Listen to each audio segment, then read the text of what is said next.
Whew.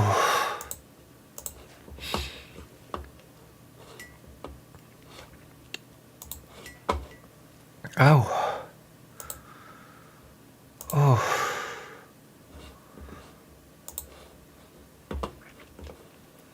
Okay, let me see. Lucy has a channel. Yes, here. No top chat. Boom. Happy. Oh, I like my own stream. This is the way. To like your own stuff is the way. Hold up. What the hell? What the hell? What the hell? What the hell's happening? Mr. Twister. I'm gonna set up Helldivers on the stream screen. But it's still updating. It's updating really slowly. You know? Oh, I'm gonna promote myself on Monsieur Eugène de Paré, Luc la Petite, Fendahik server. Je le bada qui la fine, fil la velda belha de setup. I'm speaking French. To be sophisticated. Alright? I'm gonna be the most sophisticated. Je la maraha la petite, patentida. La petite, je la petite. A petite, petite.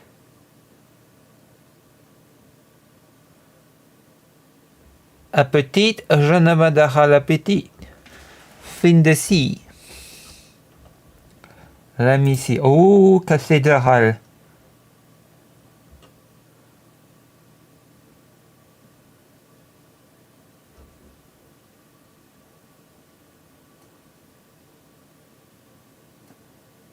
Oh. Yeah. I watched that. I watched that live.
Am I live?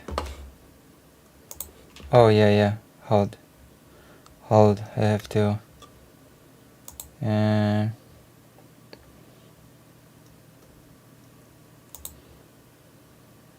Okay. Yeah, I have to set it up.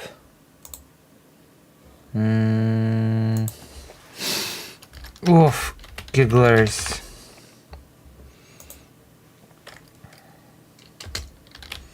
Live. Oh my gosh.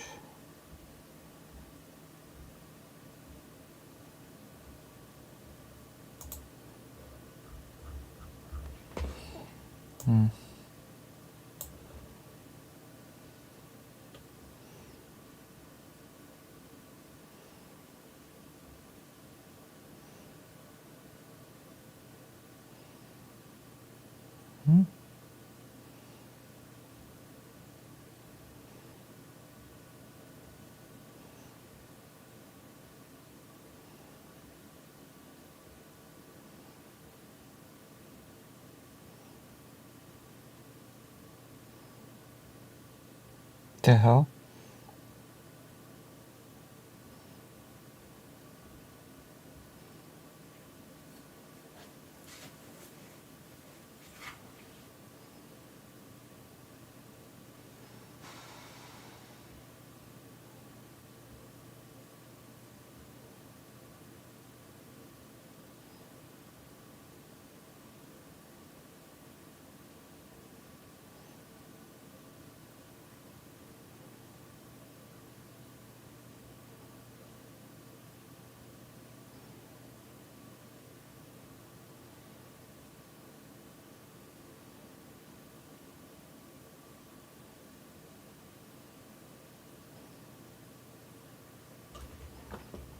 What the hell?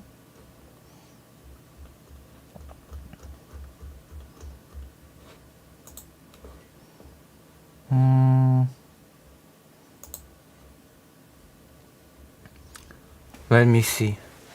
Oh, it's still updating. Oh, man. Oh, gosh. That's so slow as well. It's like on 47%. Why is it down? Ugh. Whatever. We guess we're going to have to RetroArch it for now.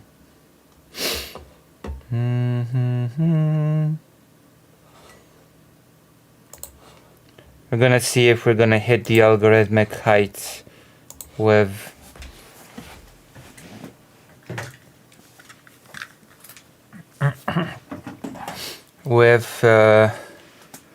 Helldivers.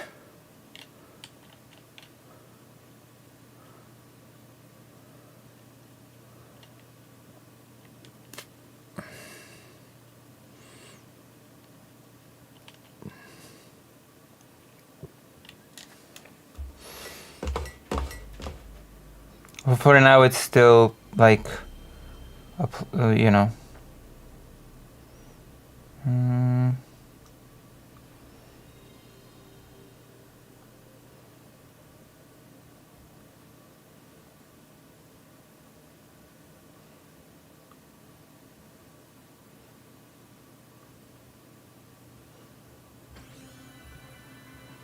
Where is it? FF Tactics thing. Hold on.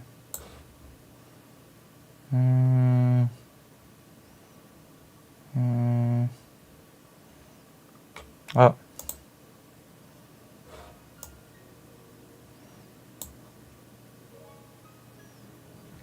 Right. Let's see. Let's see if the algorithm will truly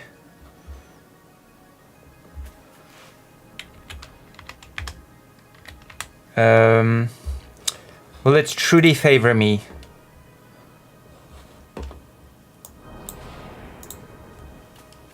I want to wait for people to come in. Maybe I'll check up on that debate today. It's happening. Checking memory card.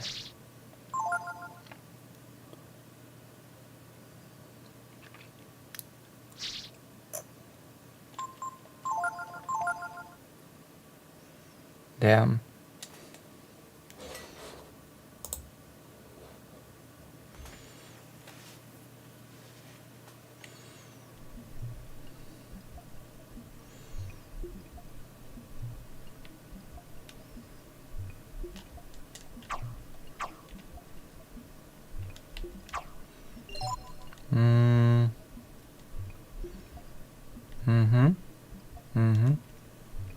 Hello, Incub. We're gonna play some Oh yeah, you're gonna be playing with us. That's right. We're gonna be playing Helldivers with us when it updates and when I relearn how to play it. Welcome to this amazing stream full of turns and stuff.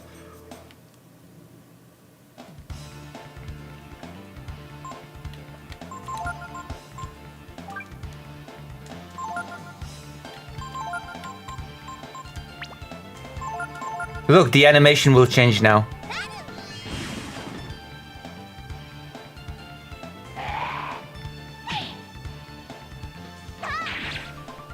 Oh. Okay. Interesting.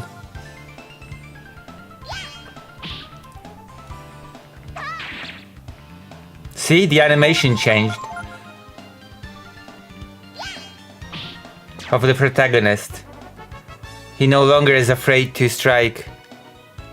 They raised Mars. Well, you know, I'm sure Elon Musk is very disappointed in this plot twist. I'm sure Elon Musk is like, whoa, what is this? I don't like this at all.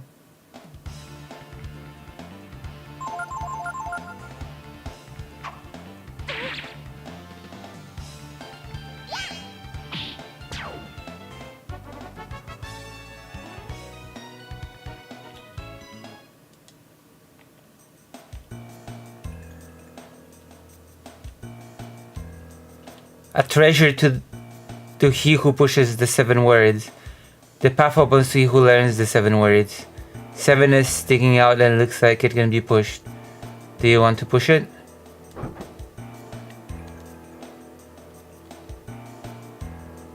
There's the puzzle. 50% update complete of Helldivers.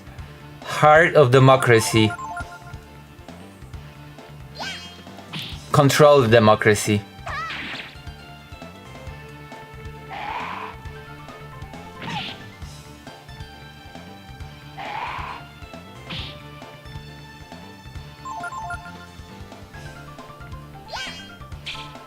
I knew it. A treacherous little princess. Okay, why are you at... Oh, whatever.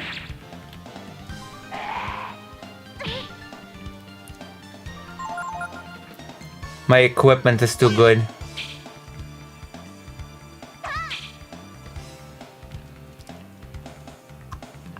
Nina regains sanity.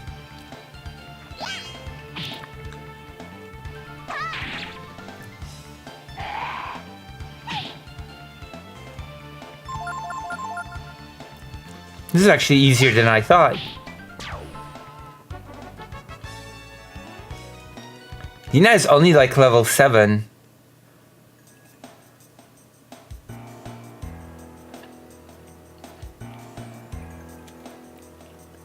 It says, whether you go above or beneath is up to you.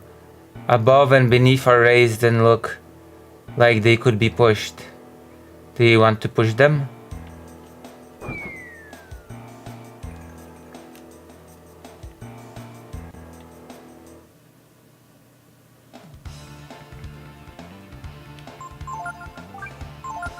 How do you feel about this game? How do you like this game in Cube?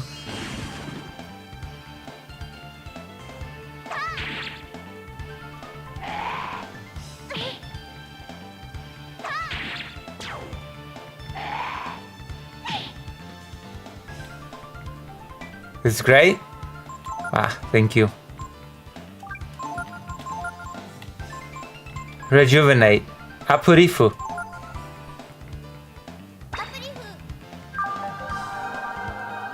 Which is uplift in Japanese English. Japlish.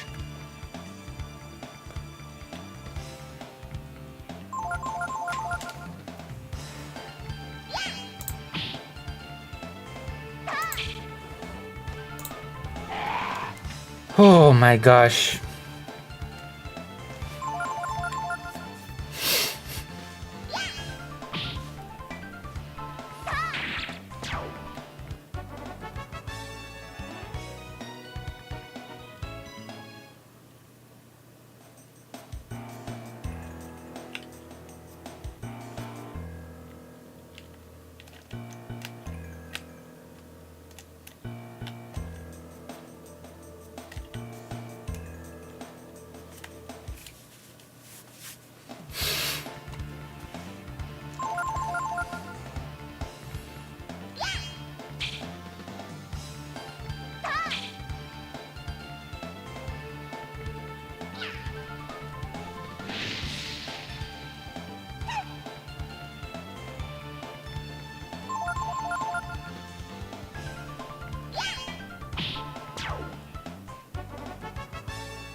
Oh, maybe we'll get a treasure.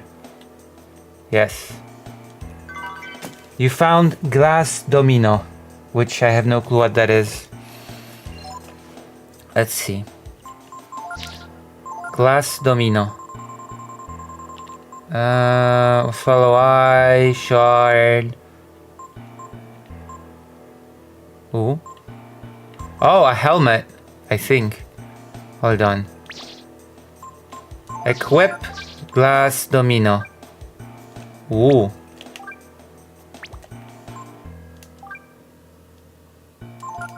I think Nina needs more defense. Do you not agree?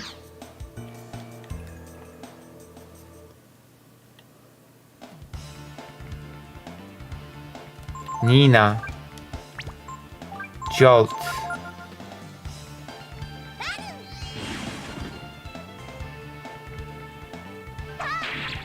They're quite immune to their magic.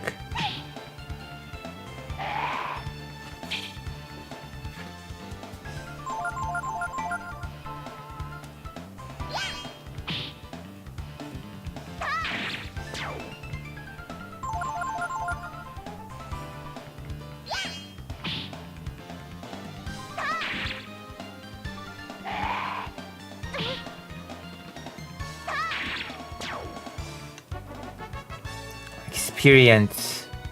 Simon. So the spell that Tipo had before. It says look at the graves to find their secrets. Look at secrets are erased. Look. Like they could be pushed.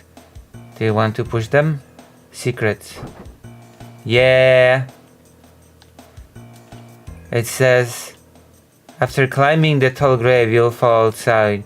Climbing an outside crane, look like they could be pushed. Do you want to push them?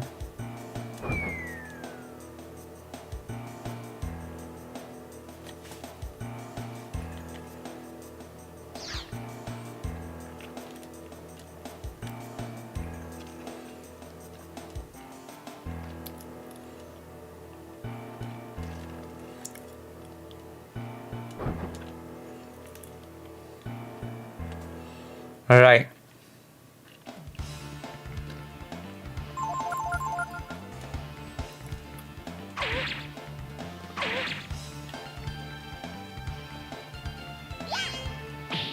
Breath of Fire 4 was released on Good Old Games. Did you know that? It says after climbing the okay, outside. We have to click on the outside.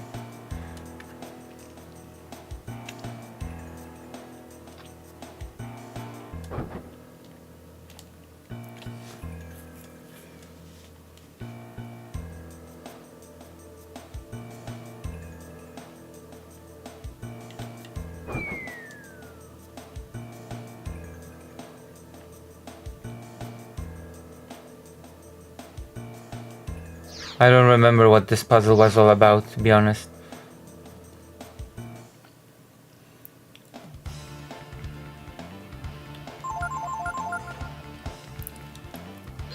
Hello, Philippe Auguste. How are you? We're gonna have a nice raid today. You're the second person here. Twitch has been so stable.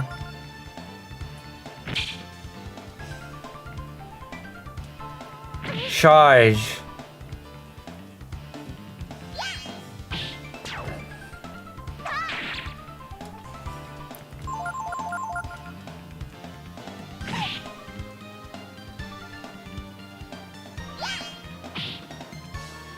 I'm gonna try to unlock my laptop tomorrow, we'll see. Well, there's a company that sort of kind of said they will take a look and they will say if there's anything that can be done. Exciting stuff, right? Isn't it exciting? Isn't it full of zasatskas? Hello, Lettuce. I'm gonna be playing Helldivers when it updates. Simon. How are you, Lettuce? We're gonna do politics as well. I might check in on a debate that's happening right now live about Trump and Ukraine. Yep. Ta.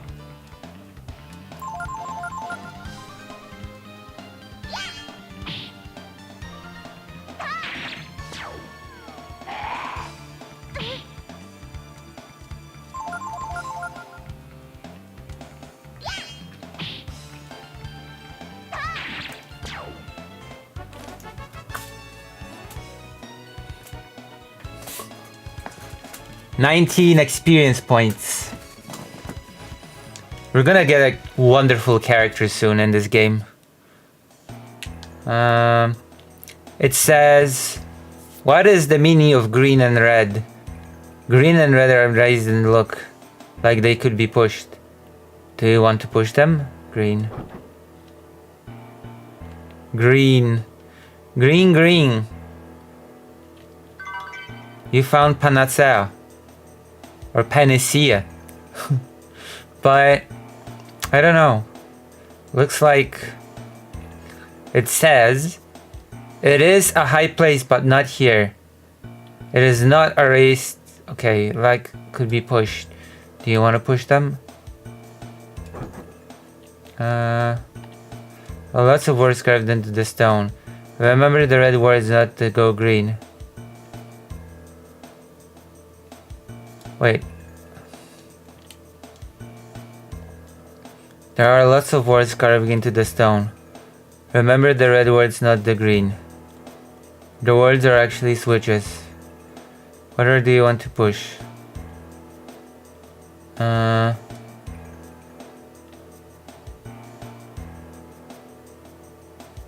is it going all around? Pretty okay. I've been...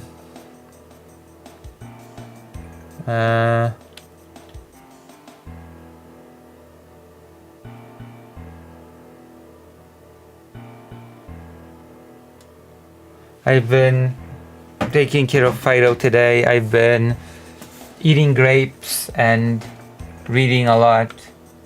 I was a bit tired after last night. It's going pretty okay. Oh. I must take hormones.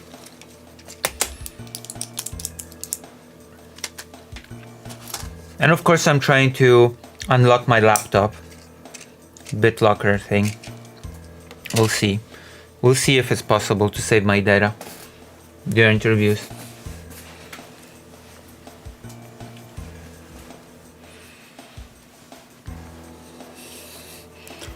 I learned how to cut a chicken for fajitas and cook. It was pretty delicious. Oh, nice. There's a debate going on with some journalist. Maybe I'll check it out. Maybe I'll take a look at it. We'll see. Is being anti-Trump detrimental to Ukraine? Gosh, my God. What a topic.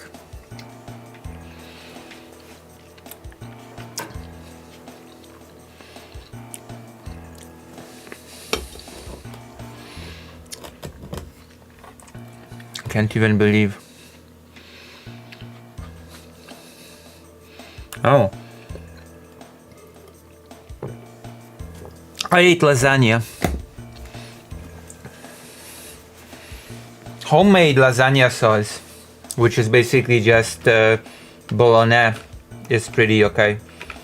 I can make pretty good spaghetti. Homemade spaghetti. Cheesy.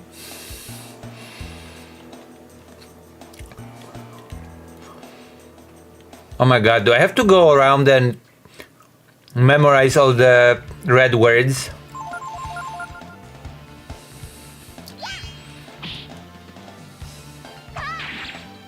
Is that what I have to do?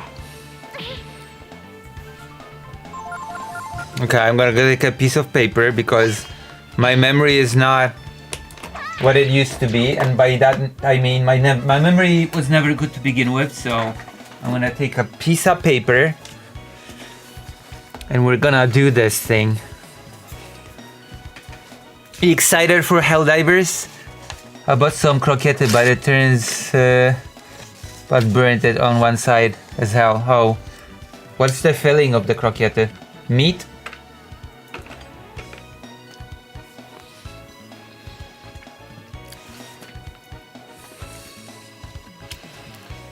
Okay, I'm gonna write down all of the red words, I guess.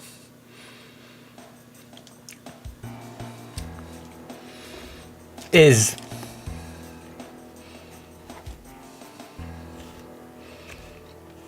Greater Rain is not here today.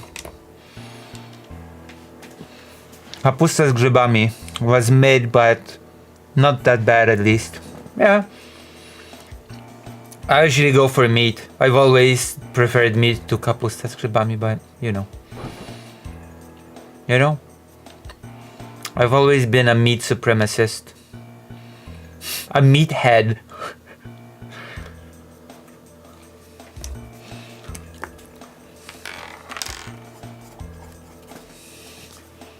Okay.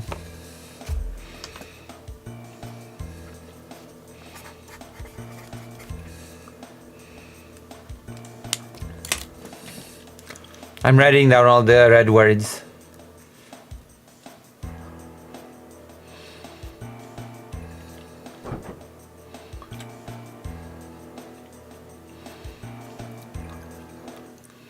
This game makes you grind in a weird way. You know?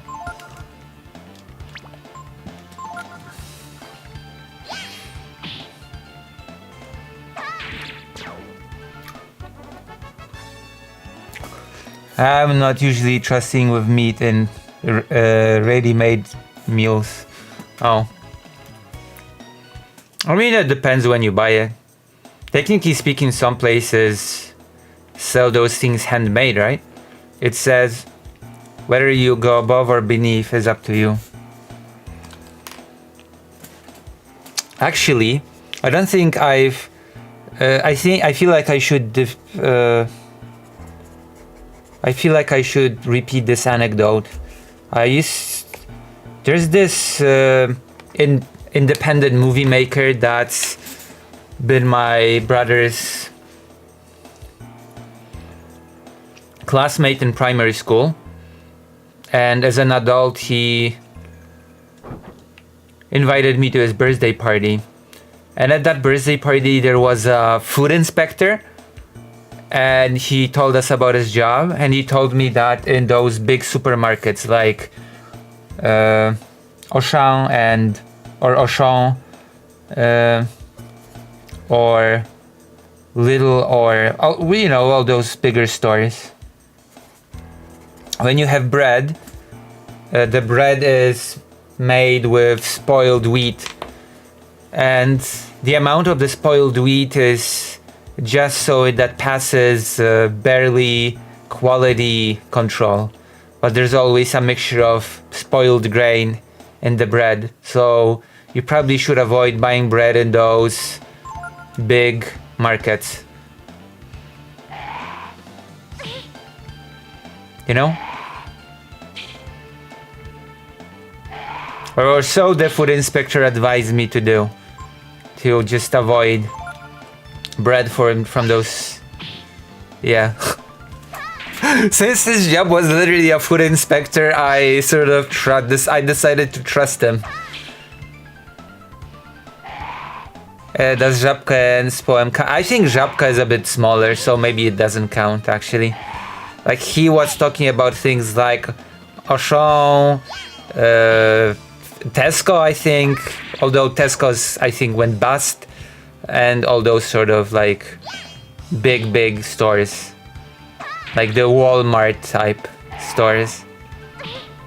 I don't think Żabka counts. Żabka seems like smaller, to be honest. It feels to me like Żabka's safe. And Spoem also feels safe. I know that milk, oh gosh. The same is with milk, because cows are milked in such like industrialized way that when they're like, you know, others get their others get like hurt, and there's no time to treat them, so you get pus, and there's pus that goes into the milk, and there's always some percentage of pus in your milk. Yeah, 'cause it's wild.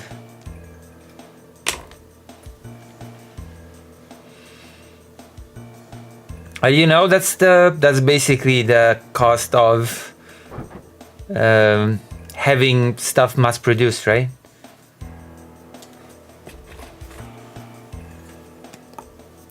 I actually think when I'm gonna go get a snack today, I'm gonna go get I've got a toaster, so I'm gonna toast some toast. I'm gonna put on some jam on it. It's very British. It's a very British thing to do, to get a toast and just put some jam on it. I feel like, right?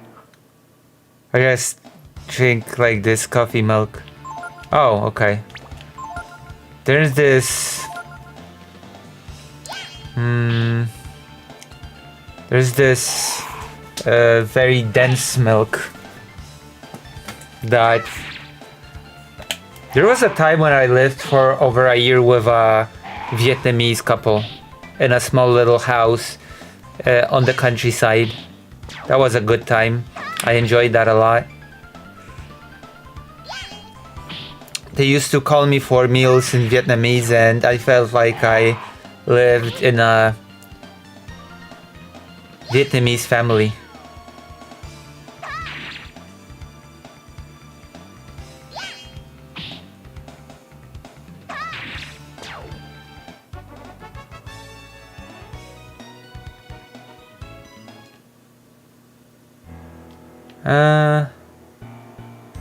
It says, there you go, above or beneath. Okay, we've covered this one. So I think I'll make myself some toast at some point. And also I will give Fido a hot dog. Is that a good idea? Should I give Fido a hot dog? Does he deserve a hot dog? Do you think? You know what happened this morning? You will not guess what happened this morning. You wanna know? Write in the chat if you wanna know what happened this morning. Okay. I hope you are curious. Okay. Are you? Are you at least a little bit curious? What happened? So you know how after stream, like I usually end stream at what, 4 o'clock, 4 a.m. And then I have my 2, maybe 3 if I'm lucky, hours of sleep. And then Fido comes to me and wakes me up by biting me all over and just demands that I walk him, you know? I take him out and walk him. So I get my few hours of sleep and then I walk him. And I walked him and then I came back. I was so tired. I was so sleepy. I went to bed and suddenly Fido comes and I hear munching, munch, munch, munch, munch. And I'm like, okay, what's this munching? I have to wake up and check it out. And it's Fido just tearing into my small pillow. And I guess I sort of kind of don't really have a small pillow anymore because he just shredded it.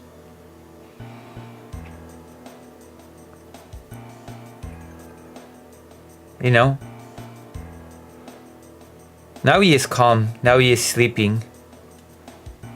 He's calmed down now.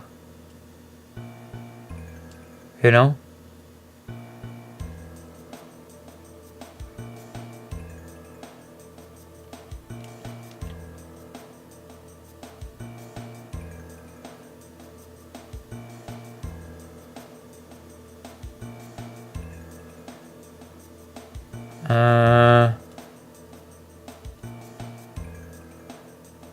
Have small pillow. I know, right? I don't know. It just feels so annoying.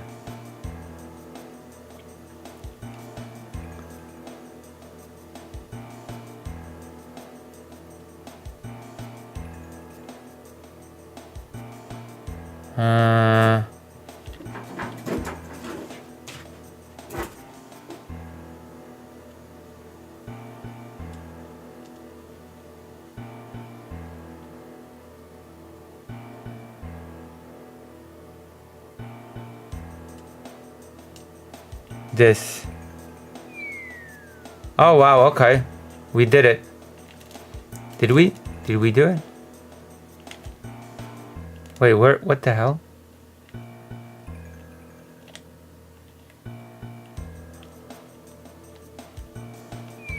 Oh, okay. Well, we made it. Now all we have to do is get away, far away before they find us. You're looking for someone? In Windia? Ray and Tipo? I'm sorry, I've never heard of them. But I'll help you look for them. No, it's alright. As a member of the royal family, it's my job to help people in trouble. Let's go, Ryu. Wow. What a weird interpretation of what a royal family member's job is. I'm pretty sure that's definitely not the case. Apurifu.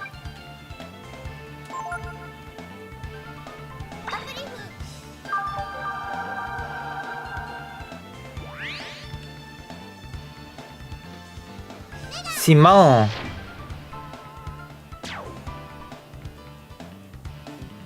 I'm so sad that this game series died. Have I mentioned that Breath of Fire as a series died? I'm gonna show you the game that killed it. It was a good game. Nobody appreciated that game. We're gonna play it and you will see that it's good. Okay? You're gonna be shocked. You're gonna be shocked why that game actually killed the entire franchise, but... well, not franchise, series. You found Wisdom Fruit. Wisdom Fruit heals your MP or AP in this game. You should always save Wisdom Fruits because they're pretty rare.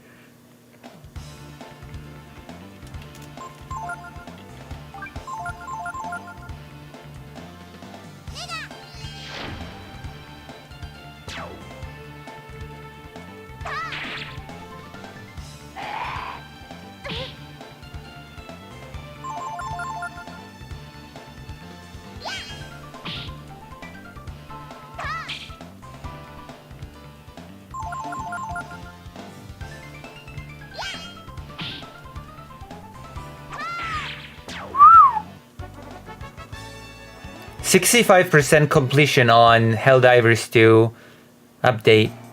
That's good. It's going pretty well. Whoa. Hold up.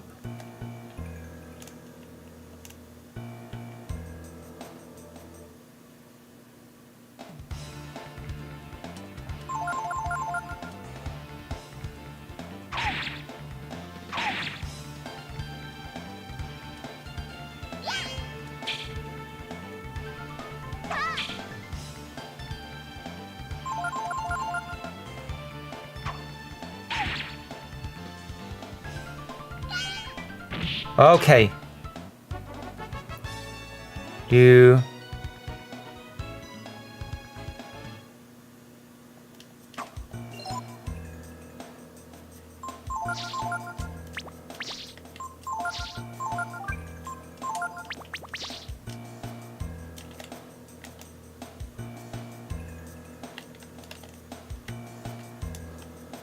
This is the burial ground of the Windia royal family.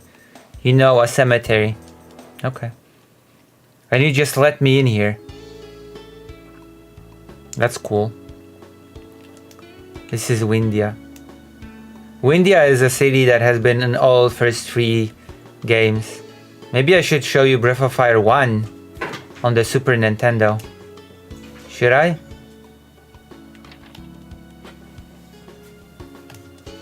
We'll both save a lot of money if we share a room, right? Uh-huh. And next you'll be saying we should share the bed, right? Yeah. We should. Monkey. A monkey's pretty smart. Nothing. You had a fish guy in your team in the first game. Huh? Looking for someone? Uh-huh. I bet you're here just to steal my stuff, ain't ya? Kids today, I'll tell you, I just can't trust them.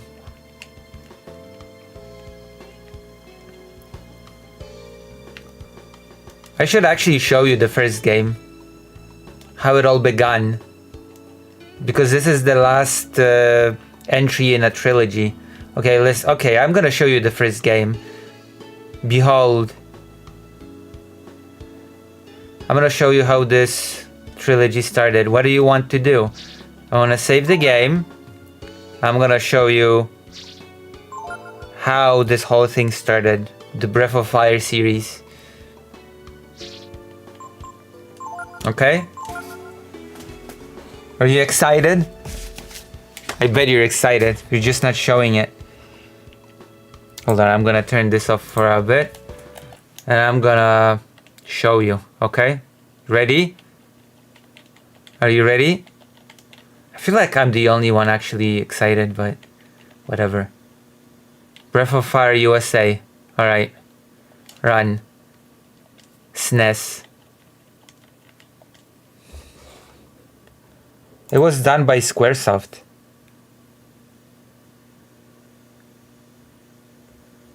Okay, Capcom, the Super Nintendo game. It all started here, with Capcom working with Squaresoft and making this game.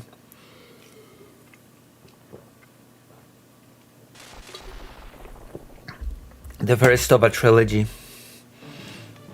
Breath of Fire. And these games, the first 3 games are actually connected. They happen in the same world, they share the same history, etc. So this is the first one.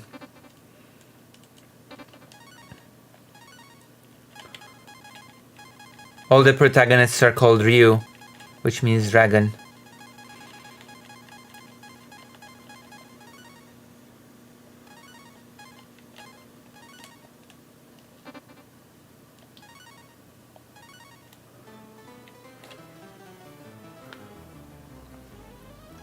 Wake up, warrior! Disaster has struck. We need the power of the dragon.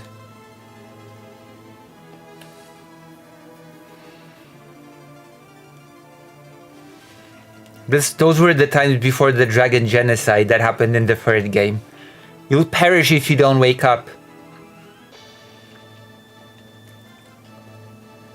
The village is engulfed in flames. Everything is burning. We must go. Open the chest. You take V Putin.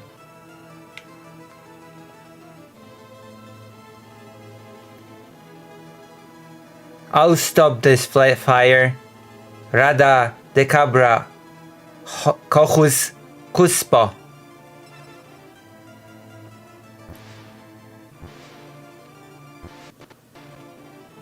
My magic was once strong, but at my age I can barely douse this fire.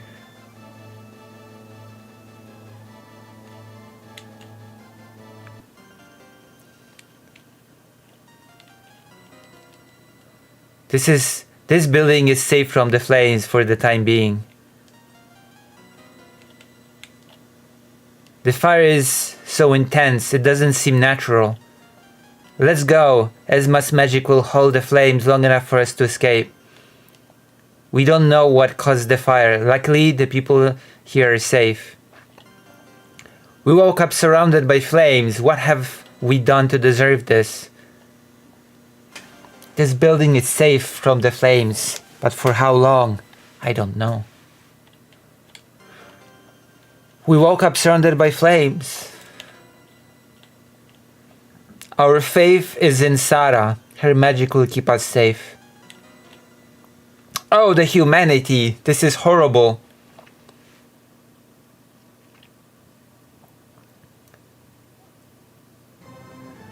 The dark dragons are outside of the village.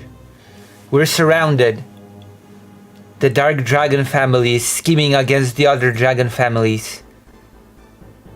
I heard that Zog, the dark dragon king, vowed to conquer the world, and his first target is the light dragons. Zog is an evil fool. Why are they trying to destroy us?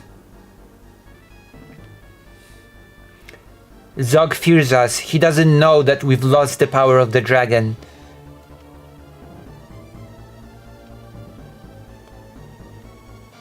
I won't sit by while they attack us. I say we act now. If we can't escape, there's only one thing to do. Fight. I will. I must use my magic against the forces of evil. Let's go. Wait. Wait. We are too weak. Our group will be devastated by their powerful army. We can't give up. Let's show them the spirit of the dragon. Come on, Sarah, let's go. No, I must do my part on my own.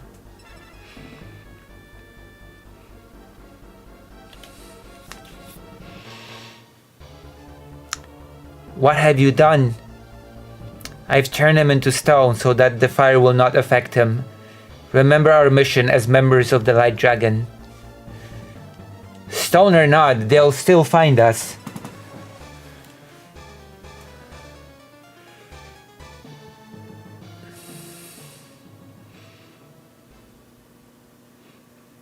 No! Why does it have to be you? We've suffered enough. I'll take care of the dark dragons. Be strong. When you're a warrior, you'll bring peace to the world. Take care. May the power of the light dragon prevail.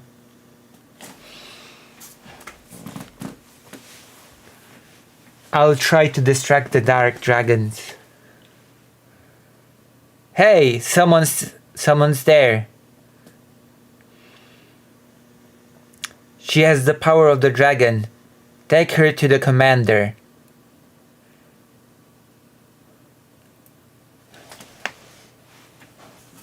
We'll search the area later. We must take care of her now. Sir, we've captured the light dragon.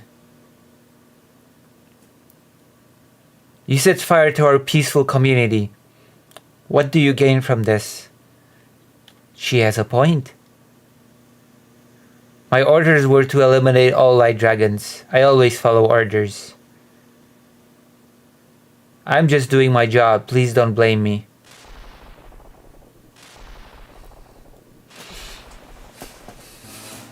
Whoa!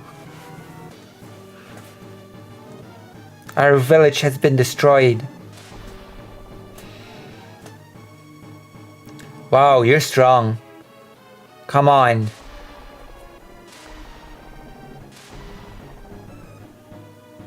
I can't let you interfere with Zog's plans.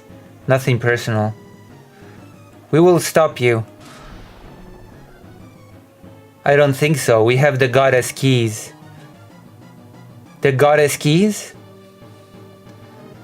You're a pretty good scrapper. Too bad you're on the wrong side. Don't come any closer.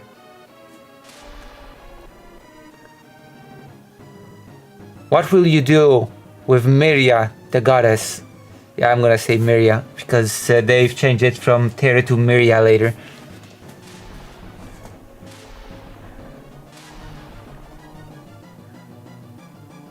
It's all over.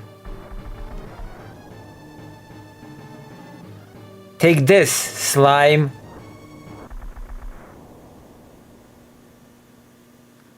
You didn't even flinch.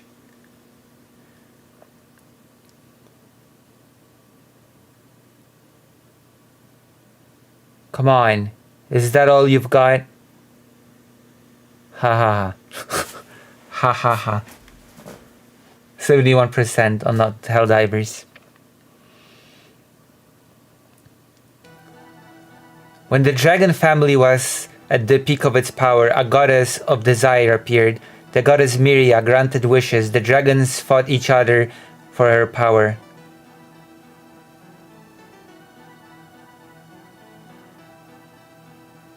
Miria encouraged the fighting and watched the war between dragons escalate. When the world was at the brink of destruction, a warrior stepped forward.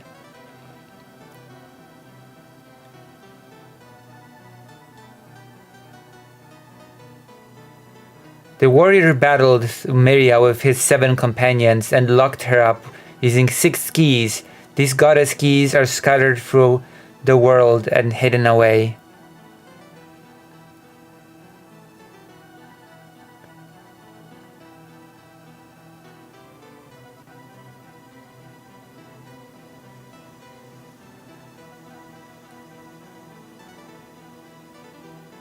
The light dragons balanced the power of the family, and peace reigned again.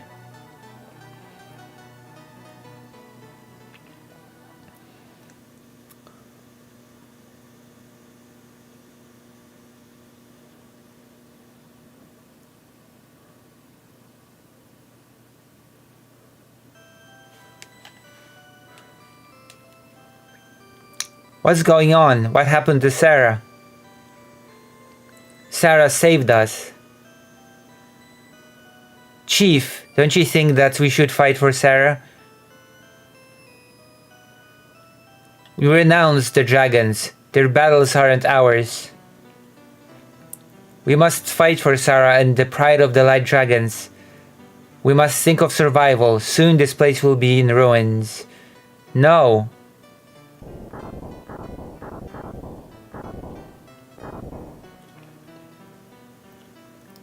The warrior of the dragon is only a myth. We must escape now. I know what I should try to stop you, Ryu, but I can't.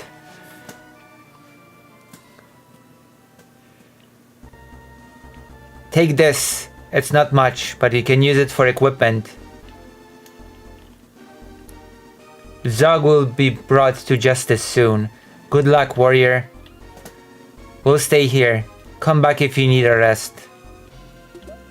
You take 300 monies.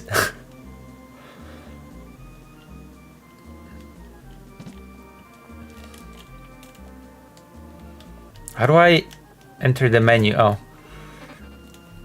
Okay.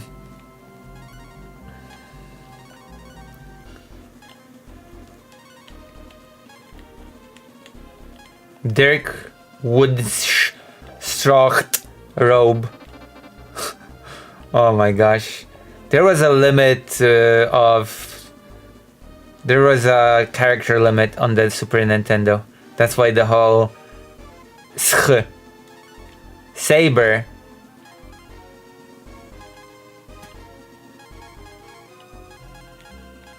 Silgn. Arm pad. Look at him loving me.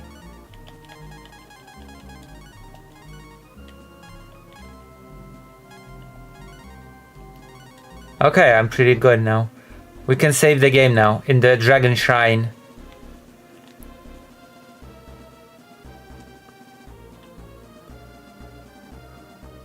I am the Dragon Lord. I protect those who take on the mission of the hero.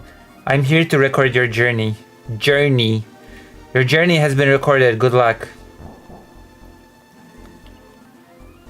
See, this is where the whole Breath of Fire thing began. Ba-ba-da-dum, pum-pum-pum.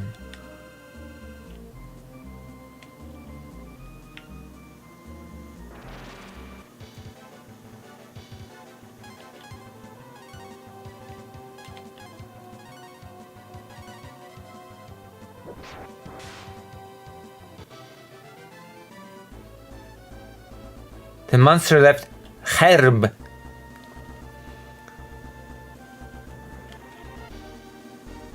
One moment. There should be new music now.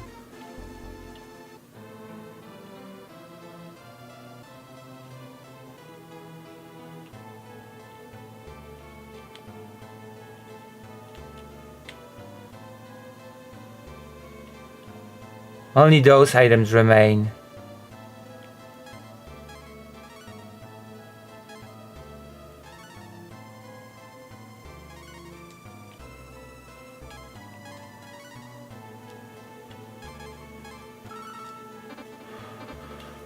Alright.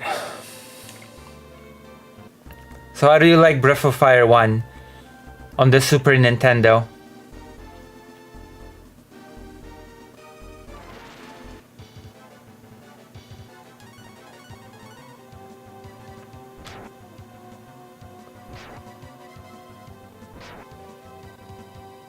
Boom.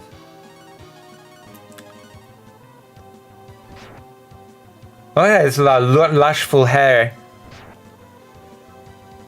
And this game is actually connected to the third one that I've been playing on the PlayStation on stream. Like, this protagonist is referenced in the game. And the story of this game is referenced in the third one.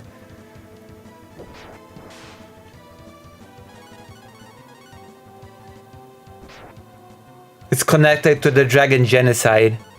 What happened to Helldivers? It's updating. We're at 75%, so once it updates, I'm gonna... Level 2! Wow. So once we actually can play it, I'll play it.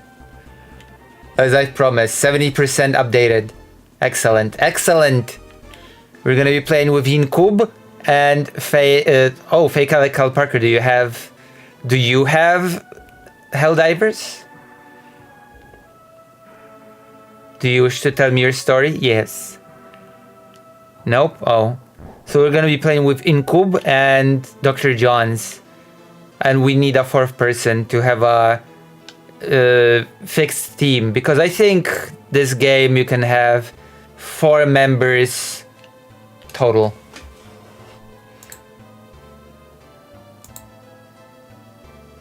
Wait, it's... What the hell? It's still... Why did it stop?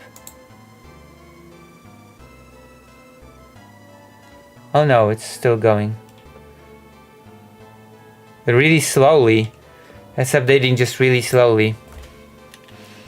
I only play fighting games? Wait, hold on. Fighting games? You mean like...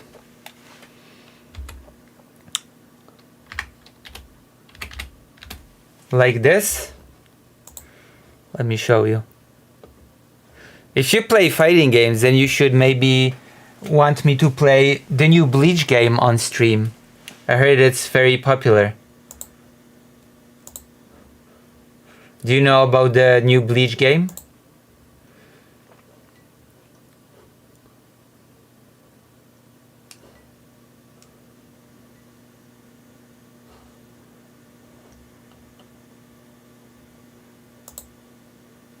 Okay, this is a fighting game.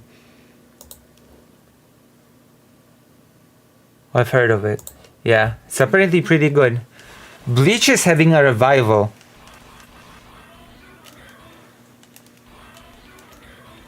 Spider-Man.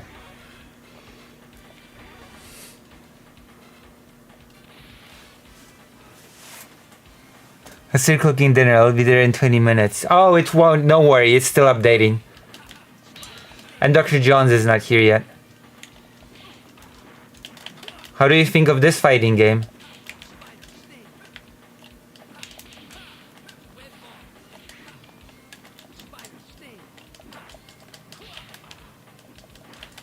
This was one of those arcade games. Capcom ones. It depicts the Marvel characters really well, in my opinion. Better than the MCU, hot take.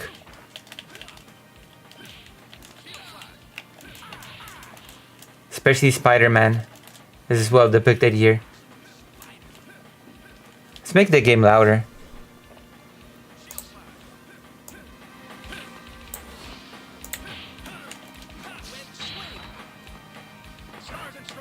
Stars and Stripes.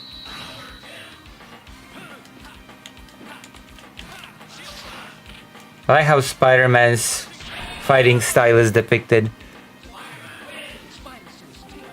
I mean, what do you expect me to do? Buy an arcade machine? I'm not even emulating it. I'm using an arcade hub. I'm actually just using an arcade game hub. There's this thing that works as an arcade hub. I'm playing this online. Anybody could join in and fight me if they had the arcade fightcade thing. I've never been good at them as well, but my best friend has always been really good at fighting games, and he would fight in tournaments and win first prizes or something. He would go by the moniker of Zero. He played Tekken, and then he played Street Fighter 3 Third Strike in tournaments.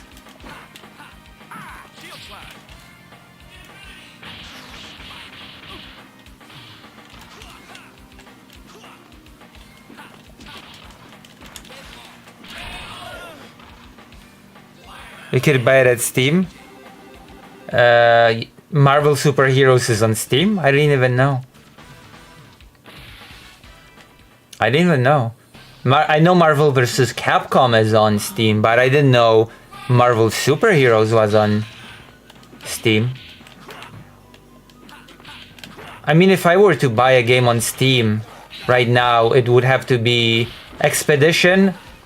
Yeah, it would have to be Expedition 33. Or Suikoden, or Lunar. Good news. Also, we might snipe a debate. How does that feel?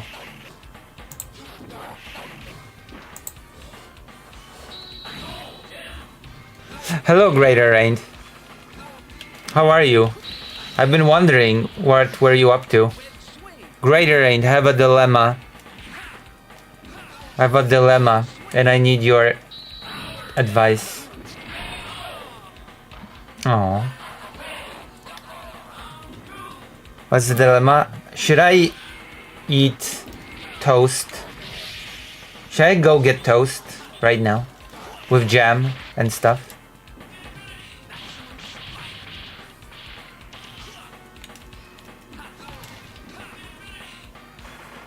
Yes, okay. After this, I'm gonna go get toast. I got a toaster. Did you know that I've got a toaster? Oh my gosh. My dog ate my pillow. I was so angry at him this morning. I was like, just...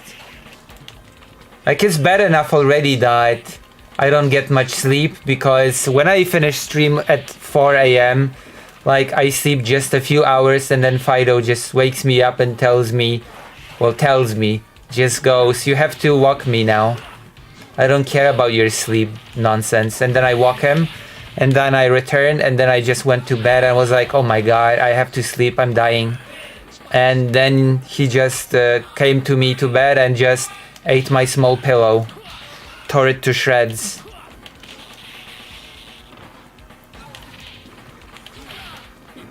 Now some dilemmas are pretty mundane.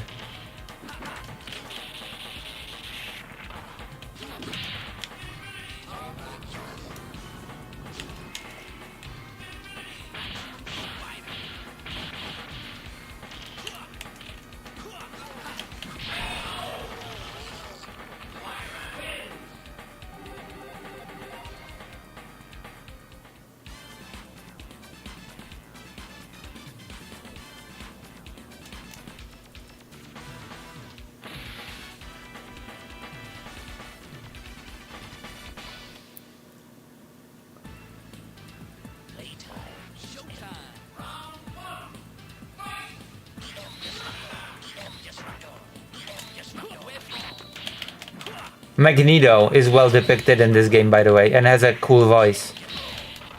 Don't you think? Do you think that Magneto is cool in this game?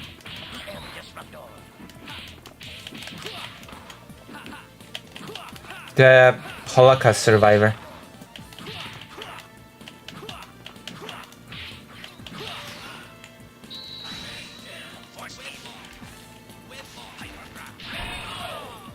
I took off work today even though I had no legitimate reason to. Oh, why? Maximum Spider. Magneto is actually a really strong character in these games, by the way. Oh man, if I bought it on stream, then I could... On Steam, then I could play Marvel vs. Capcom 2 on stream. That would be cool. I really like Marvel vs. Capcom 2. That was one of those games that I played quite a lot on the Dreamcast. You know what was my team? Cable Magneto Storm. Oh. I mean, I can understand that. Like my office work, I could not stand it either. There was one cool element to my work, but...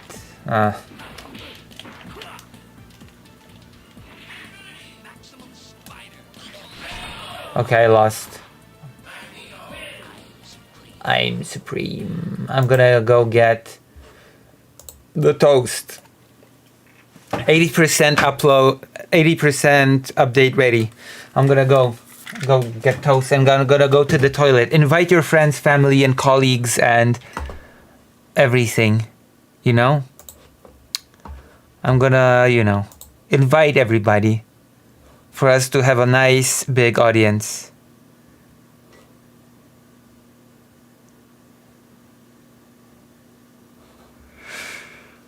Oh.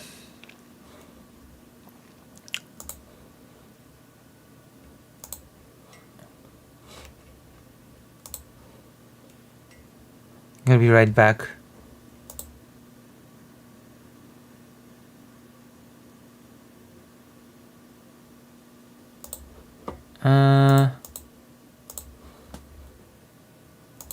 Also, remember to give some love to the VODs. I'm gonna be right back. Be back with toast. I'm gonna be back with toast. With jam. It's gonna be exciting.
Chodź, łobuzie, chodź. No, żolutek, no. Chodź, ho. Yum.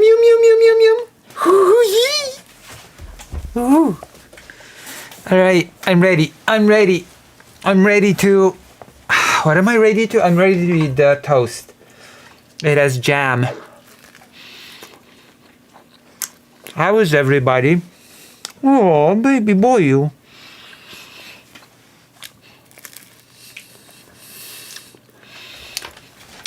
Oh, I have to relearn how to play Helldivers. Whee! He yawned. He let out a hardcore yawn.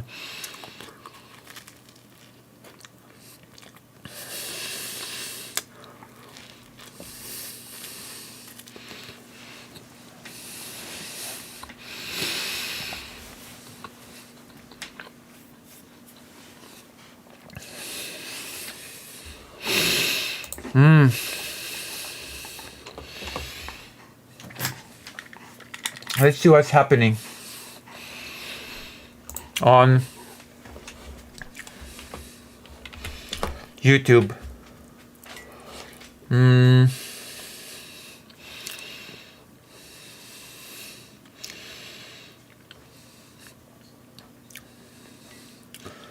Okay.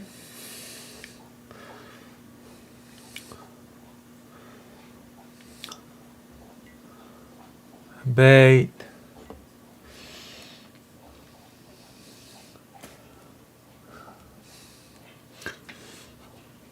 What's oh, that's, oh yeah, that's bad. Hold on. Oh, he's drinking water now. Doggy's drinking water. That's good news. What is Helldivers? It's a game about a limited democracy in which you kill a bunch of aliens in a co-op mode. I don't know how to describe it any other way. Oh boy. Isn't it sad that I don't know how to describe it in any other way? It's a looter shooter, I guess.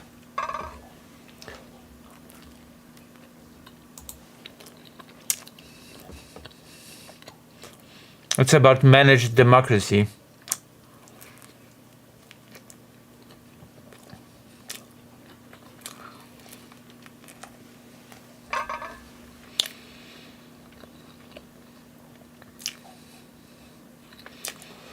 All right, let's see.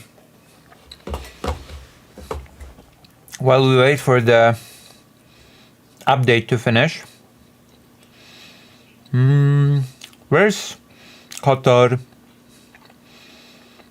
Terraria, Fight, FF Tactics, Guest? Where's browser? Where's my browser thing? Have you seen it? Have you seen my browser thing on my OBS? Have you seen that setting? Can you help me find it? Hold on. If only you knew the power of the dark side or something. KOTOR, Path, Half-Life. What the hell? I cannot find a browser. Browser.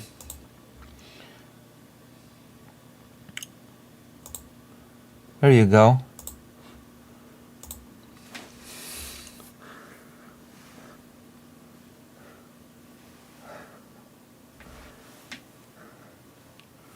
Oh, I have to, oh my gosh. My glasses are already dirty. I'm like, what's happening? Alright, let's see what Infall is doing.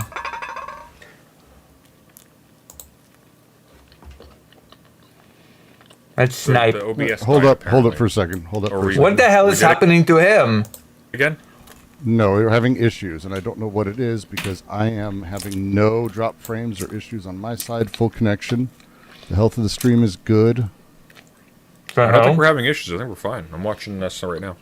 Oh, well, I'm this having doesn't issues look. watching us. This And doesn't everyone look else good. Seems to be saying that we're having issues too. No, they aren't. The hell is wrong with the visuals? Maybe not. I don't know. I think it's just you. Whatever. Continue. Yeah, so the beginning of Alien Romulus is really good. And then they brought back Ian Holmes in the worst way possible with a horrendously done deepfake that makes the Luke Skywalker cameo and the Mandalorian look really, really solid. God damn. It's like... And then it just turns into violent alien schlock. Wait, Luke wasn't a deep fake. Luke was just CGI, wasn't he? Like, wasn't Luke just CGI'd into it, not deep faked?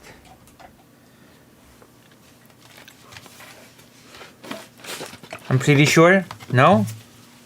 Just like Leia was CGI'd into that thing. Yeah, I'm pretty sure, yeah. Like, you cannot, like, that's not deep fake. That's not, right? That's not how that works, I believe. Everybody was so... You remember that movie when at the end, I think it was... I don't remember the title of the movie. At the end of that movie was sort of right before the beginning of A New Hope.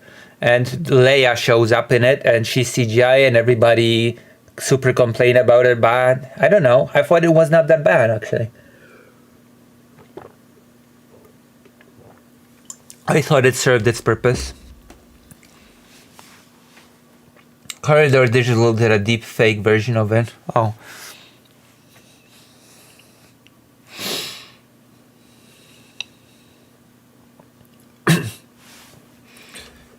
Wait, hold on. Let's refresh. I thought about PKK because that's what I've been trying to pay attention to. I've been trying to understand more about what's happening with Pakistan and the fights there and everything along the border. And the PKK, YPJ, all these fucking letters are just jumbled up. It's not easy. Sorry, I'm stupid. You can just untangle the letters. Did you know that? You can just untangle the letters and find out what they mean. That's a possibility.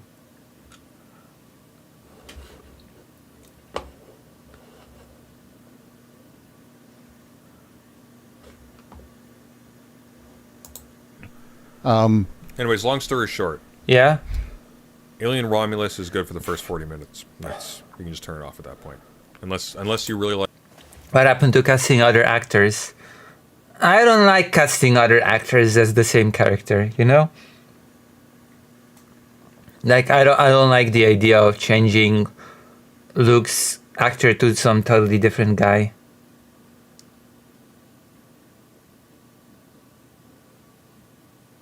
I don't know. It's like Star Wars is not Doctor Who. You cannot just get away with it the way Doctor Who does. Well, I don't care about Harry Potter, so I don't know. I don't know anything about no Dumbledore because I never cared about Harry Potter. Given enough time, a team of CGI artists can make CG double of anyone, and no one can tell, but it's not the case nowadays.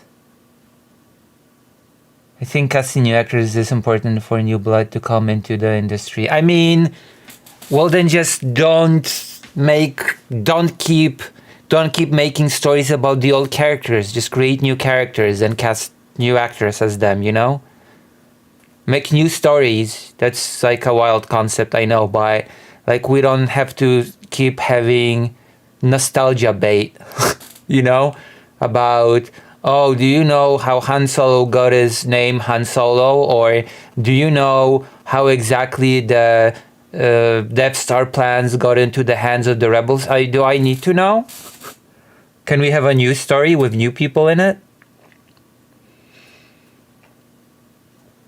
I mean, when they do flashback and they're young against, it's fine to have a new actor to play the younger version of the character. Yeah, usually that's how it works. I mean, they did that with Obi-Wan Kenobi in the prequels, right? They didn't exactly take the same old actor that played in the original trilogy. Pretty sure he was dead at that point. Oof. You realize how many Batmans and Supermans there are, right? Yeah, oh yeah, I do. But that feels a bit different because for them it's usually like a whole new universe or whatever. Although I think I didn't like, I don't know. They've changed the Batman actor in the same universe, quote unquote. Like there was Batman Returns, and then the third one was still supposedly the same universe, but it was a new actor. But then they completely changed the tone as well, so, you know.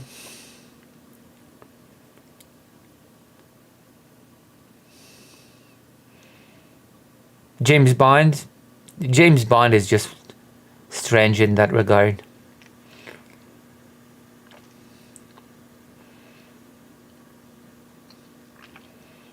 I don't know if Star Wars would work if in the first trilogy, in each movie, Luke would be played by a different guy.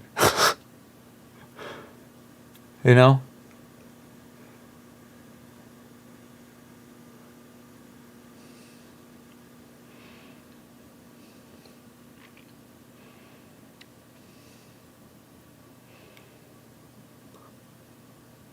I don't know. I would feel a little bit of a disconnect, to be quite honest.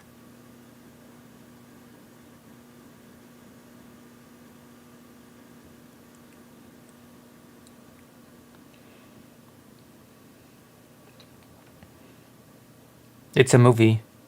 Yeah, and you know that you can still feel a disconnect even if it's a movie.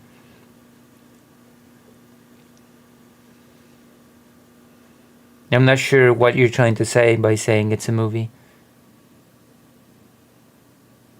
Like it's like with playing a game. If you play a video game when you're like in an RPG, if your character randomly swapped looks from screen to screen, it would create a disconnect as well, even if it's a game.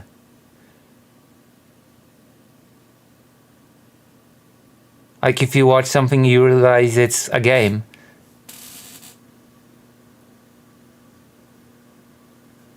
Let's say they're human, they can die and stuff. I mean, they can, but it doesn't really change anything of what I'm saying.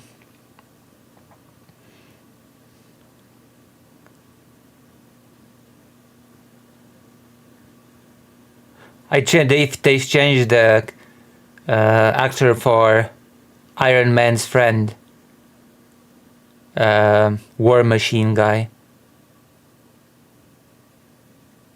Well, it doesn't. Like, if from one movie to the other the character will each time look different, I'm still gonna have that disconnect, even if I'm gonna tell myself it's a movie and people are actors and die or something happens. There's still gonna be a disconnect. Like, that doesn't change the fact. Like, I can rationalize it to myself, but I'm still gonna feel that disconnect.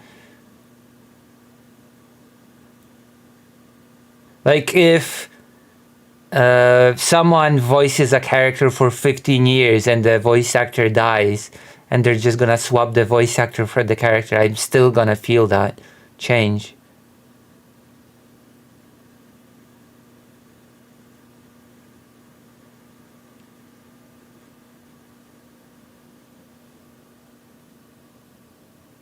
Like, at this point, if in One Piece Luffy's actress died, people would definitely just feel that.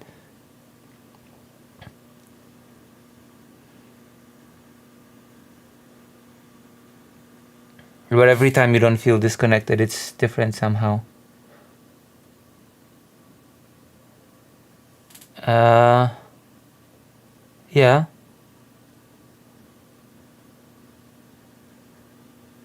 But I only feel the disconnect, so it's a lesser problem. You know?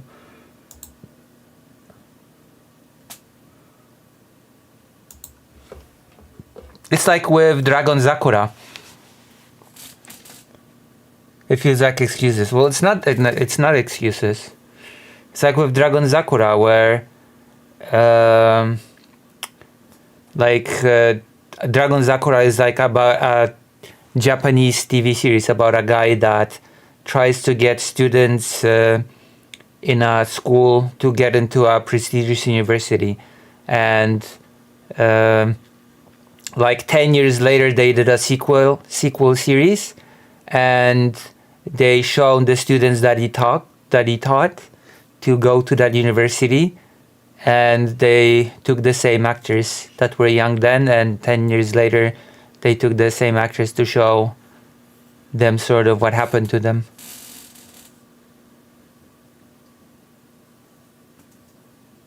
I mean,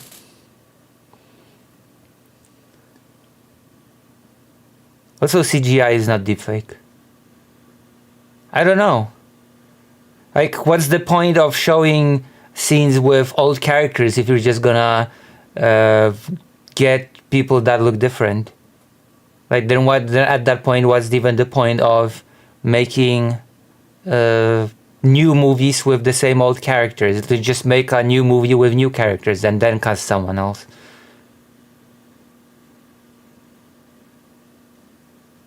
What's the point of going out of your way to create a new movie with the old existing characters to just cast a completely new person that looks different? Unless you can get someone that looks similar, then I guess that's fine. Like, for example, when they did all the retrospective, like they did I'm sorry, but that just feels like an excuse because it's art. People have ideas. That just feels like an excuse. It doesn't matter. Consistency doesn't matter. Nothing does matter. It just whatever goes. Like when they did in Doctor Who, when they did episodes with the very first Doctor, and the actor of the first Doctor was long dead. They took an actor that was similar looking, so he was still looking like the first Doctor. They then just took some actor that didn't resemble him at all.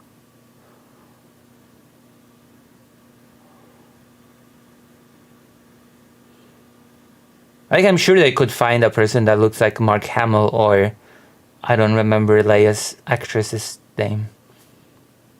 You probably could find someone that looks similar and cast her.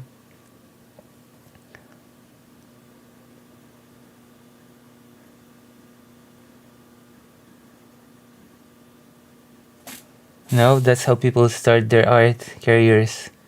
Write stories about favorite characters. Yeah, but you don't cast anyone in written stories.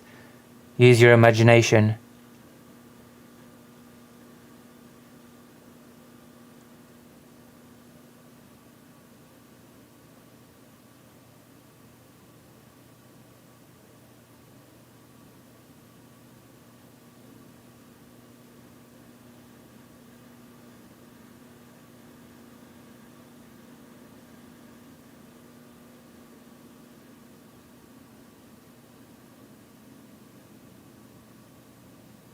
That's bad faith. No, it's not. How is that bad faith?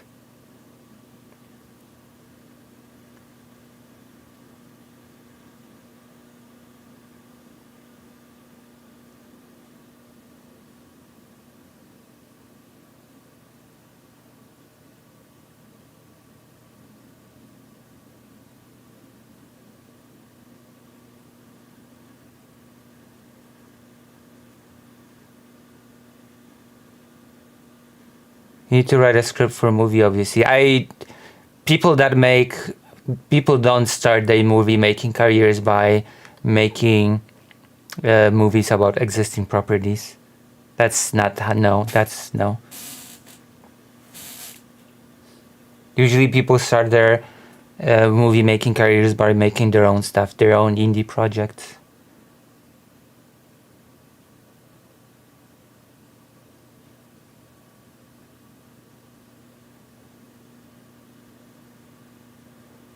Yeah, they write scripts.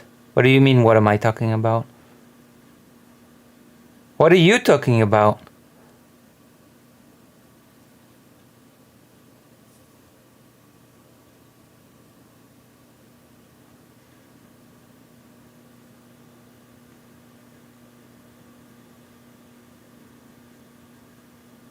I don't know, I'm not gonna argue if you don't listen. To listen to what?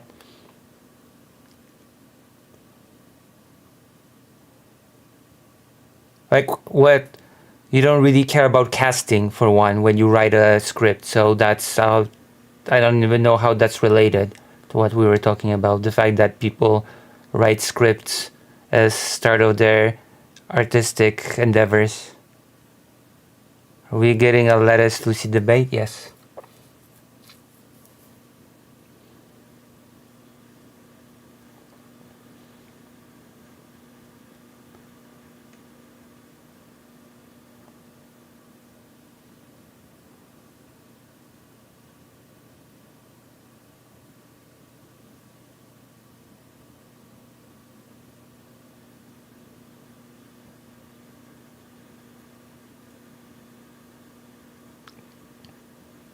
I don't know how you can say they don't do that. Normally, they obviously do. No, usually people don't have just the budget to make a whole movie. If you write a script, then you write a script with the characters as they are in your mind.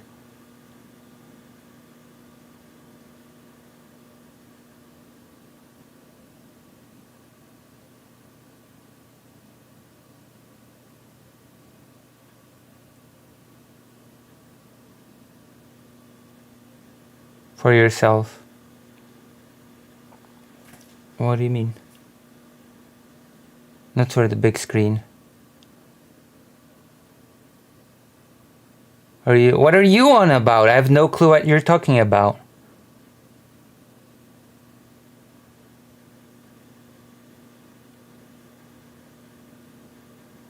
Well, what are you talking about?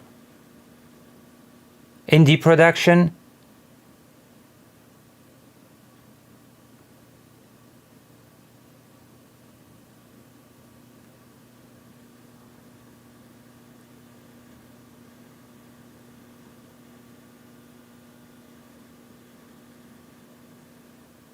That's how artists start doing art. Oh, no, that's not how artists start doing art.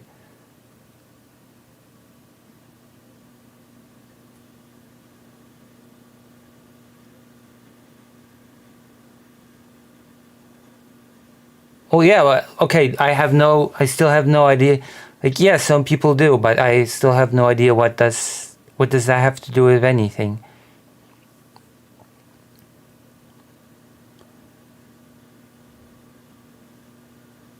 Then what am I supposed to say? I don't know. Like you said that there's like if there's a TV series, it says like it doesn't like no consistency between movies or scenes. So I agreed. With what? I have no clue what I agreed to.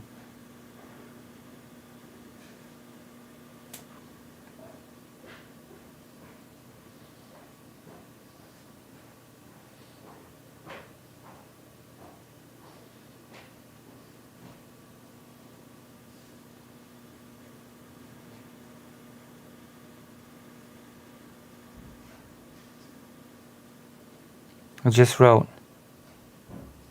What? That's some okay? I just I'm not sure what point you're making.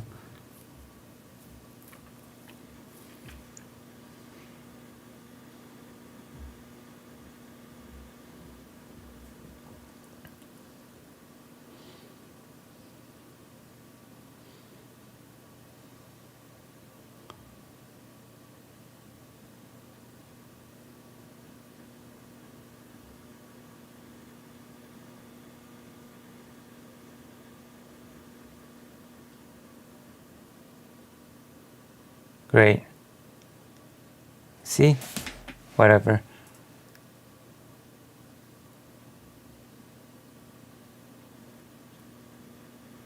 Like, it's art doesn't mean let's do whatever, whenever.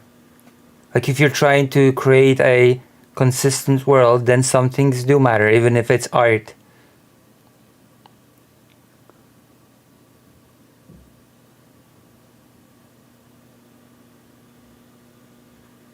Like, if you do it deliberately, then it has a point.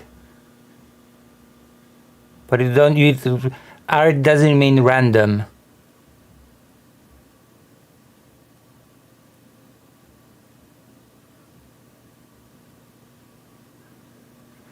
Well, by that argument, let's just rehash old stories and never make new ones.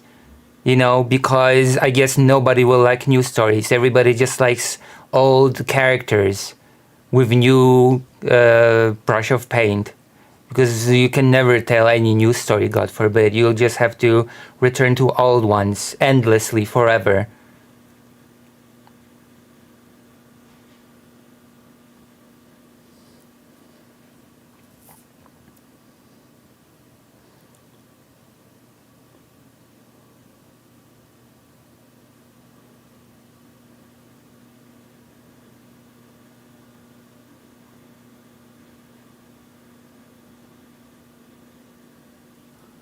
I mean, I guess, but at least make the character somewhat similar to the character, Like, don't make them completely different. I'm back from getting food, Lucy. Would you say that it's bad to have multiple actors known for playing Romeo in different Romeo and Juliet movies? Can make new old, but I agree now we might original stories in the old. I mean, I think you can have multiple Juliets, etc. But if you have a TV series called Romeo and Juliet, and each episode Romeo is a different actor, and there's no real reason for it, then that would be a bit, I don't know. No shit. Well, then I guess we agree. There's no argument. Yeah, but that doesn't happen. Thank God. Thank goodness it doesn't happen. I mean, you could do it deliberately, technically speaking, if you wanted to make a point with it.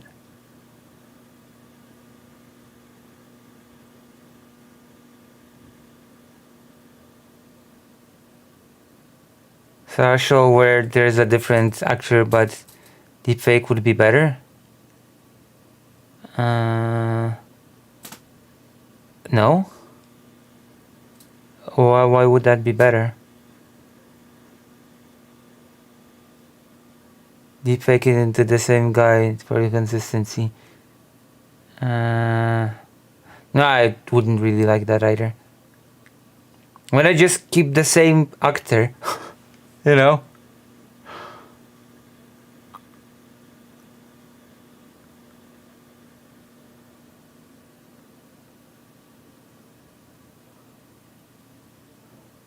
I don't think we should deepfake actors. I'd rather have a lookalike if you really need to change the actor. I guess. I mean, if the actor dies, then you don't really have a choice to like, you don't really have a choice to change them.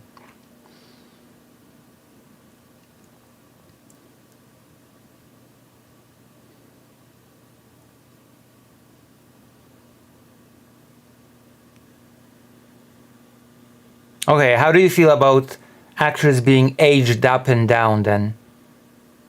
How do you feel about, like, should you have the same actor? Is it bad if you have the same actor playing a character and you age them up or down? Or should you just hire a different actor that's older or younger? There you go. That's a question for you.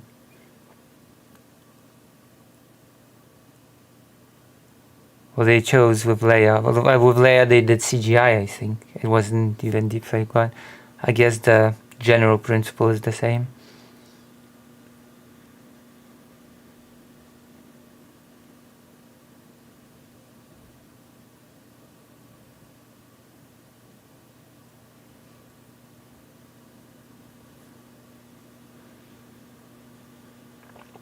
It should be done by another actor. That's how De Niro started his career. And doing the aging is hurting the acting industry. That depends on the story, but in principle, more actors means more artists getting jobs. So like, it was bad when in Doctor Who, David Tennant got super aged by the Master to age super old, and it was still David Tennant in makeup to look super, super old. Should they have just taken a super, super old guy instead of putting makeup on David Tennant?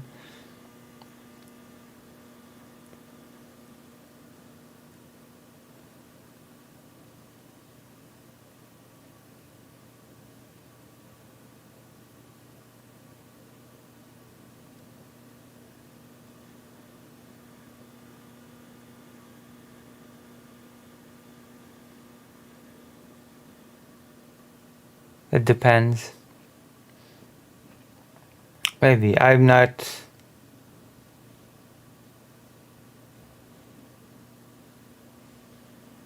I don't know. I guess it depends.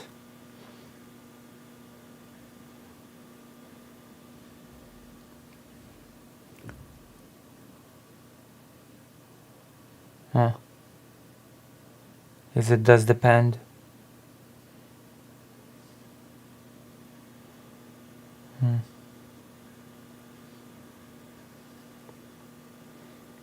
Also, aging up is easier than aging down a person. Yeah, sort of. Although they did age down. What's that? What's the name of that actor that played Samuel Jackson? Didn't they age down Samuel Jackson in that Captain Marvel movie? Didn't they sort of like age him down?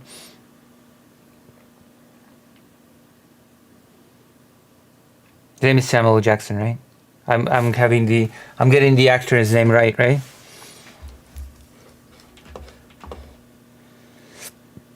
Like you can age up with makeup, but they usually age him down with CGI, right? Like seeing rings do cool shit in like planetary rings do cool shit in space movies because the visuals are. Okay, what are they talking about now? Islam as the lightning. Oh god, what's this? Inshallah. That is such a weird image on multiple levels. What is that purple background on the right side? An older actor, despite all the CG to look young, may just move like they're older, and it's making the performance worse. That's a good point. That's not even an aging up scenario in my mind. It's just makeup. I mean, it's still aging up. Like it's aging up through makeup. Like Doctor Who, David Tennant aged up. I hope it will. I hope that it will show. Like, it is aging up, no? If you look at this image, makeup is used, but it is clearly trying to make him look super duper old, no?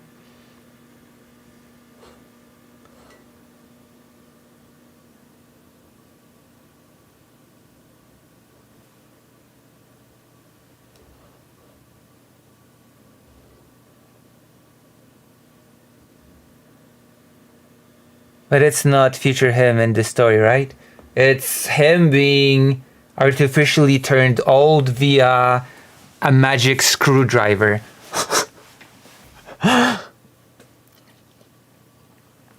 It's like he's turned old.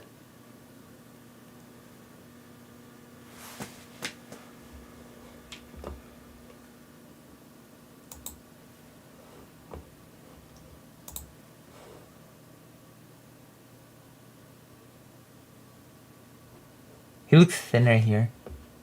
And then he got aged up even more and was replaced by a CGI character. I don't know. It's like it's a big oversaturated photo that they then layered on a stock image of clouds and with the word Islam. And I love it. I love these arts. Like, this is good art. You know how you can tell it's good art? Because it's like... it's not clearly not using AI. Yeah. Although there's evidence of potential violations of statutes regarding the arrangement of the seashells, my judgment is that no reasonable prosecutor would bring such a case. That one. What are they doing? It's almost like a puppet. That is not government policy. Yeah, I think it's CGI. We have a multi-party Oh, South democracy Africa. in South Africa that allows people to... Why is this freezing up? Oh, also we're almost done with the... Oh. We're almost done with the... how do you put it? We're almost done with Helldivers. Look, it's Bleach.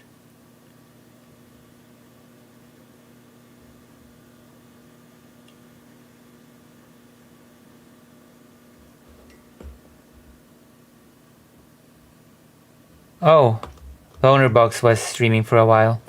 Let's see the debate. People of the horrible things that happen to the I kids in wanna- Ukraine. And actually, I'm quite, as I think about it more, Okay. I'm quite angry at those who pro-Ukraine people who'd be mad at me. I'm injecting Ukraine into the story. Actually, unlike everyone else, I did it. I injected Ukraine into that story. Okay, so Damn. if I had instead ignored the kids, is that better? Let's compare it to a assassination attempt on Zelensky that was quite different and not as close.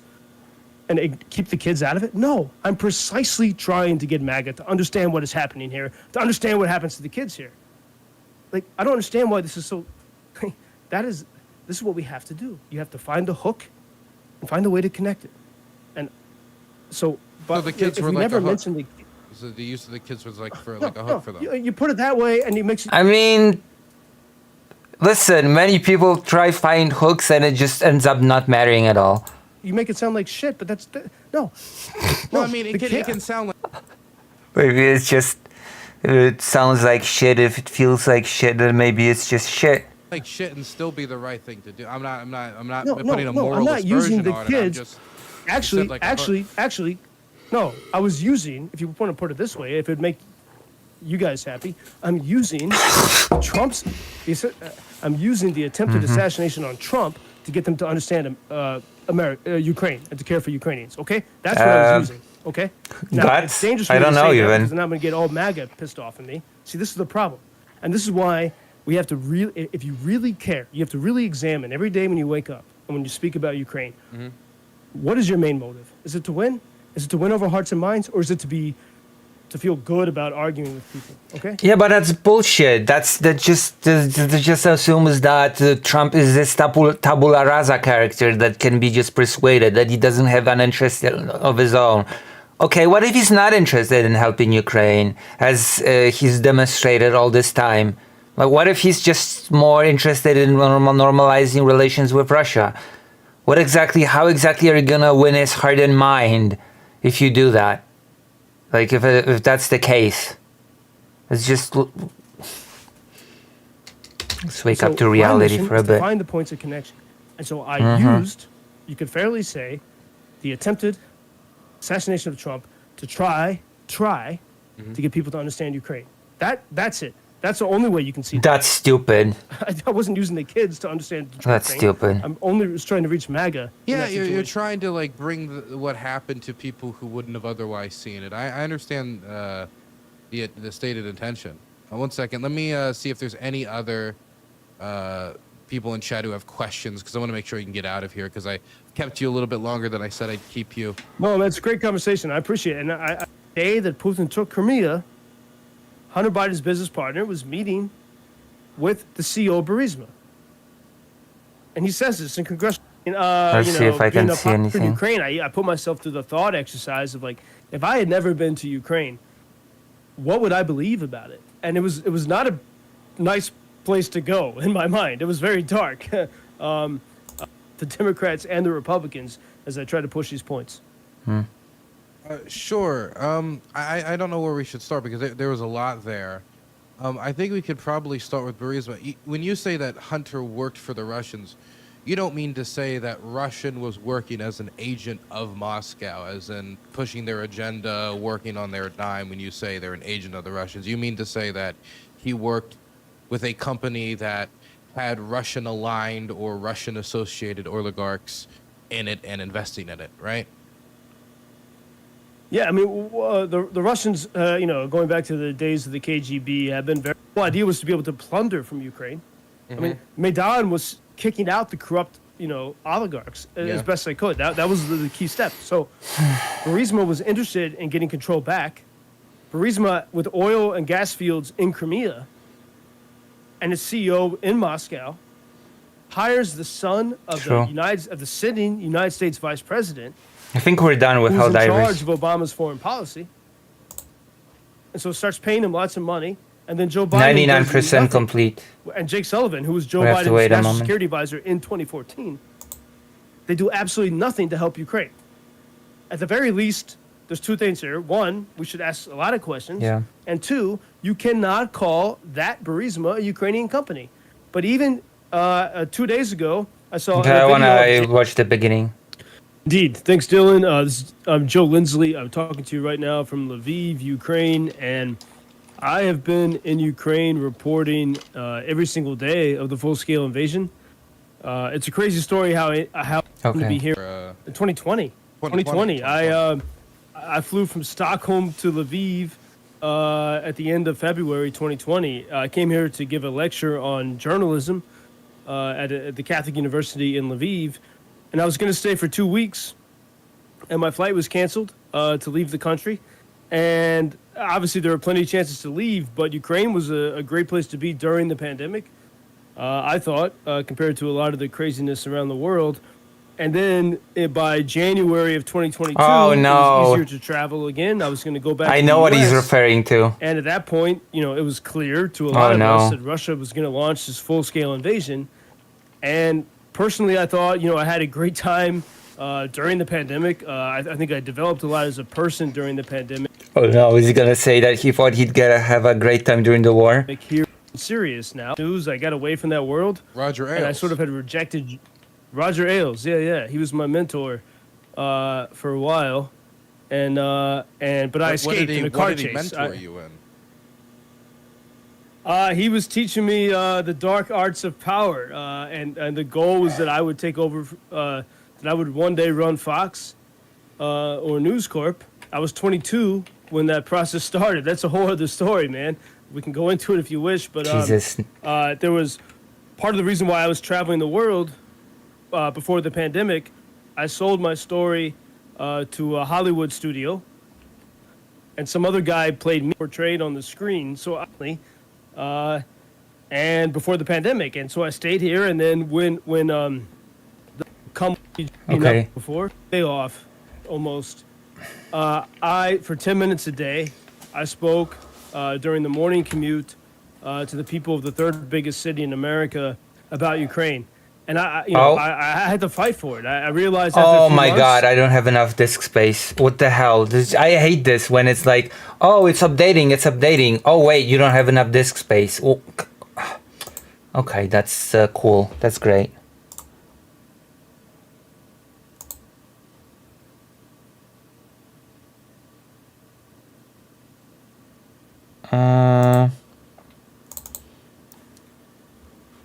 Yeah. To update Helldivers. Hold on. I think I might get some space if I do this.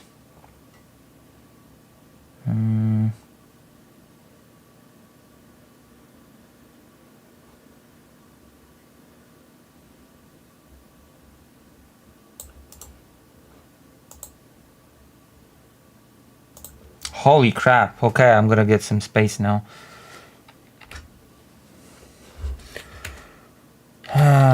Bin, recycle bin.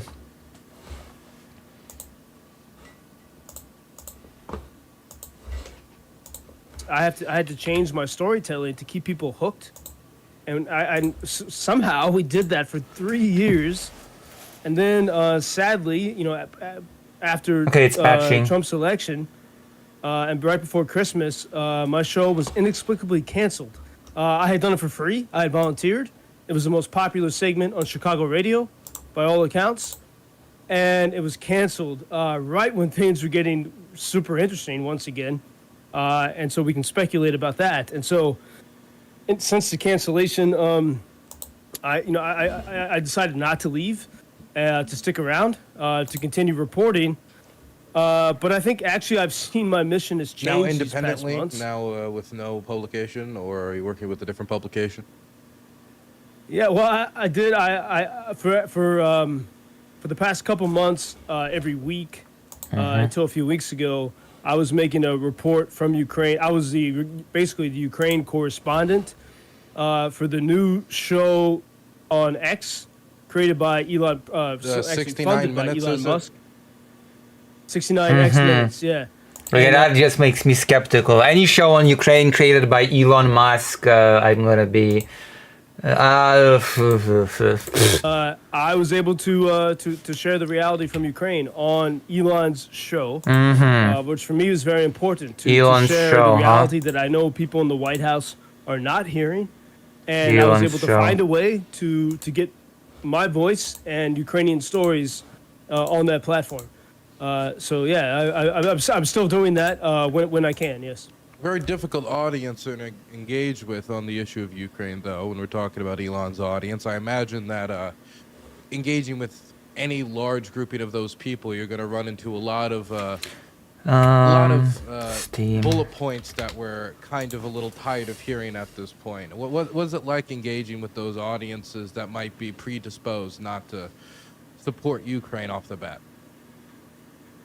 Well, firstly, Dylan, I think I mean, there are times when it gets frustrating, but then I think about my friends who are in the trenches, Ukrainians and foreigners, fighting, and how difficult that is. You've done And if they can do that, with the armed forces. yeah, well, not a lot, but I have lots. After 3 years here, I have You know, meet extensive people at connections bars and and stuff. friends. Like, yeah, I got you. No, I don't. No, not really. I mean, it's not. I'm not. It's really. Because we have another element to our project. I have a team of Ukrainians and foreign volunteers that we work with, and we raise money. We buy drones. We buy really.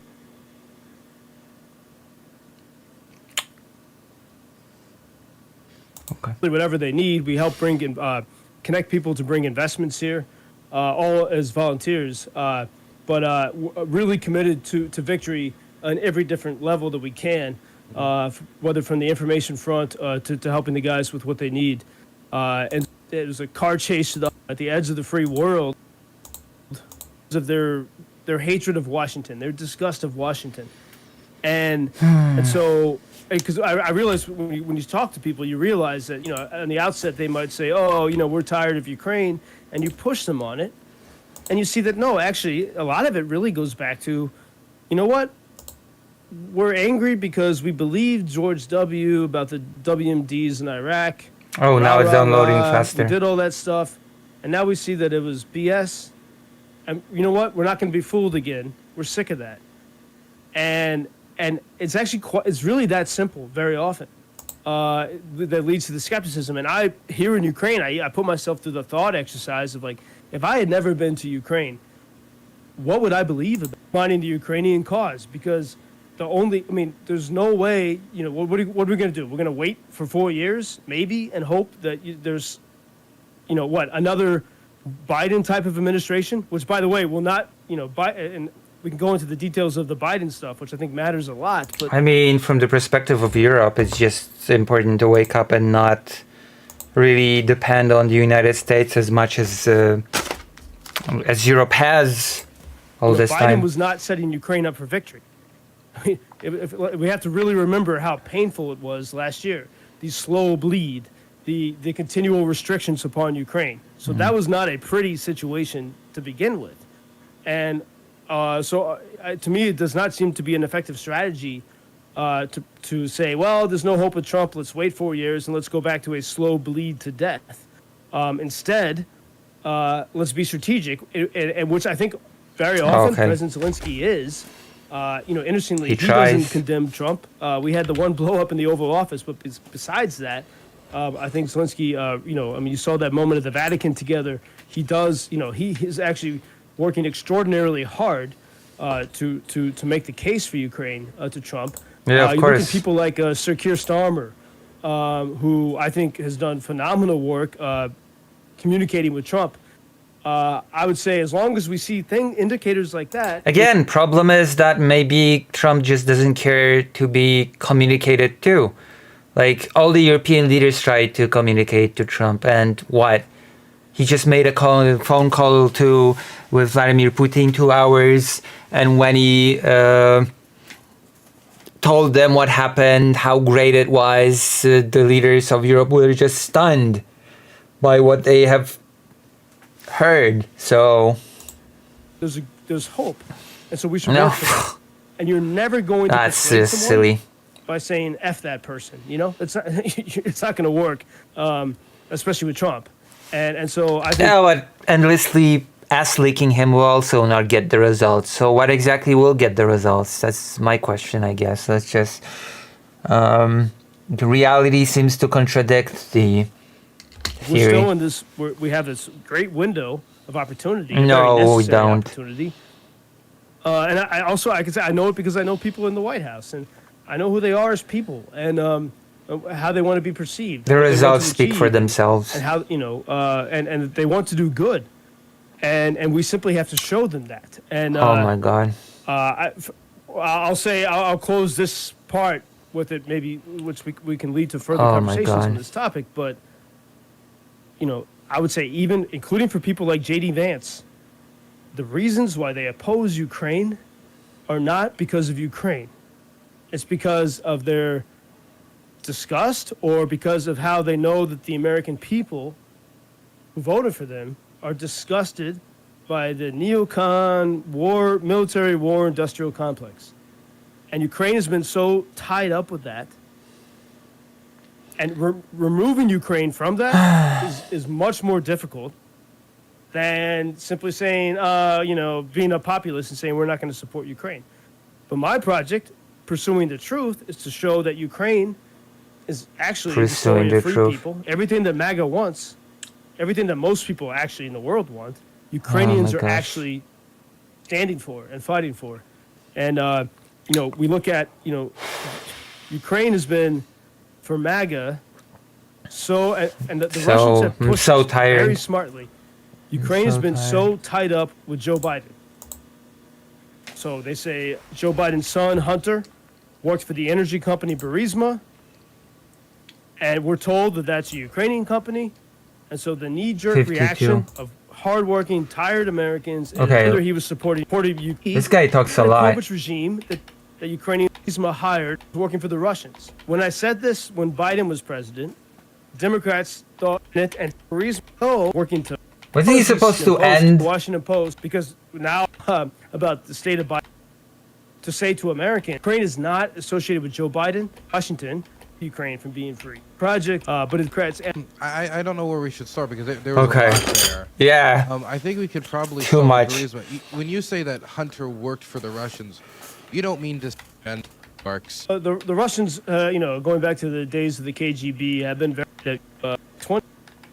I'm firstly saying the Russians they cast a wide net, and they've done that for years. In Yeah. fact, I was invited on a free trip to Moscow in, I forget, like 2015. And they told me this is run by the Russian Intel, Russian FSB. You have the Revolution of Dignity Eve in February 2014, and February 24th was the really, you could say that was more or less the day that the Yanukovych regime was gone, right? And they fled to Russia. One of the members of the Yanukovych regime, of the government, was the CEO of Burisma. Key data point, and he was testifying.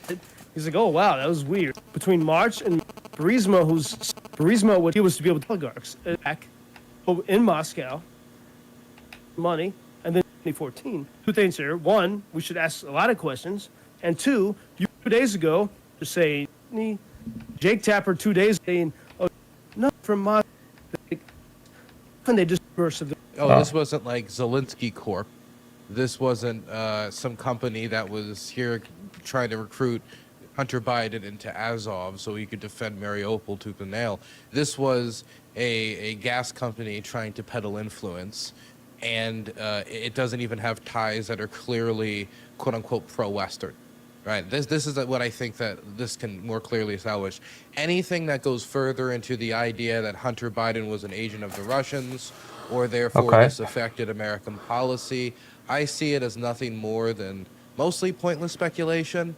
I see it as kind of like an overreactive, well, actually, it's not that Hunter Biden was controlled by the Ukrainians, it was actually controlled by the Russians. I understand the inclination to do that, but I just don't really see enough meat on those bones. I also find it very hard to believe that the sums of money that we're dealing with was really enough to change Obama's policy on this, and I had yet to see any examples of Hunter Biden My largely goodness. directing policy away, like Obama My away from more goodness. aggressive actions. Obama was already a president who was, to put it lightly, limp-wristed when it came to dealing with the Russians, and so Oh, I it's don't going- believe you need to even corrupt Hunter Biden or Joe Biden in order to get Obama. It's uploading to do so poorly on the slowly. issue. Obama was going to do poorly on the issue because his inclination was the Great Reset. It was to see Hillary Clinton press the button with Lavrov and smile. And so I find it much easier to believe that than to believe that the Russians had Biden on payroll, which we've had more than a decade Yeah. to see evidence of this come out, you know?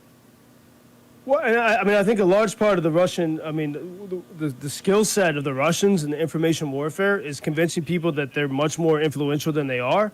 And Hunter was not a paid Russian operative in that way. And we know neither was Trump. I mean, the Steele dossier, which really originated from the Clinton camp, I mean, the New York Times and others now have said, the Russian collusion narrative is not what the Democrats or really the Hillary Clinton Democrats said it was. So there's scant evidence that Trump is a paid agent, and the same with Hunter Biden. So for sure, but what it is about creating the Potemkin village, the image that Russia is this powerful, and so what the Russians have done quite successfully with the Republicans and MAGA Americans, which includes some Democrats, is because Hunter worked for that company Burisma. He didn't work for them; he got money. Damn.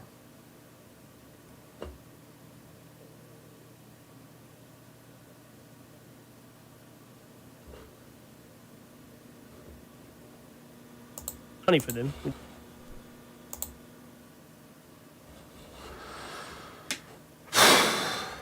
My goodness. What is happening here? The protected class. Oh Isn't that no, crazy? they're watching that. Oh, he's dreamy. American Congressperson. He's what? Sorry, Who- that's all I could They're think is watching that. about it, but I was like, how is dreamy as his son? Look at that face. Oh He's my like goodness. love. Look at he's in love. It's fantastic. A member of a protected class. Oh, I love that. You don't like that? I love that He's face. just laughing. Oh, He's laughing and holding frame. It's got a little. Look, Spike isn't is that so great? small. Look how What tiny are his the ba- mic is. What is that? Why is that so small? That's actually the tiniest mic I've seen in a while. He's 10 feet tall. A fucking American He is smitten. congressperson who Smitten. was advocating to, at the time, continue giving weapons to Saudi Arabia, which that's the other side of this conversation that's so funny. The Is that charity was me debate, yelling quote at, unquote. Dan Crenshaw, because he was telling Joe Rogan, like, we got to keep giving weapons to fucking Saudi Arabia, actually. Because these guys, these terrorists, they hate us because they ain't us. And I was like, bro, these are the guys that did fucking 9/11, and you're advocating to give them weapons that end up in the hands of Al Qaeda in Yemen, fighting against the fucking Ansar Allah, the Houthis. So it was a mind-boggling situation. So where I was got a that the little America did emotional. 9/11 context? Was that the America deserved 9/11 context? Yeah. Yeah, that was the Makes more context. sense now. Like you were saying, they caused it because they gave the Saudis the weapons, basically. No, it was just basic blowback.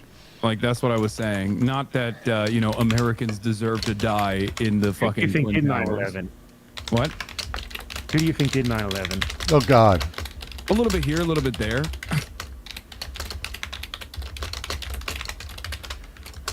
What? I have You a know? button. I think it's extremely disrespectful to imply that to imply that Al Qaeda and Osama bin Laden didn't do 9/11. I feel like it's taking a lot of credit away from them in their Oh operation. no,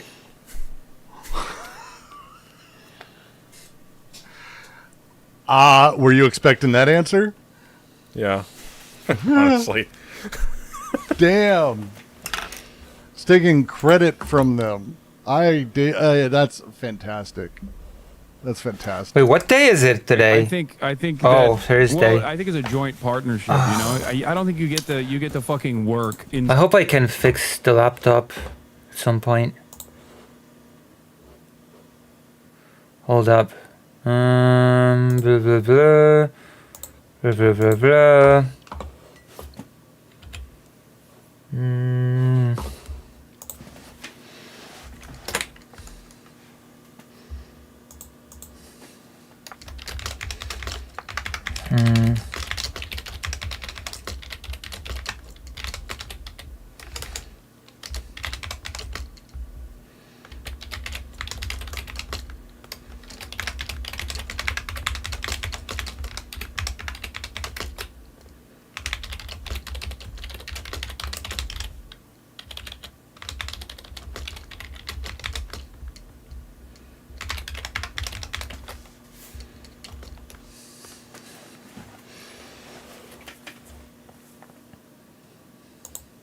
side. I I don't think you can't get straight to face, I'm literally be sorry. a known CIA operative and also get to learn how to fucking fly a plane and tell your flight instructor you don't need to learn how to fucking land the plane, and then also then end up doing 9/11 without a little bit of government oversight or lack thereof, I guess. Oh, man. Like when you put it that way, the world like from before is totally unthinkable. Like I would like get black bagged if I tried to enter the U.S. Probably it's probably been like that What? in like the last 5 years.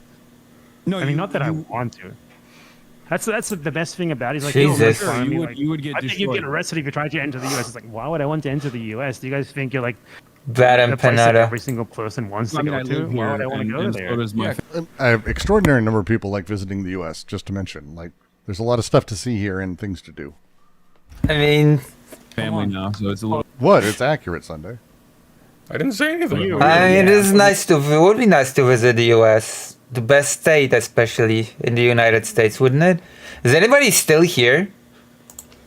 Do I still have an audience of 5? Or did I scare my only audience away? Lettuce, namely.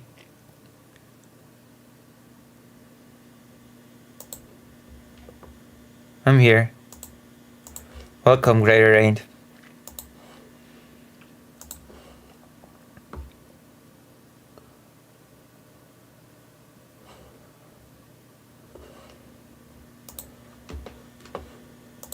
About me. Yeah. Who's this guy? This is President Sunday. To the right is Brooks. This is Hassan Piker. This is Ben Empanada. Ben Empanada had a weird thing against me when I reacted to one of his videos, and it was a mess. It was messy. It was messy business.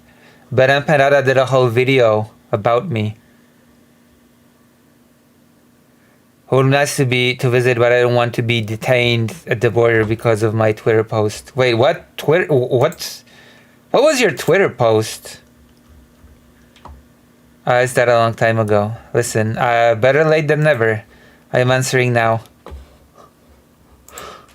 Americans No, are I so understand. sensitive. What were you asking about?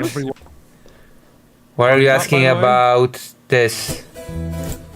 Are you asking about this? Dylan Burns and J.P. Lindsay, a journalist. I guess. Or sense to like compare it to like maybe an actual terrorist attack that killed a bunch of kids. You know, compare a bombing to a bombing would make more sense, right? I guess. For example, when you're talking about the Russians recruiting kids off of Telegram to go do these terror bombings, I think that could be something that maybe you could associate to Americans more, because Americans certainly have a modern experience with terrorism.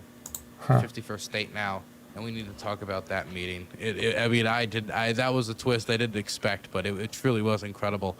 I would like to thank South Africa and its... Jesus. Alrighty.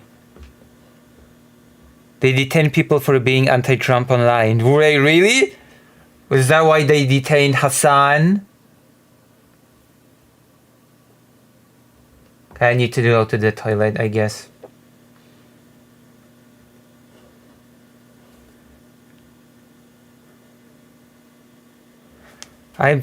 Where's Dr. Johns while we were at it? 59%. I'm gonna go to the toilet, return, and then I guess I'm gonna... This is so wild. This is wild. I'm gonna be right back. Be back with you. I also send people back to their country of origin for similar reasons, such as European professor. Oh, tell me about it. Tell me about it while I'm in the toilet. A European professor.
Ooh.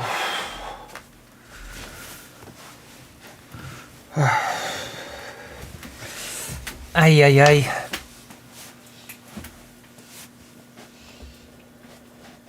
League of Legends Road to Silver. 5 people watching.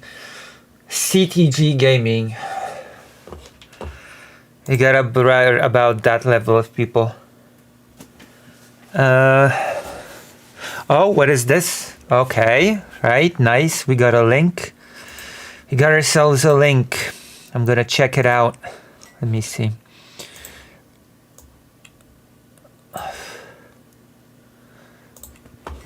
Wait, isn't this old news? Wasn't Elon Musk bullied out of politics because of his French scientist denied US entry after phone message critical of Trump found. Oh wow, phone message, not even a tweet. I'm a linker now. France's research minister said scientist was traveling to Houston for a conference when his phone was searched. What the fuck? Really? A French scientist was denied entry to the US this month after immigration officers at an airport searched his phone and found messages in which he had expressed criticism of the Trump administration, said a French minister. Wait, how can they, they just search his phone and search through his messages? Is that even legal to just go through someone's messages on the phone? I learned with concern that a French researcher who was traveling to a conference near Houston was denied entry to the United States before being expelled. Philippe Baptiste, France's Minister of Higher Education and Research, said in a statement on Monday to Agence France Presse published by Le Monde. Due process is dead anyway.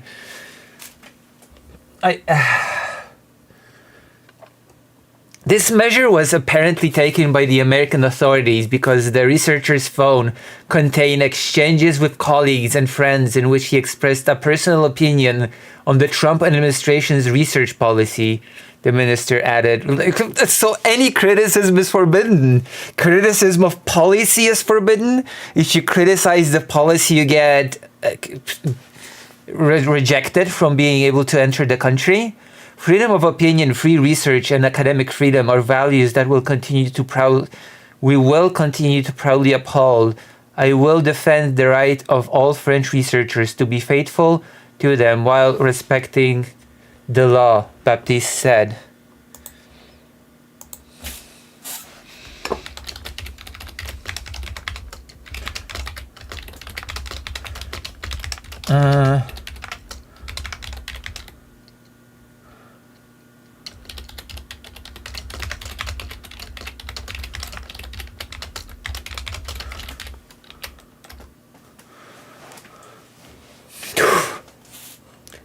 A diplomatic.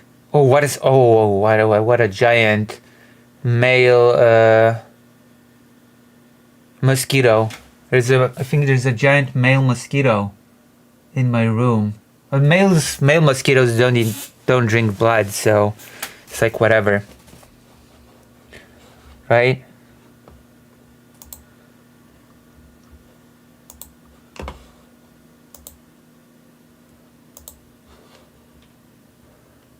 Males are fine, they drink nectar. Well, there's no nectar in this room. Diplomatic source told the French news agency that the incident occurred on 9th of March. The scientist was on assignment for the French National Center for Scientific Research, CNRS. The same source said that messages discussing the Trump administration's statement of scientists had been found. The researcher was reportedly then accused of writings that reflect hatred toward Trump and can be described as terrorism. The researcher was reportedly then accused of writings that reflect hatred toward Trump and can be described as terrorism. what did he say in those messages that can be described, that can be seen as terrorism?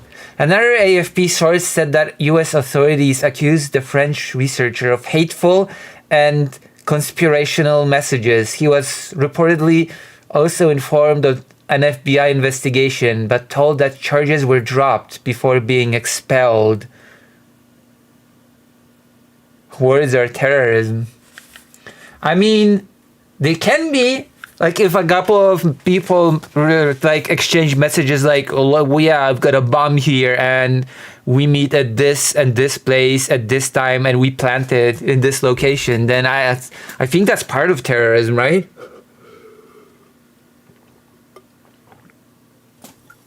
If you, for some bizarre reason, plan a terrorist strike via phone messages. Yeah, but they would have not. They wouldn't have dropped the FBI investigation. Yeah, and that would be conspiracy. Yeah. It's wild. Another AFP source said that U.S. authorities accused the French researcher of faithful. Okay. The research minister, Baptiste, has been outspoken in his own criticism of the Trump administration and Elon Musk for making huge cuts to scientific research budgets. So they're just intimidating the researcher. Yeah. It feels like that. On the same day that the researcher was denied entry to the US, Baptiste published a letter calling on American researchers to relocate to France. Many well-known researchers are already questioning their future in the United States, he wrote. We would naturally wish to welcome a certain number of them. The next day, Baptiste posted a photograph of himself in virtual meeting with a researcher at the University of Maryland School of Medicine who had decided to take up an invitation from Aix-Marseille University to welcome researchers who wish to leave the United States. Damn, University of Maryland. That is, that is unfortunate. Maryland is the best place to be, after all. On 12 March, Baptiste shared video on X of a television appearance in which he deplored the way that research on health, climate, energy, and AI is being chainsawed in the United States. In the same interview, Baptiste said that he had heard Elon Musk say that the International Space Station should be shut down in 2027. Who are we talking about? The boss of SpaceX? The head of the American Public Administration? None of this makes any sense. It was not immediately clear what conference the researcher was denied entry to. The US was planning to attend, but the 56th Lunar and Planetary Science Conference was held outside Houston from 10th to 14th of March. All persons arriving at a port of entry to the United States are subject to inspection on a case-by-case basis. Hilton Beckham, a spokesperson for U.S. Customs and Border Protection, said in a statement to The Guardian, as part of the Critical National Security Mission, CBP, officers routinely determine admissibility of foreign nationals using long-standing U.S. immigration law. If an individual has material discovered on their electronic media that raises flags during an inspection, it can result in further analysis. Claims that such decisions are politically motivated are completely unfounded. For sure. If you criticize our president, we will expel you, and it's completely not politically motivated. Before Trump returned to office, Beckham was communications director for the America First Policy Institute, a right-wing think tank that developed policies for Trump's second administration by drafting nearly 300 executive orders before the election and creating a sort of shadow cabinet led by Linda McMahon, Pam Bondi, and Brooke Rawlings, who now all serve in the current cabinet. A CBP spokesperson also pointed to a section of the agency's website which notes On rare occasions, CBP officers may search a traveler's mobile phone, computer, camera, or other electronic devices during the inspection process. Such searches of electronic devices, the agency policy claims, are often integral to determining an individual's intentions upon entry to the United States and thus provide additional information relevant to admissibility of foreign nationals under U.S. immigration laws. Oh boy. Oh boy, indeed. Well, I guess wipe your phone or whatever if you're going to the United States and you are critical of the administration. That is the only sound advice that I can give you. That is the only thing that I can tell you at this point. If you are looking to go to the United States, you better not leave any trace of being officially critical of the Trump administration's policy, which I don't know where that leaves me when it comes to my prospects of visiting the United States of America.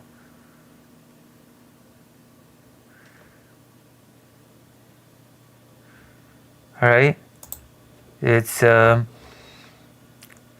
guess we're just going to have to see. It's all going to have to unfold before our eyes.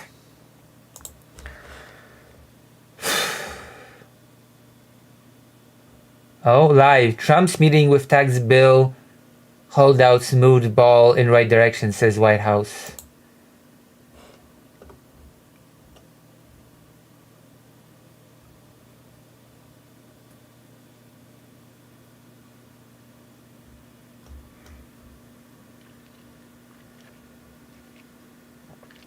News, world, Europe. Macron's party moots banning head scavengers in Israeli troops fire warning shots at 25 diplomats visiting occupied West Bank. Well, that's a good sign. Finland's preparing for the worst as Russia expands military presence near border. Well, no, that's not a problem. I'm sure that's not a problem considering that Trump said that there's no need to worry. And when Trump says that there's no need to worry, then there's no need to worry.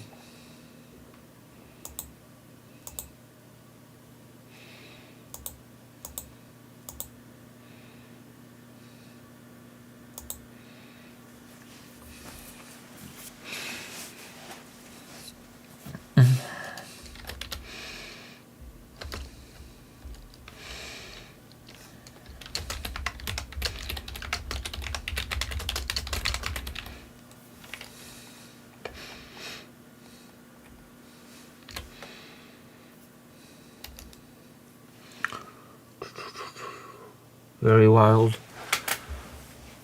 I'm sure it'll go smoother than Ukraine with Finland. Well, I mean, it won't go at all. Trump said that Finland's just safe. It's all good. Trump said that he's not worried about the situation at all. So we can trust Donald Trump, can't we? I want to visit the US, so I'm just going to say that if Donald Trump says that it's fine and safe, then it's fine and safe. You should trust Donald Trump, whatever he says. Okay? In fact, just today I've learned that being anti-Donald Trump is detrimental to Ukraine, and I'm pro-Ukraine, so I should become a Polish MAGA person. From today, it's going to be a Polish MAGA channel. How do you like that idea?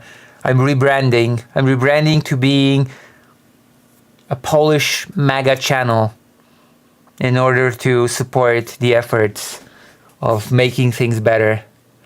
Visit the USA, they'll unlock your laptop for you and then send you back to Poland for being pro-Ukraine. I mean, if they unlock my laptop, then I don't know, maybe it's worth it. Oh god, I'm going to a place tomorrow. Hopefully they'll be able to help me with the laptop thing. Yeesh. 68% updating. by the time Dr. Johns is here, we'll be able to play a few matches, and then I'm gonna skedaddle, I suppose. Let's see. This is worrying news. Finland's preparing for the worst.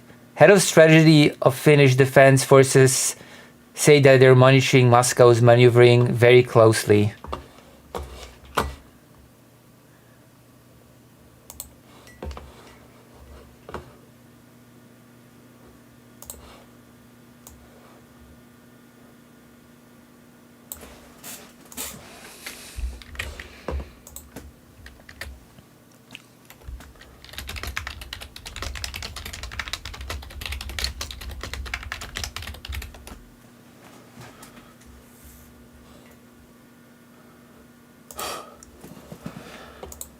Oh, isn't also Poland preparing for the worst? No, Poland trusts Donald Trump, so there's no need to prepare for anything. Okay.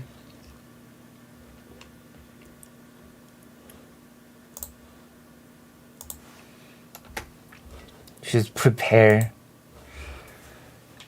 Finland said it expects Russia to further build up troops along their shared border when the war in Ukraine ends, after reports that Moscow had strengthened its military bases near the NATO frontier.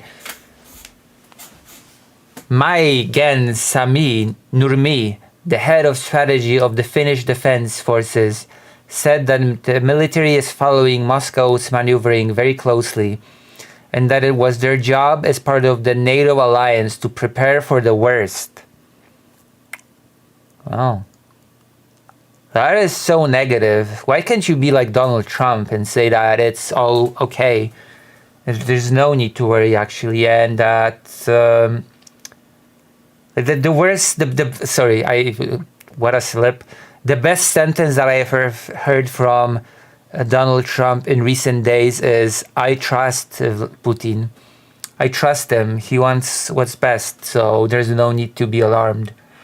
The Finnish border guard announced on Wednesday it had completed the first 35 kilometer of a planned 200 kilometer fence on its eastern border with Russia, which has been closed for more than a year after Helsinki accused Moscow of directing asylum seekers to Finland in a hybrid operation.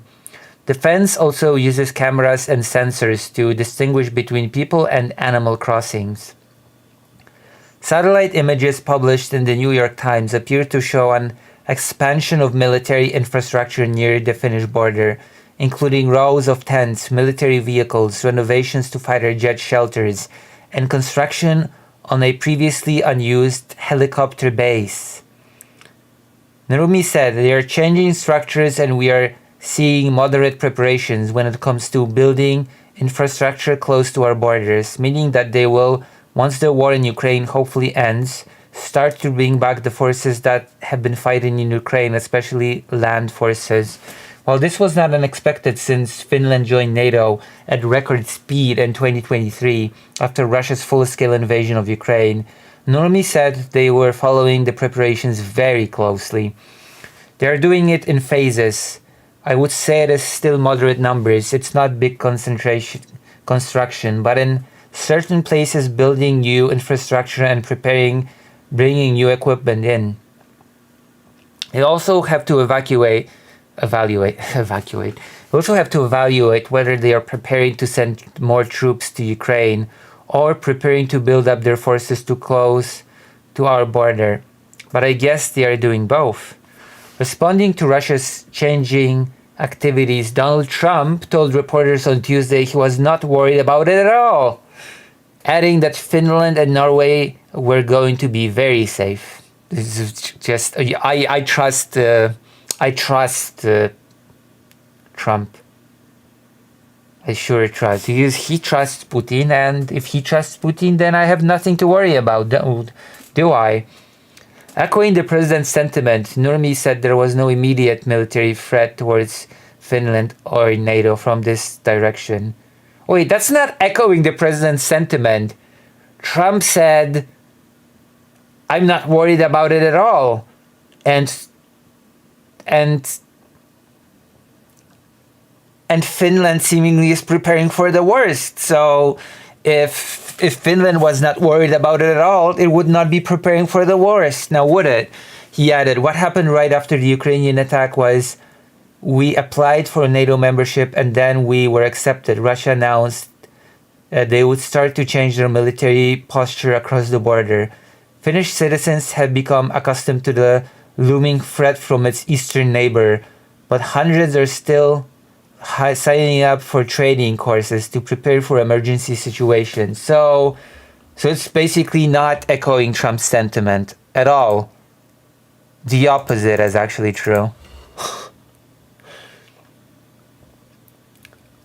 The Finnish Women's National Emergency Preparedness Association, known as NASTA, said interest in its training courses was still high since first soared in 2022, with more than 800 women applying for its spring course and most courses filling up in 3 to 4 minutes. But Suvi Aksela, NASTA's communications and organization manager, said the border buildup was not a big talking point in Helsinki. It is not very alarming for us, she said. We're used to hearing from Russia, like all these threats, and we knew once we joined NATO, they said they were going to build up pressure, a presence on the border, and it probably will just because it's Russia. Russia's crazy.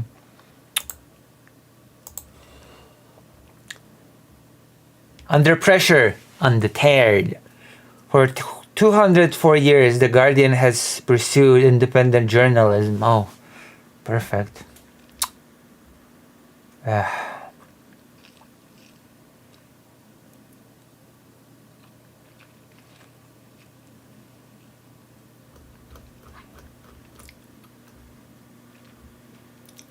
That's just great.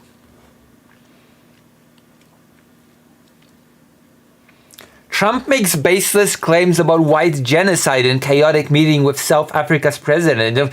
What the hell? What is happening? Now I want to watch this meeting. Oh God.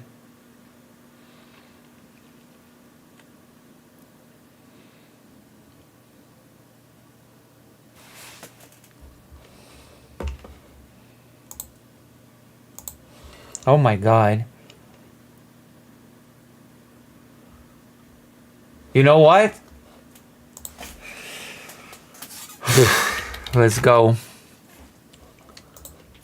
Let's go. Let's just go. Let's just do it.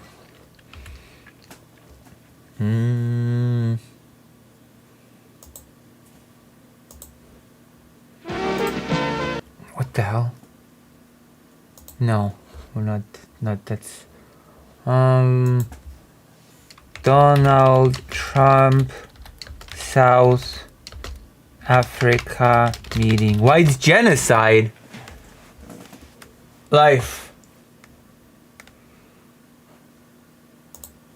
Help us in how we can have the technology and everything that is needed, President. White genocide. Oh my God. Trump shocks South Africa's Ramaphosa with genocide evidence at White House's meeting. As to whether you believe genocide is occurring in South Africa. White genocide, huh?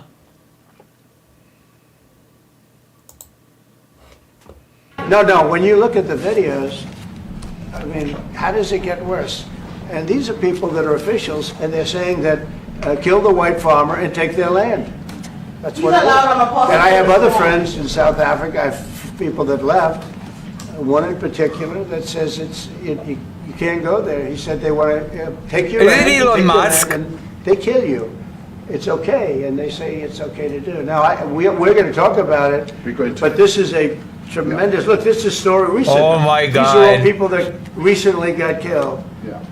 And I don't know how it can get any worse. These are and you know, the men that you saw, the people that you saw in that movie, those Oh are my officials. God. Those are people that were in office. They had one march, they had a dance in your parliament, whatever you may call it, legislature. Well, let and me it was clarify terrible. that. Yeah, Let me please. clarify that, because what you saw, the speeches that were being made, one, that is not government policy. We have a multi-party democracy in South Africa that allows people to express themselves, political parties to adhere to I various... want to watch the meeting. I want to watch the whole thing. Trump accuses South Africa of white genocide in meeting with countries. Oh my god. Oh wow. Okay, I want to watch this now. Oh my goodness.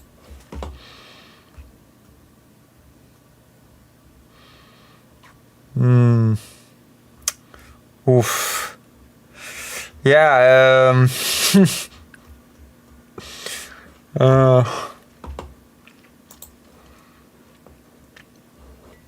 God. Let me check Steam for new developments.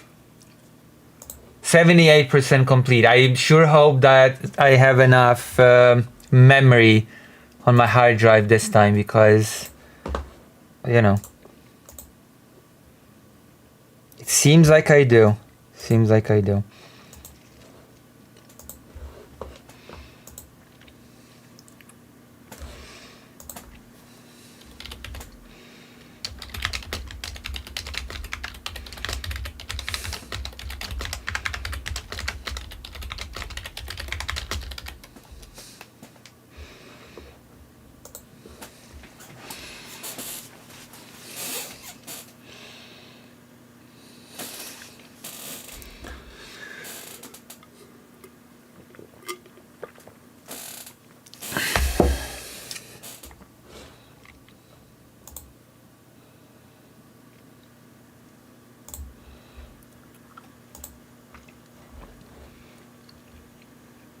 When does it start? Oh, okay. It's gonna start soon to this part. Soon to this part. Oh, goodness. Let me. 79% complete. Soon to the past. Hello, Chaim Steinstein. Soon to depart. Let's go. True. Also, have I seen you here before? I know I ask this from people a lot, but I don't recall your name. So you might be new to the stream. Are you? Or have you been here before? In which case, I apologize for forgetting about you. My deepest apologies for having forgotten you. My best friend, my best viewer.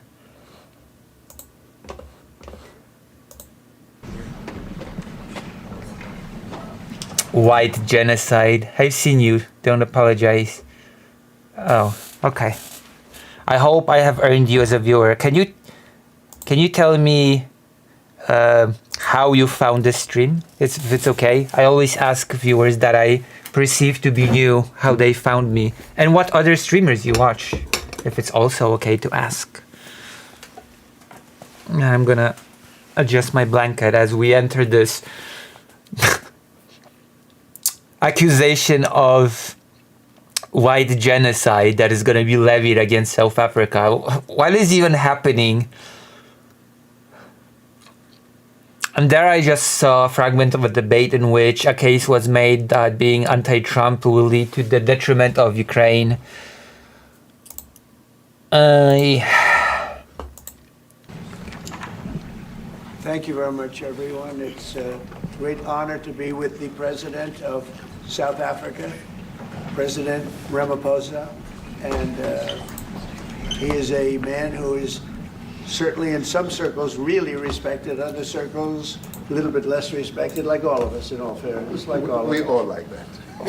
We also have a few of my friends. Ernie Els, a great golfer. He's a truly great golfer. And Retief Goosen, who's other really, we call him really a great golfer too, Ernie, right? You two guys are fantastic. And We could add Gary to the And group. the rambling What a begins. group of golfers South Africa's had. I don't Yes, know. yes. There must be something in the water, right? It's Yes. something good. These two guys are It's the water. unbelievable. It's the water, sir. Yeah, Gary's Gary.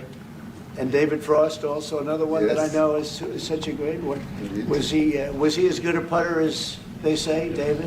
He's a putter. He's a putting machine, right? Absolutely. But he's another one, so something very good about South Africa in golf. And golf is still doing great in South Africa. And they have young players, I hear, coming up that are going to be very good.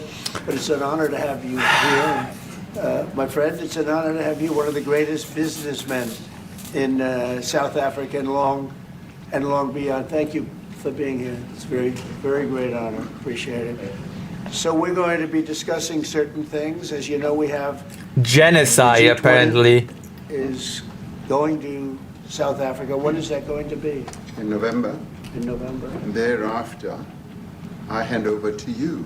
And Yes, we have it next. you originated the G20, so I'll hand over the baton to you, Right. and then you lead the G20 We're in going the to have world. it. We're going to have it the following Yeah. year. Yeah.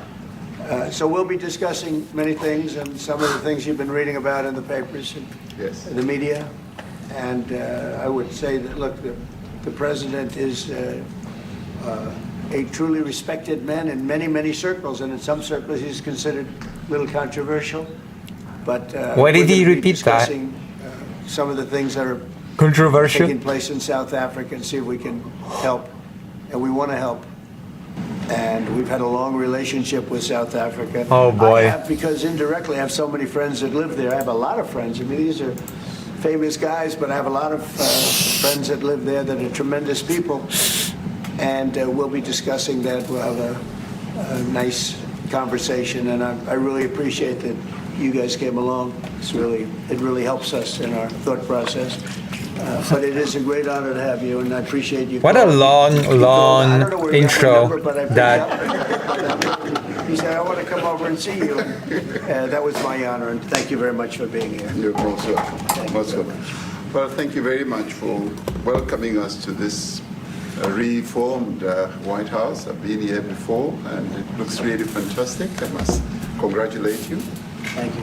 But I also thank you for allowing our delegation. is that going to be a This is thing very now? mixed All of his delegation meetings that in the White House are going to be a mess now. by ministers. Is that going to be like Someone from the trade union movement, who we really collaborate with, and from business as well, and our sporting legends. When I spoke to you, you said, yes, come along and bring Gary Player, bring Eddie Els, and Retief Hoosen. I brought the two of them. Gary what Player, happened to Gary? I spoke to him, and he said, look, I'm getting rather on in my years, but wishes us luck in this discussion with you. So it's a real joy, and I'd also like to thank you for allowing your people to start discussions with us at the trade level. I mean, we are essentially here to reset the relationship between the United States and South Africa. We are the Great Reset? long-standing partners in many, many ways. We've collaborated in many fields, in space issues, in energy, and in trade, and we therefore need to reset that, particularly in the light of some of the announcements that you made on trade and investment. So we Tariffs? want to advance more trade between the two of us, our two countries, and our people now have been empowered by yourself. What was the and tariff yourself on to start on South engaging. Africa And again? we hope that we will be able to fuel that engagement during our talks. And we also want to discuss issues that have to do with how we promote further investments in both countries. We've got about 22 companies. Well, so far from this is South Africa that bog have standard invested in the conversation. US. Very That's standard creating so a far. number of jobs. At least from And the similarly, you've got almost South 600 African side. companies that have invested in South Africa, and some of them have been in South Africa for more That than needs to 100 change. years. So our That needs to links change are- soon. Don't worry, it really will. long-lasting, and we would like to recalibrate those relations between our two countries and discuss a whole range of issues, geopolitical, the work that you're doing to bring peace around the world, in Bringing- Ukraine and in the Middle East. So we Yeah, value Trump that. sure is We bringing are peace to also a great Ukraine. contributor to peace processes that are going on around the world. Yeah. And of course, What we a want peacemaker. to discuss how we can support each other. You are a much bigger economy than we are. We're just a tiny economy, but we rely on each other on a number of issues. We've got critical minerals that you want to fuel the growth of your own economy and reindustrialize. Interesting. So we have that on offer, including rare earth minerals. Interesting So all that. combination. Yeah, interesting that opportunity and raw products earth, that rare we buy earth from has you, been brought up. as well as what we sell Interesting. to you, I believe makes up a really Someone has been good and observing the powerful Ukrainian relationship, mineral deal. which we need to strengthen, which we need to engender, and that is really what has brought us here. And we are really privileged to have, great South Africans in the mix. As you said, you'd like to see them as well. And I brought you a really fantastic golf book. It's 14 kilograms. Oh, that sounds good. And Really? it showcases the golf courses in our country. Johan Rupert wrote preface, so did Annie else. And I want to showcase our golf Listen, he accepted the Qatar plane recently, and now he has accepted the 14 kilogram.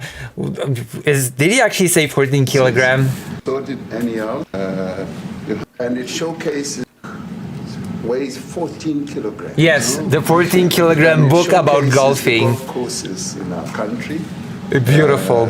Johan Rupert wrote preface, so did Annie else. And I want to showcase our golf courses. You might remember when I spoke Trump don't to you, read.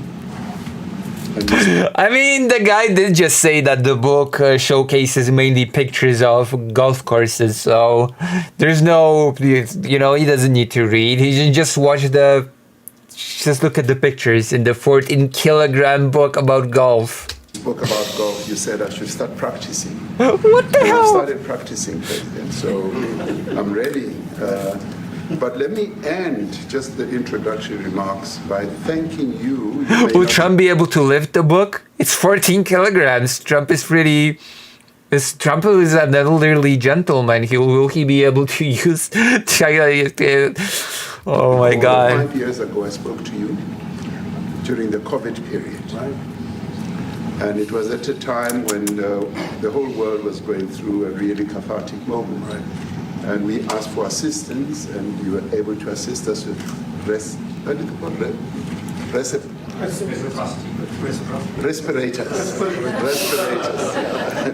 Did I actually say reciprocity? Your word. And you delivered respirators to us. We didn't have as many in our country, and it really helped Reciprocity. to help us deal with COVID. So I'm here also to say thank you and to thank the people of America for having helped us during a really difficult time. Being the small economy that we are, we needed help from around the world. And you were there to provide that. So thank you very much. I remember the call. Yeah. We sent 150 respirators. We became the respirator king. We started making them. Nobody had them.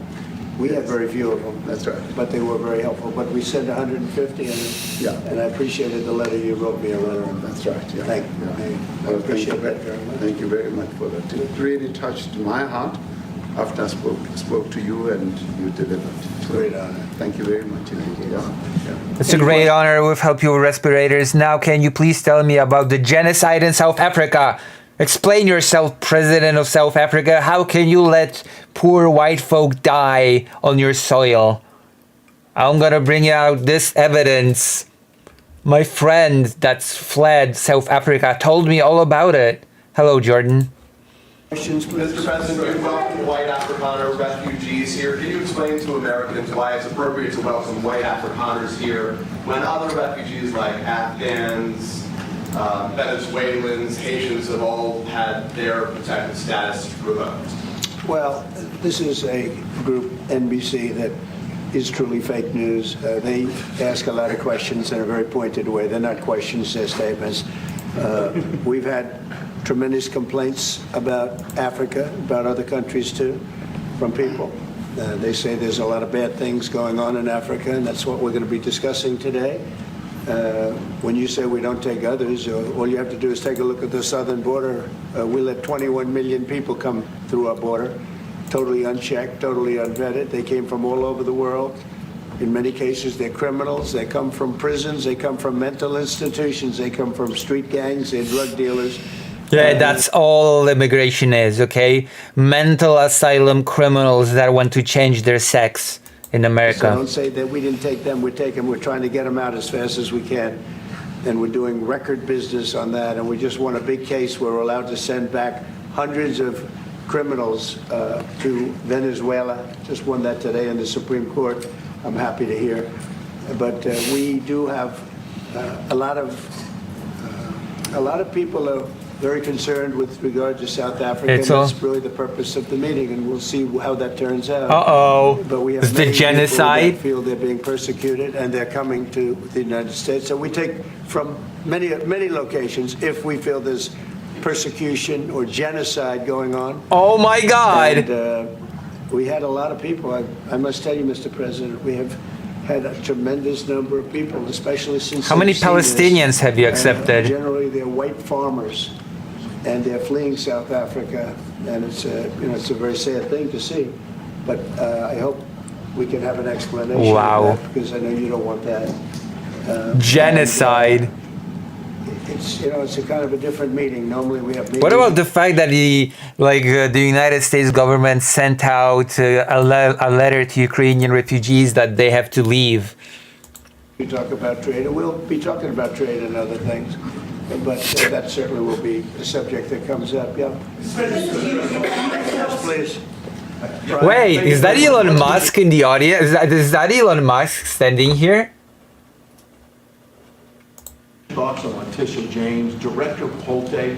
Hold on, is it? Or am I mistaken? Or white Afrikaner? Or is it just someone that looks similar? Am I wrong or am I correct? Is that our main token South African victim of oppression? Yes, please. Brian? Thank you very much. I'd like to get your thoughts on Letitia James, Director Polte. According to him, Letitia James says that the alleged mortgage fraud was simply a mistake. I want to get your thoughts on that. She put down that her father was her husband in order, and this is very similar to, I guess, the false accounts they have on here. Well, I don't know what it is currently, but Letitia James, who's the Attorney General of New York State, it seemed, I'm not involved in that at all. I know it's being handled by various groups, I guess, but it's major fraud, mortgage documents, and fraudulent everything. Yeah, I think she said the father was her husband.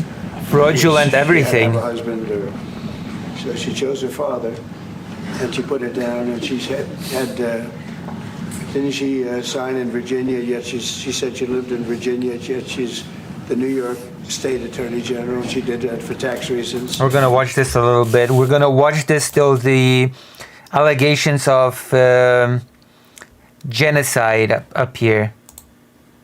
Okay?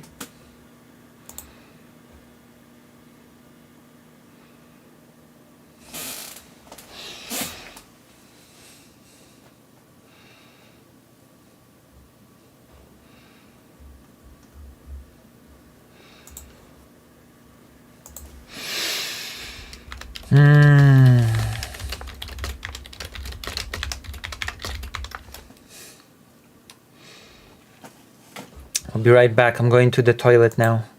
I'm starting my journey to the toilet. In the meantime, you can write me in the chat if you want me to continue watching this. I can watch this tomorrow, or do you want me to start up Helldivers, which Helldivers has actually updated completely now. That's a thing.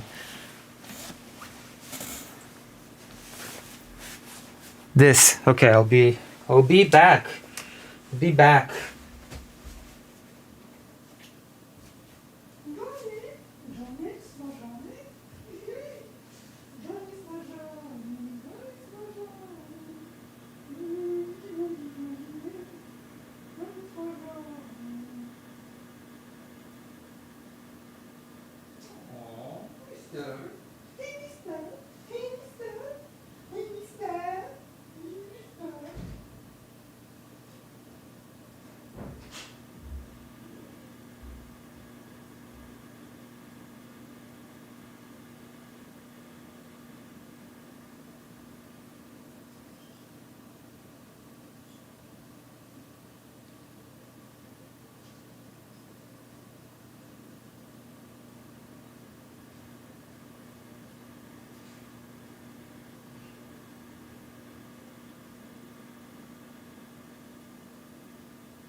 Fajda, chodź. Yeah. All right. Oh, wait. Hold on. I need a drink. Send you my friend code once you're in. Yeah, but I have to do a thing. Hold on, Mr. Booby Boy. Hold on, Mr. Booby Boy. Hold on,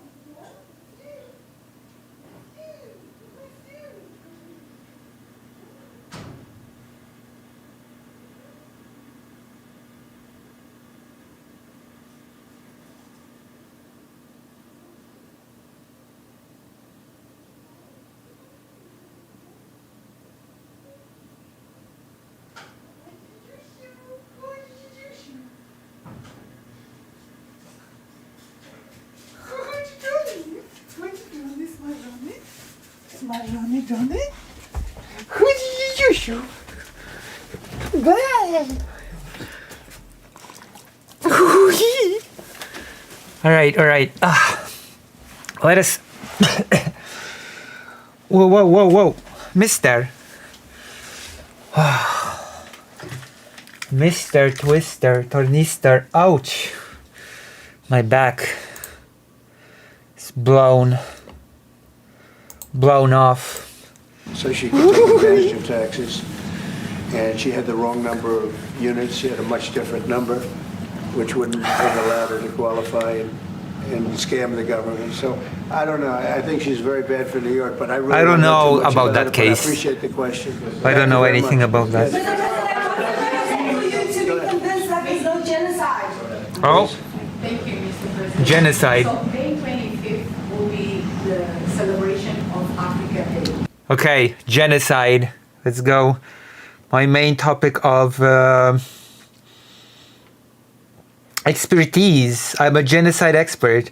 I have a big fat book on genocide. I have actually a few fat books on genocide. So, let me hear the accusations and let me make my determination on the validity, the soundness of the accusations.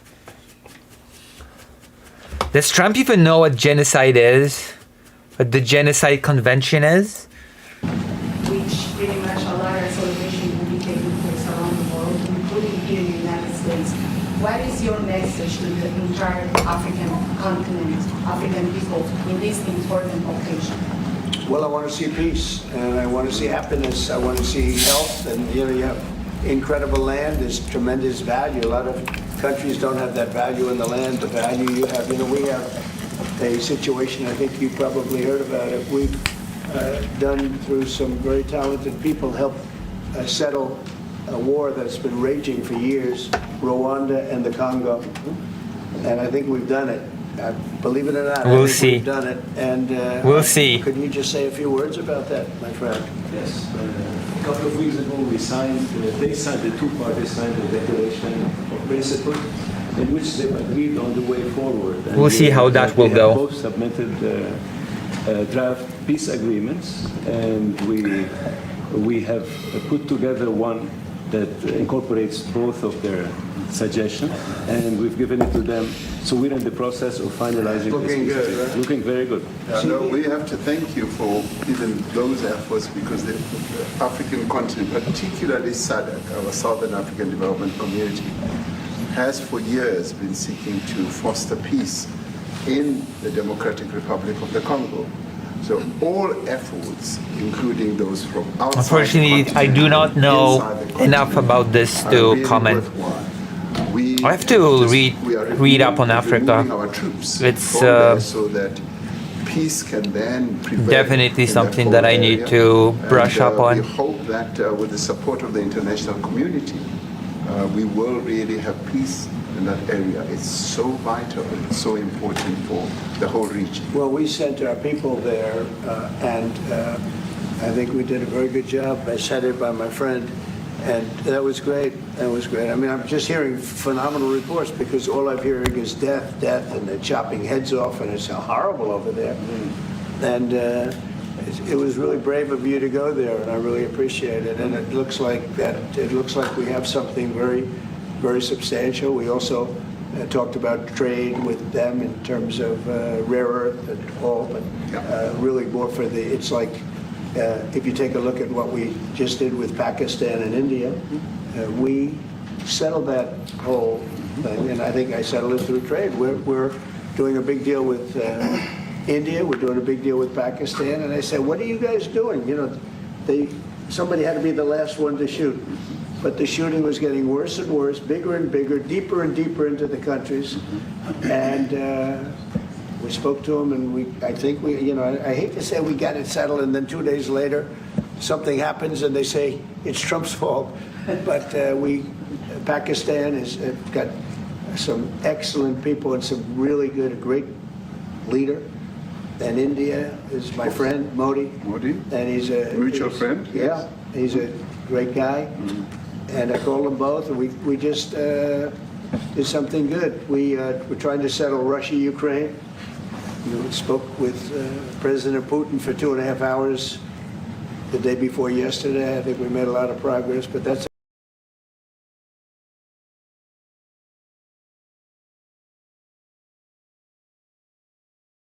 Yeah, a lot of progress. A lot of progress has been made with Ukraine. Sure, so much progress that Putin has refused a ceasefire. Yet again, so much progress, so much incredible progress. It's just this silly Ukraine. It's so stubborn. Everything is going so well. The Congo and Rwanda. India and Pakistan, it's also going so well. If only Ukraine would not be so stubborn, like Trump's record would have been perfect, wouldn't it? Amazing. It's a bloodbath. 5,000 people are being killed a week. 5,000 soldiers a week, not including people in cities and towns that are also being killed. So we're trying by to Russia. Help. And it doesn't affect us. It's not our people. It's not our soldiers. It's Ukraine and it's Russia, but if we can save 5,000 souls, we'll do it. We're pretty good at it. Yeah, like I'm gonna save 5,000 souls by not pressuring the country that invades at all, by pressuring the country that is invaded, in fact, by refusing to sell anti-air systems to Ukraine. And I'm also going to save 5,000 souls by announcing that if no progress is made, I'm just gonna bail from the whole thing. Amazing. Art of the deal. What an artsy fartsy amazing way to. It's a bad situation. That is a really bad situation. Well, you'd recall when President Zelensky was coming to South Africa, that's when I spoke to you. That's right. We both agreed that we need to push the peace message so that there can really be peace. And we've been involved in the Ukraine-Russia conflict for quite a while through my Minister of State Security here. We've been dealing with them in the exchange of children. Everybody wants peace. It's not a matter of peace. It's a matter of what sort of peace. I mean, okay, Russia does not even want peace. Let's be honest. Russia is just stalling to be able to continue and gain more territory. But apart from that, names and addresses and all that. So we've been invested in that whole process as well. Wow. the moves that you're making are fully supported by us because we would like to see the end of that war. It's true. I called Zelensky, Bravo. and they said, he's in South Africa. I said, what the hell is he doing in South Africa? He was talking to us. We got this straight. That's a strange one. I said, what are you doing in South Africa? Yes. That's a strange one. He's trying to make Why is it? we're taking him. You know, we were lucky because we had the great Nelson Mandela, who taught us how to No create comment. peace, to make peace. So No we were comment. imparting some of those lessons to him, some of those learnings, and I specifically mentioned to him that this is how Nelson Mandela taught us that when you want to have a peace in a country, do it on an unconditional basis and sit down and talk. And that's precisely Yeah, and so that's why Ukraine has agreed to an unconditional ceasefire, and then Russia just didn't. So what exactly is Ukraine supposed to do at that point? This is ridiculous. This is just glaringly ridiculous.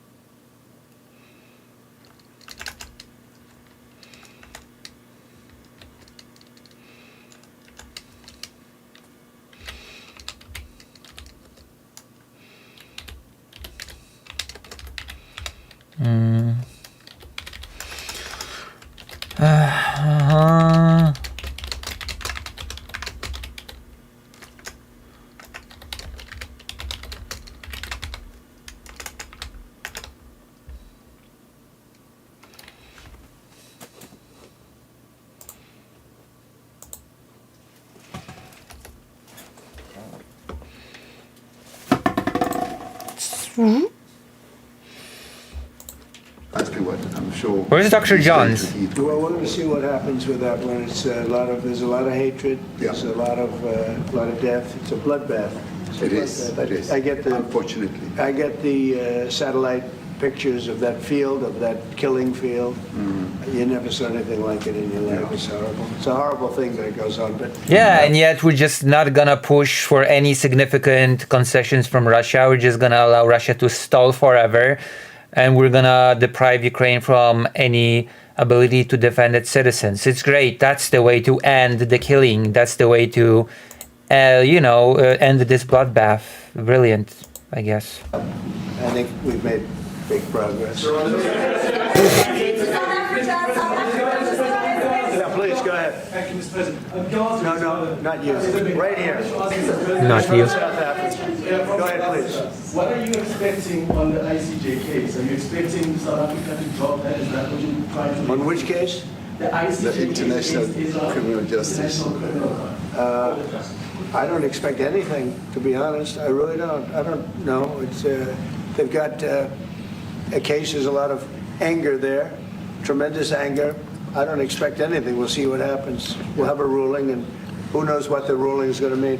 Yeah, depending on the ruling, maybe Trump will decide to sanction the organization, just like he did with the ICC. Remember? Because of the arrest warrant on Netanyahu. Of Gaza. Mr. President, are you going to be speaking to Prime Minister Netanyahu about Israel's renewed offensive there? There's been a lot of concern from European countries. The Pope has expressed concern. Are you going to be asking Prime Minister Netanyahu to tone down the offensive in Gaza to let more aid in? Was that a question or a statement? This guy's, you never change. Mr. President, this time, what would it take for you to be convinced that there's no white genocide in South Africa? Well, I can answer that for President. It's for him. No, seriously. I'd rather have him answer. Yeah, I'd rather answer that. It will be. Our president will respond to you. What the fuck is this? It will take President Trump listening to the voices of South Africans, some of whom are his good friends, like those who are here. Like When we who? have talks Elon between Musk? us on the quiet table. It will take President Trump to listen to them. I'm not going to be repeating what I've been saying. I would say if there was Afrikaner farmer genocide, I can bet you these three gentlemen would not be here, including my Minister of Agriculture, he would not be with me. So it'll take him, President Trump, listening to their stories, to their perspective. That is the answer to your question. But, Mr. President, I must say that we have, wait. Wait. We have thousands of stories talking about it. Sure. And we have documentaries, we have news stories, and that. Is Natalie here, somebody here to turn that? I could show you a couple of things, and I would. I'm gonna look into this real It has to be hard. responded to. Yeah, sure. Let me see the articles, please, if you would, and turn the lights down. From Turn what the lights publications? down, and just put this on, it's right behind you. Johan. There's nothing this parliament can do. With or without you, people are going to occupy land. We require no permission from you, from the president, from no one. We don't care. We can do whatever you want to do. Who are you to tell us whether we can occupy land or not? We are going to occupy land. South Africa occupy land. That's who we are. We don't ever want to do. We can withdraw my membership from this useless parliament.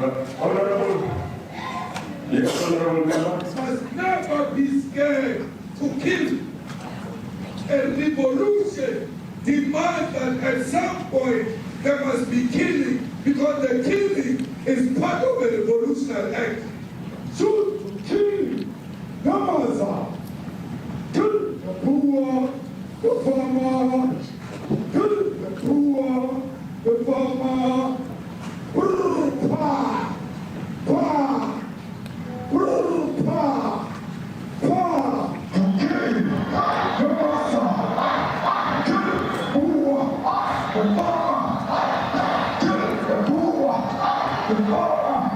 The man of D-Day in PE is a white man. So these people, when you want to hit them hard, go after a white man. They feel a terrible pain because you have touched a white man. Not because Mashama and Soli will not be touched. They will be touched. Come on. But we are starting with this whiteness. We are cutting the throat of whiteness. Shoot, kill, Namaza. Kill the brewer, the farmer. Kill the brewer, the farmer. Pa, pa, pa. Shoot to kill, Namaza. Kill the brewer, the farmer. Kill the brewer, the farmer.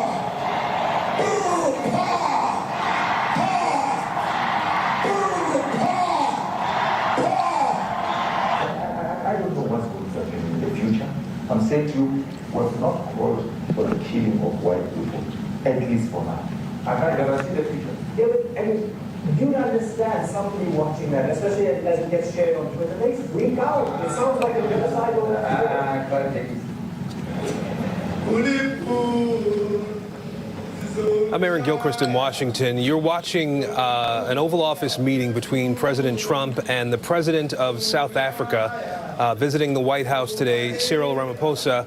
And what we're seeing at this moment, it appears, is a video presentation that has been prepared by the White House, seemingly for this moment. Not typical that we would see a monitor pulled into the Oval Office in this way, and what appears to be an edited video that is a part of the conversation that had been happening around white South Africans and the accusations made by the president and others that there was genocide happening in South Africa as it relates to the white minority in that country. And this video seeming to offer some proof of that accusation. Let's listen to the president. These are burial sites right here.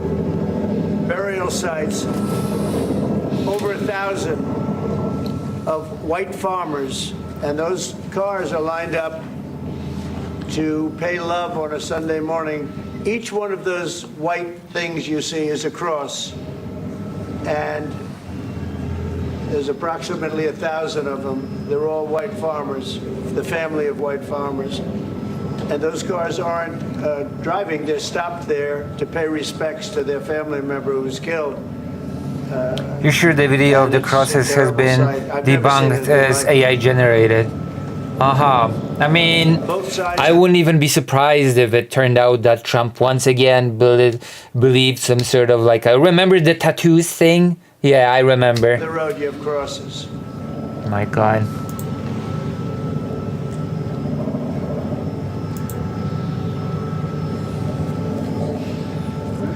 Those people were all killed.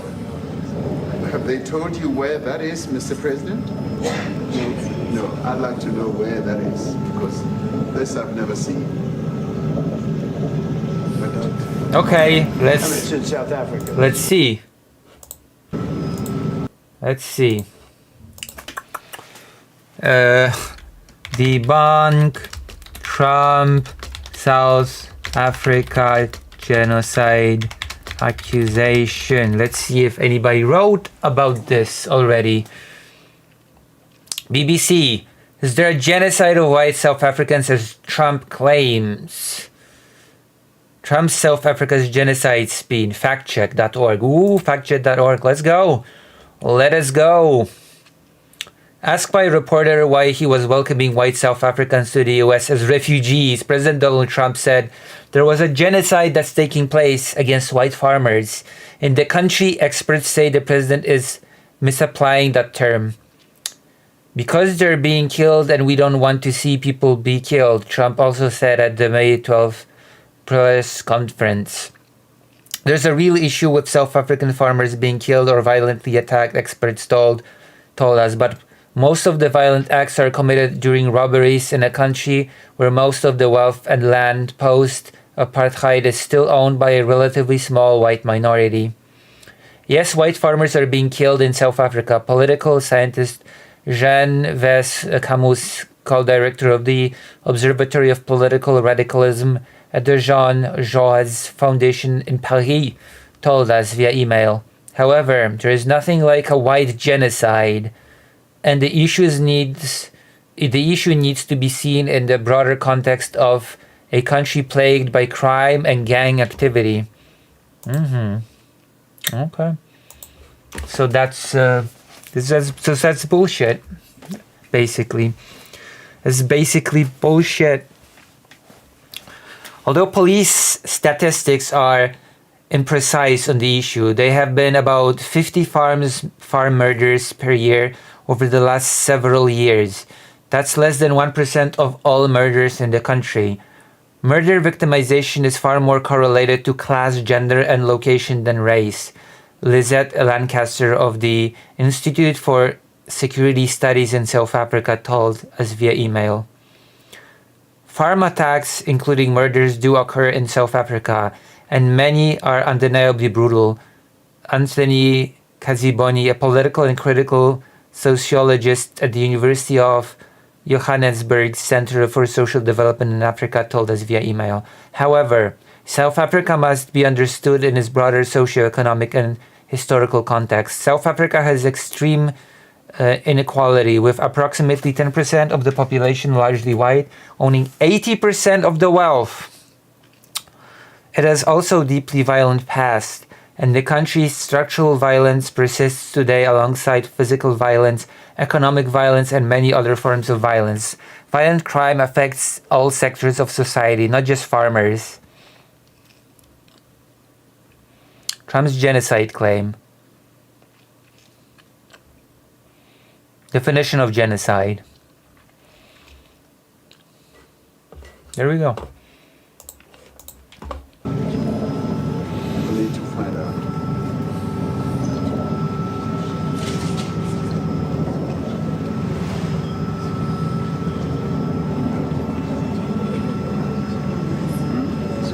I'm actually gonna Google this.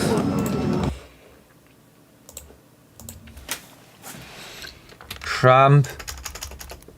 I'm gonna add the word debunk. Trump white crosses South Africa video. We're gonna see if it was debunked. Trump ambushes South African president with video.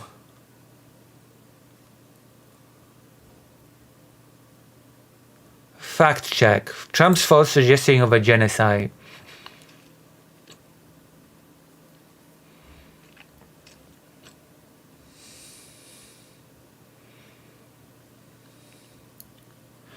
South Africa doesn't satisfy genocide definition. Under the United Nations definition, genocide requires acts such as murder and serious bodily or mental harm, committed with intent to destroy in whole or in part a national, ethnic, racial, or religious group as such. There's no evidence that South Africa, whose agriculture minister is white, has made or overseen any such effort. The claim of genocide against white South African farmers has been pushed for years by white nationalist groups. Trump, who has expedited the processing of white South Africans as refugees, even while keeping all other US refugees resettlement suspended. Wow, okay. Raised the notion of a genocide last week and repeated it during a contentious Wednesday meeting with South African President Cyril Ramaphosa in front of cameras at the White House. I mean, I guess the White House will just now become a place of trash fire diplomatic meetings with leaders of different countries. I guess that's going to be just a thing now. Trump said at one point Wednesday, "So we take refugees from many locations if we feel there's persecution or genocide going on. And we had a lot of people. I must tell you, Mr. President, we have had a tremendous number of people, especially since they've seen this. Generally, they're white farmers and they're fleeing South Africa."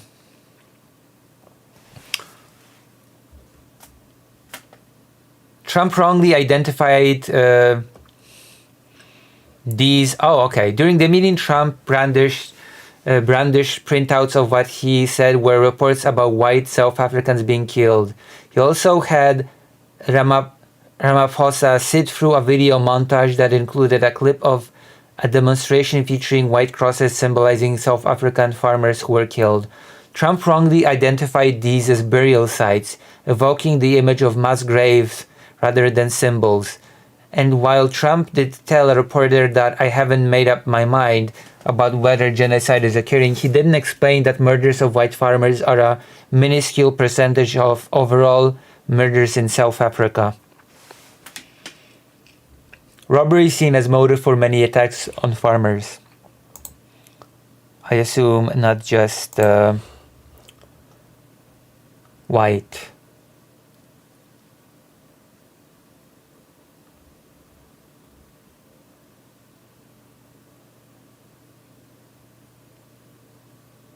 Trump claimed to Ramaphosa, "You do allow them to take land, and then when they take the land, they will kill the white farmer." Trump was spinning fiction once more. No land has been seized under the new expropriation law as of mid-May, Bloomberg reported Tuesday, and Trump provided no evidence for his blanket assertion that white farmers are murdered after their land is taken. Okay. During the Wednesday meeting, Trump tried to bolster his case by making apparent reference to an expropriation law Ramaphosa signed this year in part to help remedy the racial inequality in land ownership that still plagues South Africa 3 decades after the end of apartheid. The new law has been attacked by Trump ally Elon Musk, who is from South Africa. Wow, what a shock. A 2017 report found that white people owned 72% of the country's farms and agricultural holdings by individual landowners. The law requires the government to provide just and equitable compensation in most cases to a landowner whose land is expropriated, but it also allows seizures without compensation in certain cases from owners of any race. When the seizure is deemed in the public interest and certain conditions are met, such as the land being abandoned, the land being unused because the owner's main purpose is to benefit from its appreciation, or the land having a market value the same or lower than government investments or subsidies in it. Subsidies. All right. So that's apparently completely unjustified.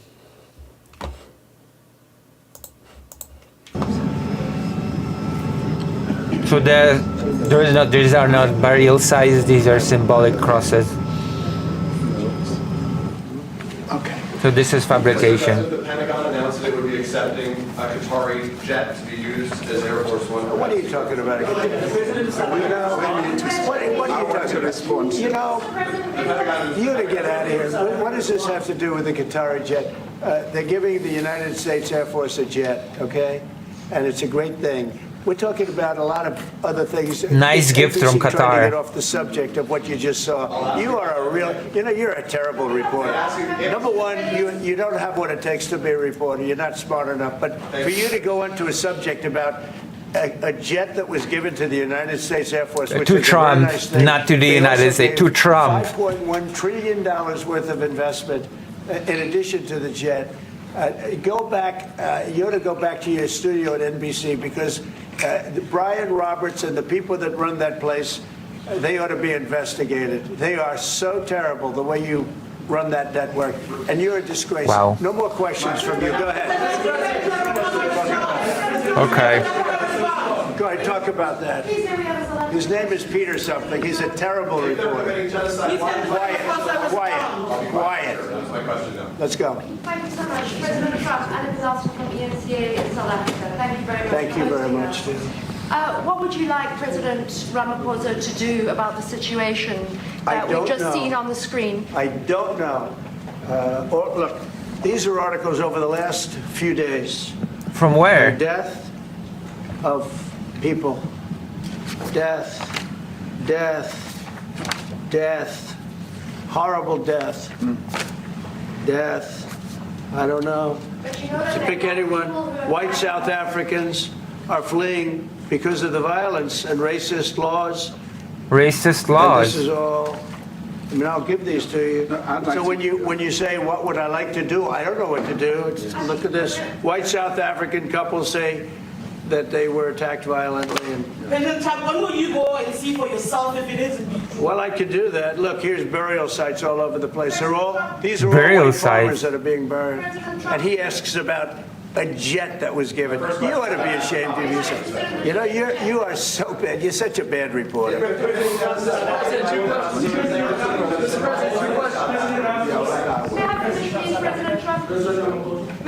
This is one after another. This family was wiped out. I'm just looking. Can we get a report from President Ramaphosa, Your reaction to those videos, Mr. President Trump. White I genocide. think the videos are so. No. When you look at the videos, I mean, how does it get worse? And these are people that are officials, and they're saying that kill the white farmer and take their land.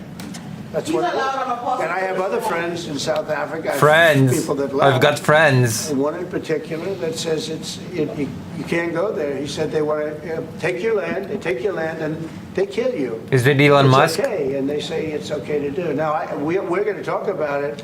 But this is a tremendous look. This is a story recent. These are all people that recently got killed. Yeah. And I don't know how it can get any worse. These are. Wow. And you know, the men that you saw, the people that you saw in that movie, those are officials. Those are people that were in office. They had one march, they had a dance in your parliament, whatever you may call it, legislature. Well, let me clarify that. Yeah. Let me clarify that because what you saw, the speeches that were being made, one, that is not government policy. We have a multi-party democracy in South Africa that allows people to express themselves, political parties to adhere to various policies. Okay. And in many cases, or in some cases, those policies do not go along with government policy. Our government policy is completely against what he was saying, even in the parliament. So there are lunatics in the government, just like in Poland. Party, which is allowed to exist in terms of our constitution. But you do allow them to take land. No. You do allow them to take land. Nobody can Already take we land. saw a debunk of this. They kill the white farmer, and when they kill the white farmer, nothing happens to them. No, there is nothing happens. There is criminality in our country. People who do get killed unfortunately through criminal activity, are not only white people. Majority of them are black people. And we have now The farmers are black. The farmers are not black. I don't say that's good or bad, but the farmers are not black. And the people that are being killed. Okay. Okay, I have to. Okay, fact checked. Let's fact check this. Fact checked. Only white farmers killed South Africa. How long will it take me to check this? Fact check. Fact checking Trump's claims of white farmer genocide. Let me check. Last hour. Get the facts. Trump confronts South African. Trump claimed his photo proved genocide.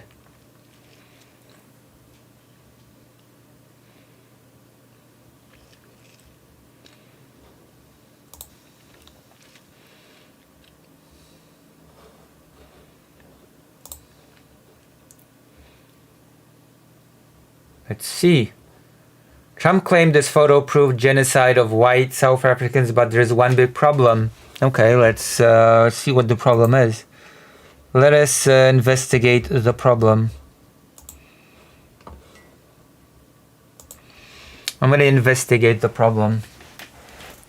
During a contentious meeting with South African President Cyril Ramaphosa on Wednesday, President Donald Trump offered a barrage of videos and images and so-called proof of white genocide in South Africa. But at least one image Trump was referencing on Wednesday was not even from South Africa.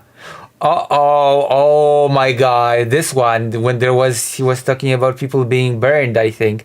As Agents France Press first reported, an image Trump pointed to white citing violence against white farmers in South Africa was actually a depiction of femicide. The photo showed Red Cross workers carrying the body bags of women who'd been raped and burned alive in the Democratic Republic of Congo. Whoops. I mean, I guess according to Trump, it's all the same. The image which was featured on the site American Thinker was included in a larger blog post that raised concerns about South Africa's land expropriation law, though the photo is not related to that policy in any way. The picture, as the caption indicates, is a screen grab from a video posted by the Indian outlet WION, which utilized Reuters footage.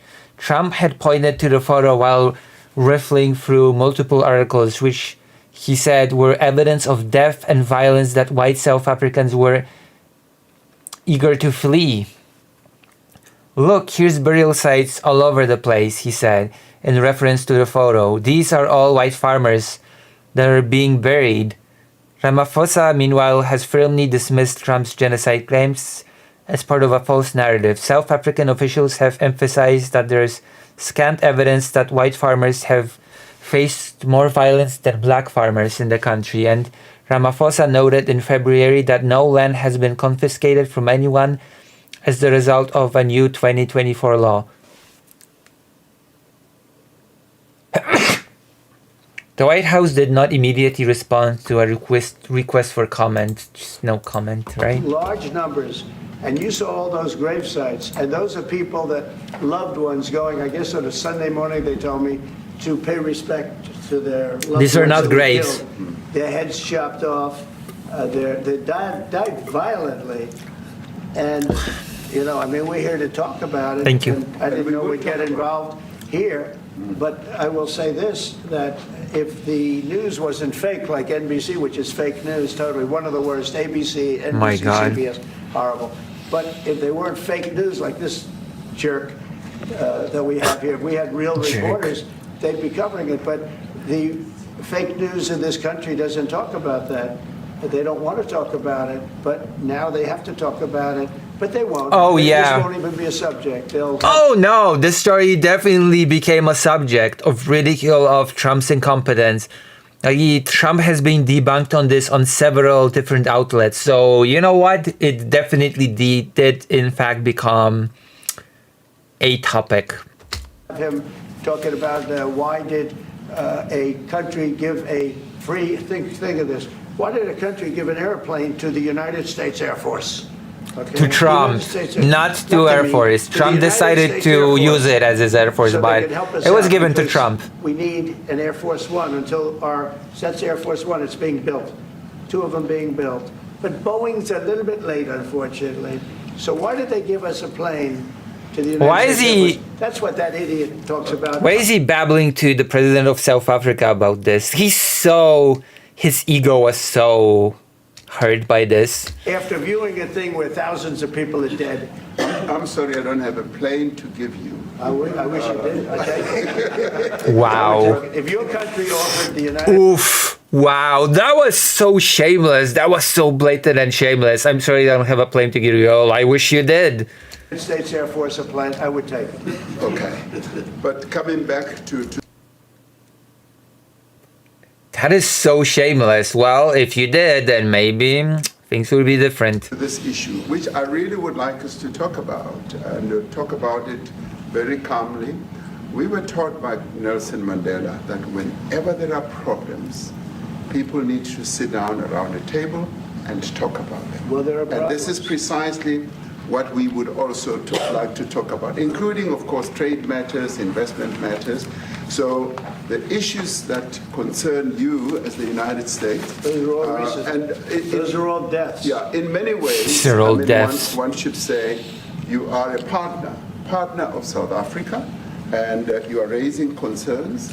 And these are concerns that we are willing to talk to you about.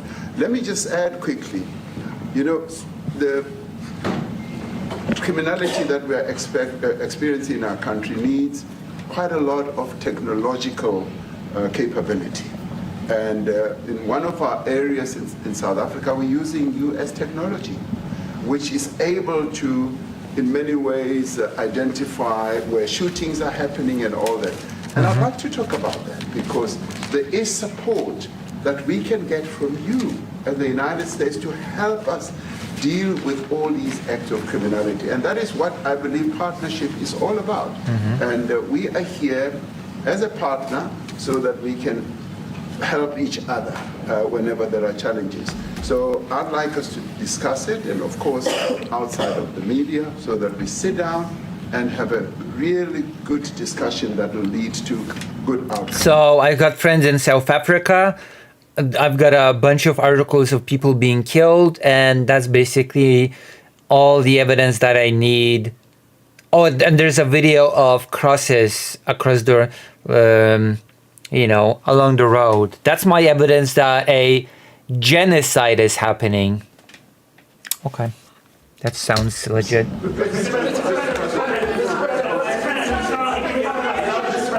Sounds great. Punitive measures that could be in place should you not be satisfied that South Africa is fixing some of the very bad things in the comments that you tweeted are happening? Well, there are a lot of bad things happening in many countries, but this in particular has been very, very bad, and because. Oh yeah, this in particular, because what's happening in Gaza has not really been particularly bad. What's been happening in Ukraine? That's not been particularly. No. The deaths of white South African farmers, that's just particularly bad compared to all the Sri Lanka, that's whatever.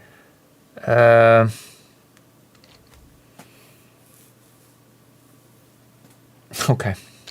We're going to have the whole world watching in another short period of time because you have the G20, and that's a big deal. Jesus Christ and Almighty. It seems like, I want you to look good. I don't want you to look bad. Very good. But we have hundreds of people, thousands of people trying to come into our country because they feel they're going to be killed and their land is going to be confiscated.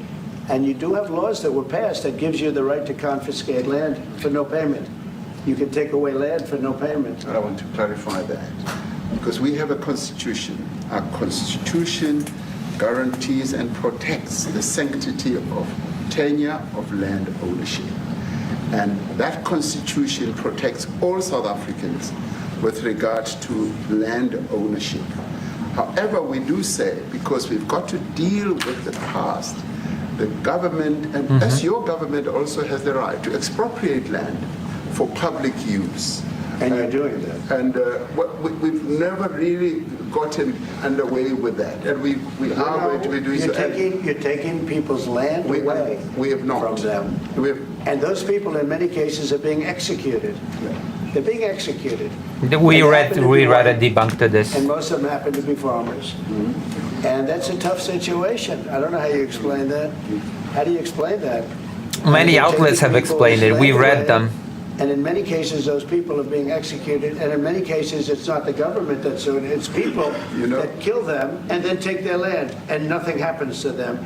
But we have thousands of people that want to come. So how is it a genocide? Going to Australia. How is it a genocide?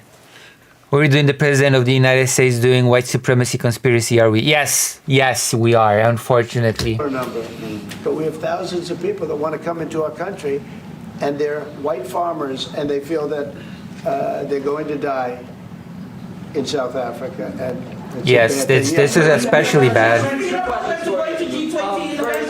What can South Africa do? What concessions would you like to see them make to improve relations with the United States? Then I have one more for President Ramaphosa afterwards. Stop Jadenists. Well, we just spoke about it. I got them a very, very complex machine, 150 of them.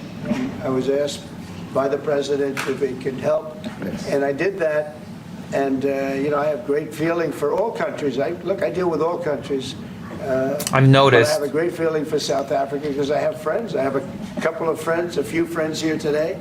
I have many friends from South Africa, but many of those friends are not, they can't go back. I have Elon is from South Africa. I don't want to get Elon involved.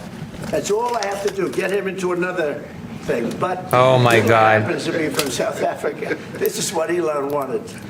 He actually came here on a different subject. Poor victim of genocide, Elon Musk. He likes that better. He likes that subject better. But Elon is from South Africa, and I don't want to talk to him about that. I don't want to. I don't think it's fair to him. That's right. But I will say that. Some of my best friends are South Africans. True, Contraband 100. Also, are you new to the stream? Are you, or have you been here before? People are fleeing South Africa for their own safety. Their land is being confiscated, and in many cases, they're being killed. So we've already read several debunks of this. I've been here before. Welcome. I hope to see you again. Okay, I hope to see you again. As I've said, I'm trying to grow beyond being a micro streamer to being a small streamer. And that scene of, you see how many crosses they have. Those crosses, that's a dead person in every one of them. Yeah, he called those crosses burial grounds, graves, which is not true. And also, it seems like the murders of white farmers are robberies, and it seems like it's only a fraction of murders in South Africa. So I guess that's genocide now. And those trucks or cars are paying their respects to all of those dead people on a Sunday morning. That's a rough thing to explain away. No, it's not. I just did it. I just explained it away. It took me like less than a minute, and I did it. Okay? The problem we have, and the way, a correct and a fair media exposes things. But we have a very corrupt media. I know, and they did expose Trump's misinformation. That would be the biggest story. Now, I will say, apartheid, terrible. That was the biggest story. That was reported all the time. And this is sort of the opposite of apartheid. What's happening now is never reported. Nobody knows about it. All we know is we're being inundated with people, with white farmers from South Africa. Oh my God. Really? Well, everybody reported when the apartheid was happening. That was, of course, bad. That was not good. But you know what? Like, the opposite is happening now, and nobody talks about it. There's a genocide of white peoples. Come on. Can you be even more obvious? Can you be any more obvious about this crap? The news media will not talk about it. Well, as far as I've seen, basically all the outlets have been talking about this. All the outlets have been debunking Trump around the clock about these claims of white genocide. So congratulations, Donald Trump. You have made this topic reported on quite a lot. You have achieved it. And it's a big problem. Marco Rubio was telling me he's never seen anything like it. The numbers of people that want to leave South Africa because they feel they're going to be dead very soon. Yes, please. I was going to say, Brian, go. If I could just ask you a question. 72% of farmers in your country are white. If they flee, do you feel that maybe the economy could collapse? You may not have a gap to fill in those. Okay, that's 72%. No, that's not true. Like, the stat was 72% of the land was owned by white people, but it does not follow that 72% of the farmers are white. That's just bogus. That sounds so wrong. Fact checked. 72% of South African farmers white. That just sounds incorrect on its face.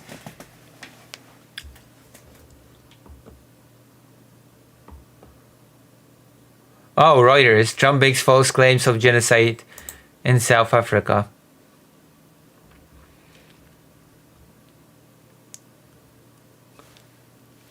Also, I'd bet that by farmers they don't count the farm hands. Yeah, exactly.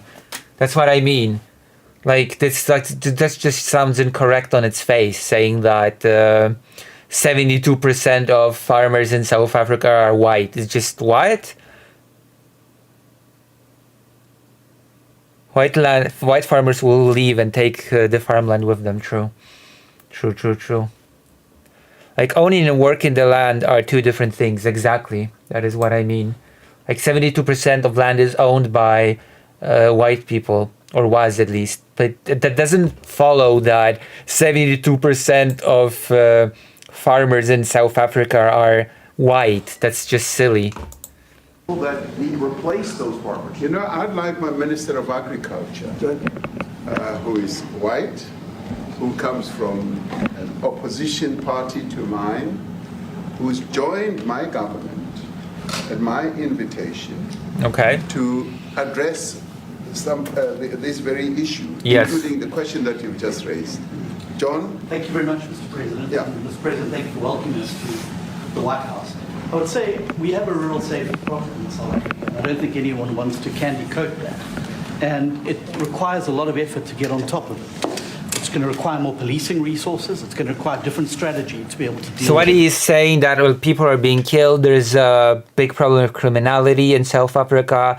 Among victims, there are white people, but white people constitute a small fraction of overall victims of criminality in South Africa. And he just said that it needs to be handled and it needs more...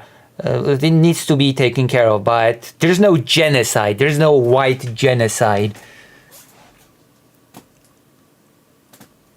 It's the same reporter that asked Zelensky about the suit. Well, that's brilliant. That's just great. What a reporter. The previous one,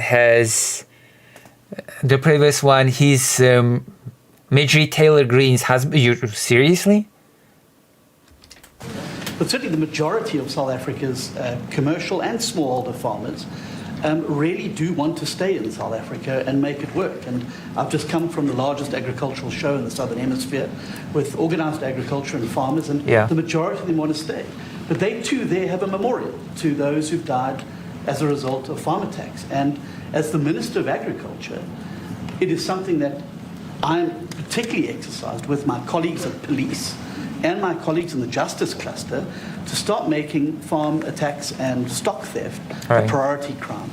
And it affects all farmers in South Africa, particularly stock theft. It has a disproportionate effect on smallholder black farmers. I also want to say this. There are types of attacks that disproportionately affect black farmers, but I guess this doesn't matter in the face of the rhetoric, in the face of the conspiracy theory that there is a white genocide happening. Individuals that are in that video that you've seen are both leaders of opposition minority parties in South Africa. Mkhonto Wesizwe under Mr. Zuma, and the economic freedom fighters under Mr. Malema. So basically, Trump showcased a video of the South African equivalent of Grzegorz Braun and said, see how these people are acting, see how this government operates. That my party, the Democratic Alliance, which has been an opposition party for over 30 years, chose to join hands with Mr. Ramaphosa's party, was precisely to keep those people out of power. We cannot have those people sitting in the union buildings making decisions. And that is why after 30 years of us exchanging barbs across the floor in Parliament and trying to get one over on each other, we've decided to join hands precisely to keep that lot out of government. Because the day they get in to the doors of the union buildings in South Africa or control of our Parliament, that's what you're going to see. And that is why this government, working together, needs the support of our allies around the world so that we can strengthen our hand, grow our economy, and shut the door forever on that rabble getting through the doors of the union buildings. Because then South Africa's future. So you denounced that type of language in the video that you saw? Oh yes, we've always done so.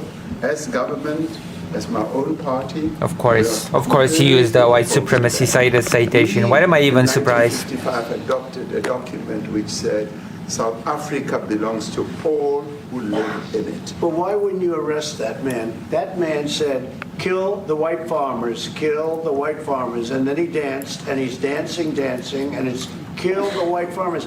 I'm not sure, but I think if somebody got up in Parliament and started saying, kill a certain group of people, he would be arrested very quickly. I don't think so, actually. That man is going all over South Africa, and that's not a small party. That was a stadium that holds 100,000 people, and I hardly saw an empty seat. That's a lot of people. That's a lot of representation. And those crosses... Lucy, I don't think we're going to do Helldivers tonight. Why not? If we only have a few minutes of this video left, why not? Why you cannot stay for Helldivers? And you take a look at Australia. They're being inundated, and we're being inundated with people that want to get out. And their farm is valueless. It's valueless. And they just want to get out with their life. And this is a I love conspiracy peddling. I love it. If we had a real news or real press or media, we don't have that because they won't talk about this. Yeah, the US does not have real media. But if we had a real press, it would be exposed. And you know, the beauty of exposing it is it's like a cleansing action. When it gets exposed, it'll get fixed. That's when it'll get fixed. But people don't talk about it. And I'll tell you who's talking about the thousands of people that are fleeing South Africa right now. Maybe we'll just do it tomorrow. I've updated the game. We can always just do it tomorrow. But I'm gonna say this is really sad. This is really, really sad. We discussed USAID and the devastating impact the cuts are having across the African continent. Yeah, well, it's devastating, and hopefully a lot of people are going to start spending a lot of money.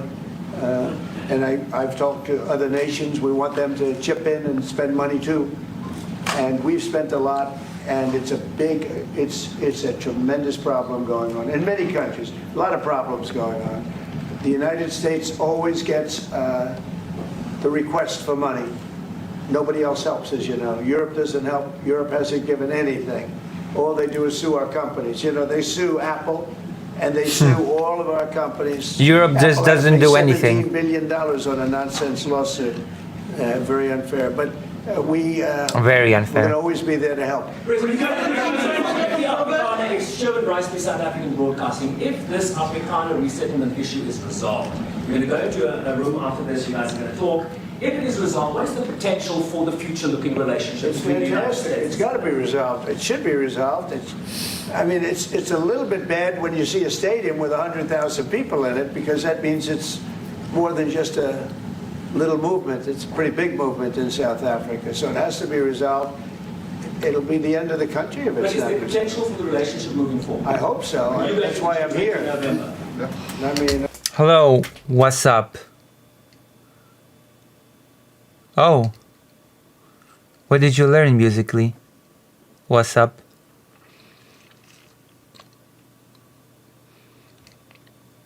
I'm not here for my health. I'm here to see what it is. No, I'd like to see. I have friends. I can tell I you have Ernie friends. Allen and Retief Goosen, they feel so strongly they wanted to be here on behalf of South Africa. Not on behalf I guess we can just do a weekend thing about Helldivers. of me. And, you know, they said, can we be here for this? Because they love the country. Ernie, do you guys want to say a couple of words? I hate to put you in this. This is tougher than sinking a 3-footer.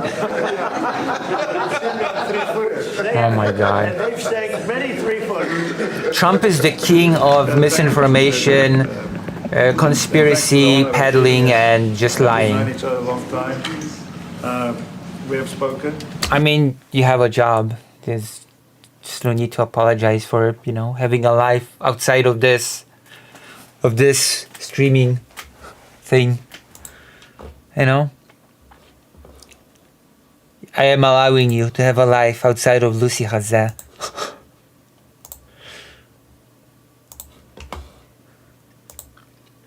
In other words, never apologize for not being here. You're here 99% of the time, and I appreciate it. You know, we're proud South Africans. I still have my South African passport. You know, we travel with this passport. I literally, this guy is the king of conspiracy, lying, and misinformation. What a presidential term this is turning out to be. You appreciate it? You appreciate it? Of course, I appreciate you. I've been wondering where you were at the beginning of the stream. Of course, I appreciate all the viewers that come here. Because, you know, every single person that is here, I appreciate.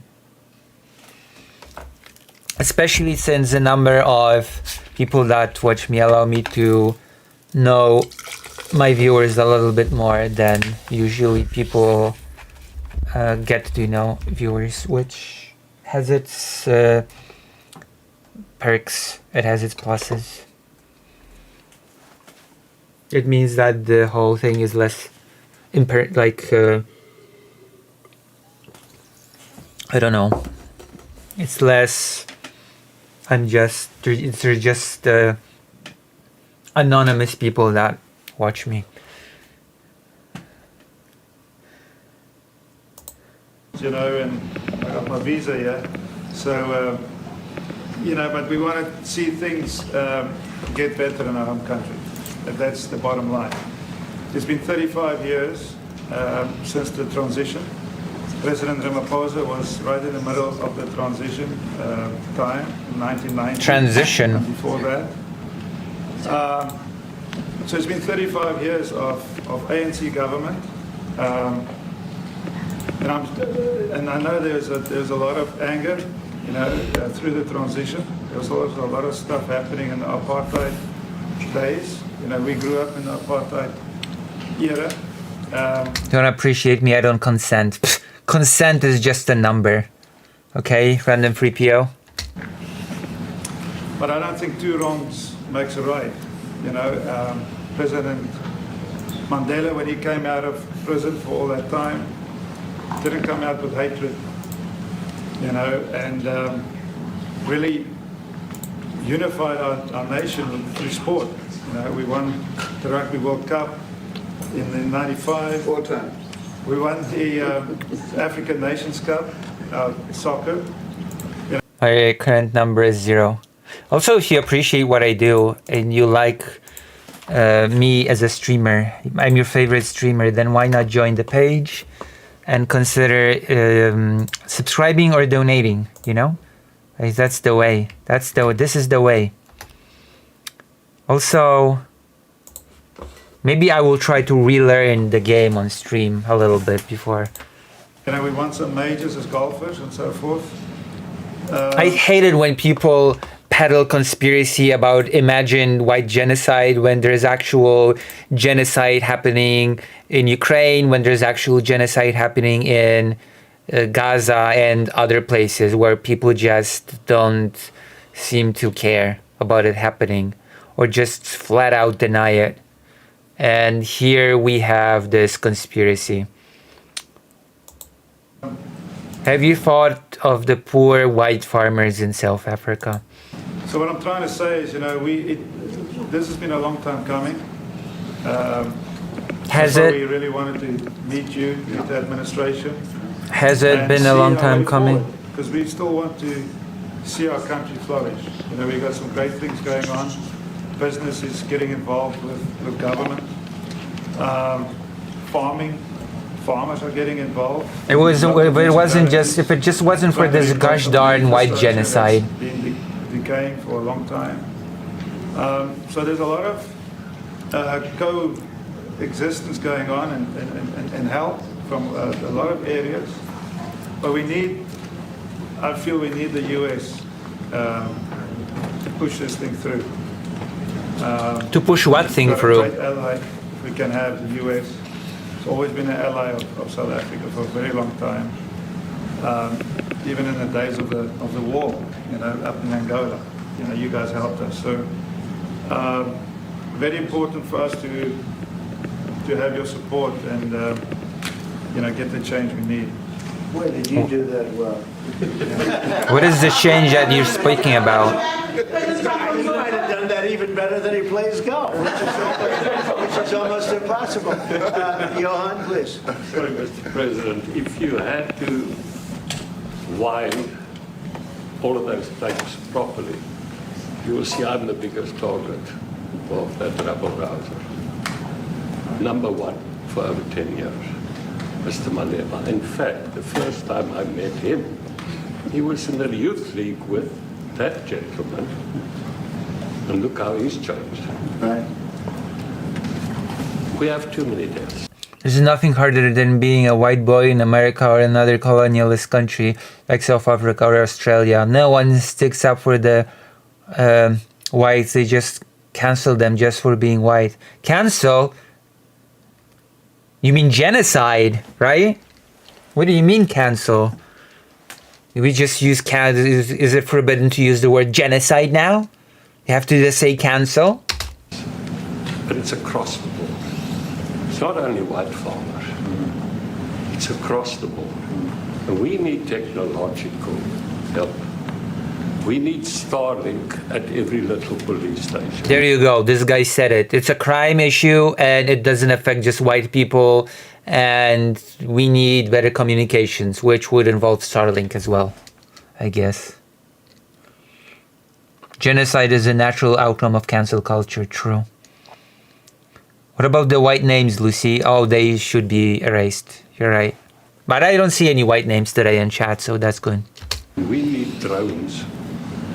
Drones? I actually got drones donated for the peace parks to stop elephant and rhino poaching. And elephant poaching, yeah. Stopped I hate elephant poaching more than anything. God, elephants are such beautiful creatures. US basics, the ridicule. So if you can help us. They're really intelligent and gentle animals. I lived in New York in the 70s. We never thought New York could be what it became. 2 commissioners, a tough mayor. We need your help to stop this awful killing. But it's across the board. Ernie is right now building a house in George. I'm building 3 cottages for my grandchildren on a farm outside Graafrenet. I often go to bed without locking the door. And we have a serious problem with illegal aliens. Wait, what? Hold on, what? Locking the door outside Graafrenet. I often go to bed without locking the door. I would never go to bed without having my door locked. I would not. Oh, wow. That is wild. Like when I visited England in smaller like towns, I noticed that people just leave their apartment doors unlocked, and to me that was always like, it blew my mind. Okay, to me it's like not only do you need super like complicated lock, a sturdy door, but it's just unthinkable to me to leave your front door unlocked. and just go to bed. Just, just saying. Problem with illegal aliens who stream across the border. And if you really look at our statistics, a lot of these murders, firstly it's unemployment and illegal aliens. And then I met Vice President Watts many years ago, the Charlie Rose show. My wife loved the book. And she reminded me this morning that you emphasized the devastation that occurs when big companies leave towns and cities. In the suburbs, I'd be fine leaving my door unlocked, but here in my apartment, there's always weirdos in the hall screaming. I'm sure they aren't dangerous or anything, but still the door stays locked. Like, I just don't know. Even in the suburbs, I will just, it's an instinct at this point. I will always lock the door, no matter what. Even if it's just 1% chance, I will not take that chance, okay? It costs me nothing to lock the door. I live outside of the city in a countryside-ish kind of area. Like, most of the time the area is empty, but I'm just gonna lock the door.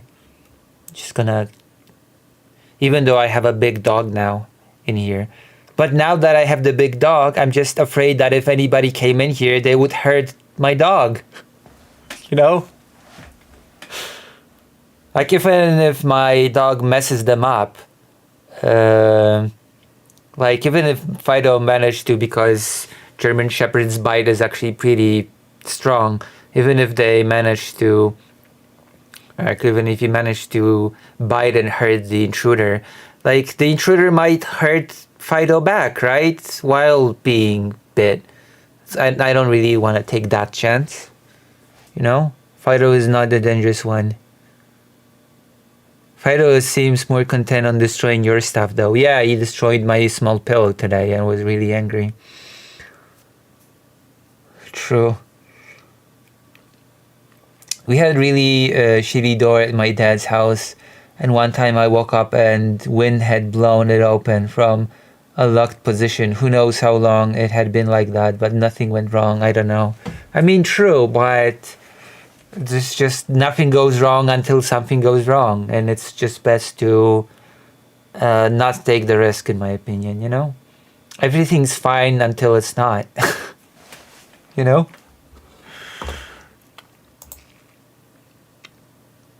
And it's just easy to lock the door. And there's a culture of dependency that develops. And I remember you discussing it. You are watching live coverage in the Oval Office. President Trump meeting with the president of South Africa. Seated beside him here, Cyril Ramaphosa. I want to bring in our senior Washington correspondent, Hallie Jackson, who's been watching along with us. Hallie, another extraordinary meeting inside the Oval Office, talking about a difficult topic, accusations that the White House administration has made about genocide of white South African farmers. That's right. An accusation that obviously President Ramaphosa is pushing back against in this meeting today. Yeah, it's not quite a Zelensky-level blow-up when, of course, President of Ukraine came in and there was that extraordinary moment in the Oval Office. But I'll tell you what, it is certainly an unexpected confrontation here. Yeah. And the South African delegation seemed taken aback, candidly, Aaron, just by the reaction in the room. We'll get more from inside the room. I'm sure you heard the voice of our colleague there acting as pool. But you heard some sort of awkward laughter and then silence, frankly, when... I've befriended local homeless people. They act as my security defense. I have actually met a guy recently when I went on a walk with Fido, and we talked about Fido a bit. Like, he said that he knows that I live nearby. Fido was he complimented Fido. He said something about his mom having dogs, and I think that I asked about something related to Lucy making IRL friends now. I asked him about something about, does he not like to visit his mom, or does he have animals? And he was like, oh no, I'm homeless. You know? I was like, oh, well, why not just live with your mom? Like, why not just, and he said that he just, I guess, enjoys his independence more. He'd rather be homeless than live with his mom. I guess fair enough. He actually, there's some weird situation with this person. She won't need us for, yes, I won't need you for long because I've got the local homeless man who I've met when on a walk with Fido. You people's days are numbered up. You're right.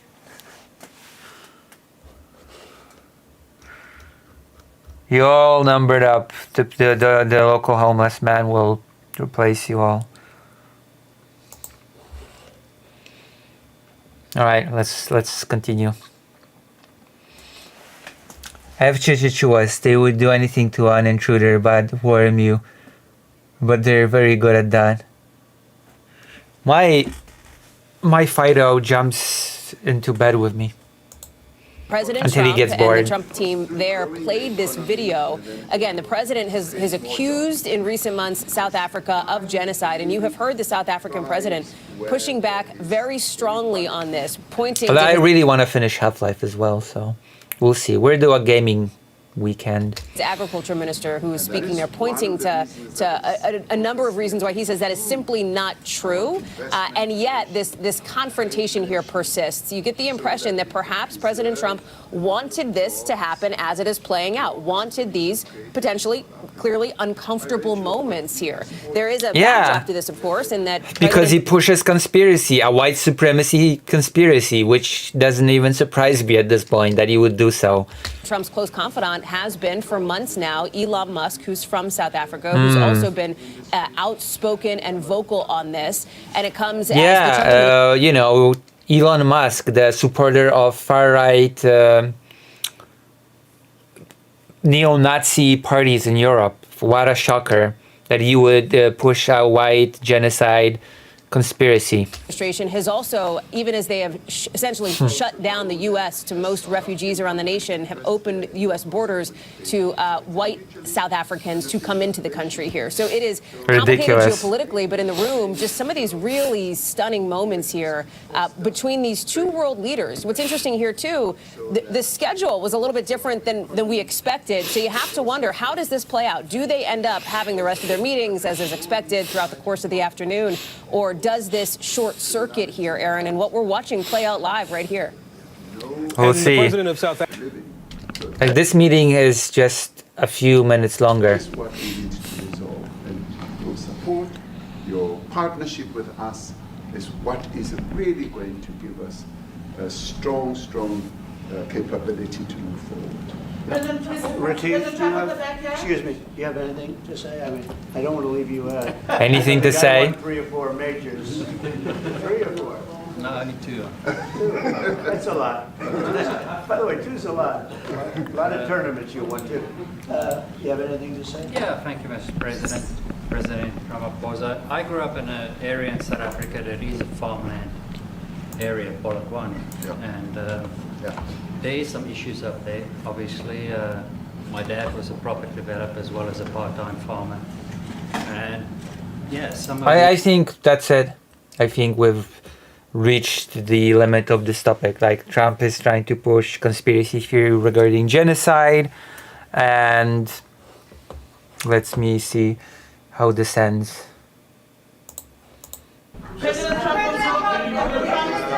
As I said to President Trump, the U.S. really originated the G20. And it's important that the United States continues to play a key role in the G20. And we are privileged to be the president of the G20. But we are even overjoyed that we are going to hand over to the United States, who are the originators. And for that reason, I expect the United States to continue playing the leadership role in the G20. He did not expect to be assaulted with the whole genocide thing, did he? I've said when I initially spoke to President Trump on the phone, I want him to come to South Africa for a state visit And I also want you to come and participate in the G20. And I want to gladly hand White over genocide. to President Trump to take the leadership of the G20 forward in November. Thank you very much. Thank you very much. Thank you. Why does it going to take to convince you? They don't want to leave. All right, so let's finish for now. Let's finish this for now. We're gonna do the tutorial. Hopefully I can replay the tutorial to Helldivers, and then that's gonna be it. That's gonna be it for tonight. I think. What do you think? Is it gonna be the end?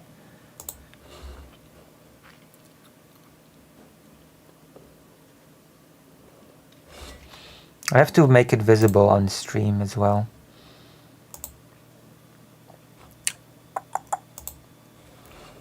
It's turning on slowly.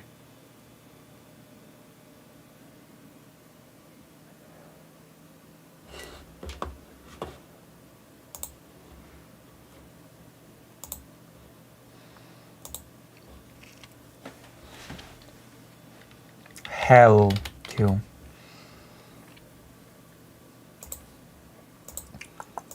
Specific window. Helldivers 2.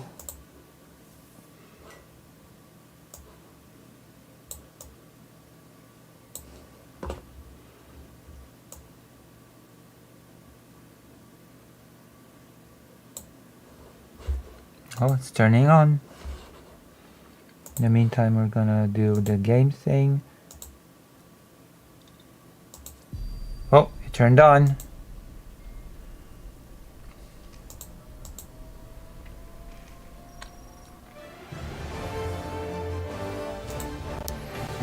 Okay, let's try to do the tutorial with the controller. I'm playing this game with the controller, I don't care.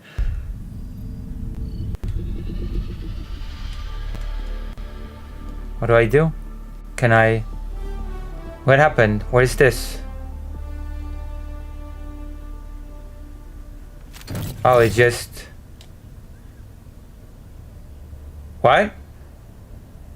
Received 418 days ago. Major order completed. Thank you for my reward from 418 days ago. Thank you. I appreciate it. What an honor. Received 421 days ago. Major order completed. 35. Thank you. 406 days ago. Thank you. 398 days ago. Major order. Wow. Oh, 0. Helldiver. The great struggle of our time has come. The ultimate... I have no clue how to play this game anymore. Can you jump into voice for a second and remind me how to play this game?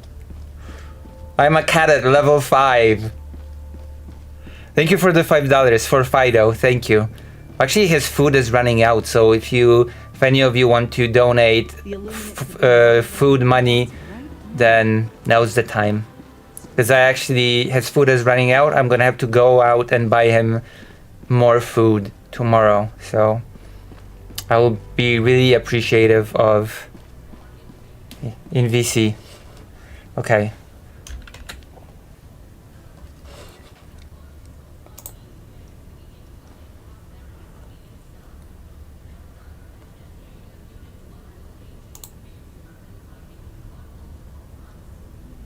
Ah, well, Dr. Jones is not here.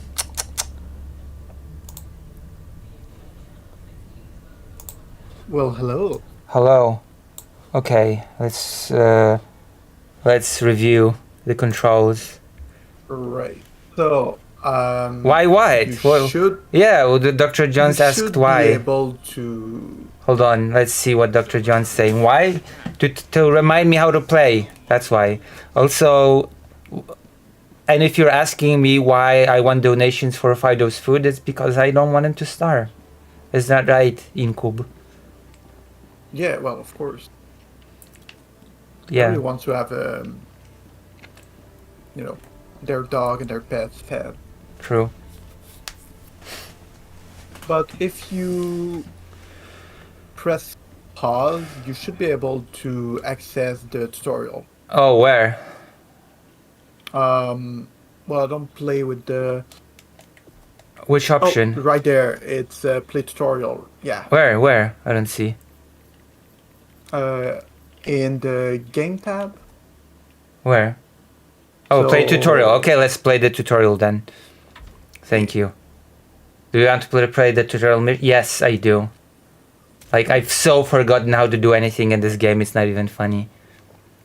Why would buy bin VC in Coop is there? How many chapters does it take to reteach Lucy to play? At least 5. But I will settle for 2. Damn, I just met a little starvation is okay. Dogs can have a little starvation as a treat. Wow, okay. That's kind of rude. A little bit of pet famine, I guess. Is that right in Kub? Yeah, that's kind of rude. Yeah, exactly. We need to log in as a chat. Yeah, you need to lock in, otherwise you're conservative. That's why you have to get in voice, Dr. Jones, to lock in. Like, you're one of those chatters that are like, I don't have to do anything, I don't have to join voice. I don't have to go in voice and show Lucy how to play Helldivers. True, exactly. Man, I can't believe we're actually gonna become Helldivers. Oh yeah, you're right. You're right, I can do that. Rude. I was just watching the stream on there. I'm streaming it on Discord. Nice. Good luck, Helldiva. Don't go overboard, just a week or 2 no food and they'll be so happy. Wow.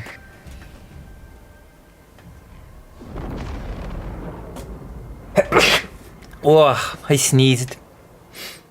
Incredible achievement to look around. I'm looking around. Yeah. I'm moving. I bet it's one of those games when you run by pressing. Yeah, I was right. By pressing the analog, right? Map. I'd like to, help, but I've never played with a controller, so... Press boo boo boo while map is open to look around the map.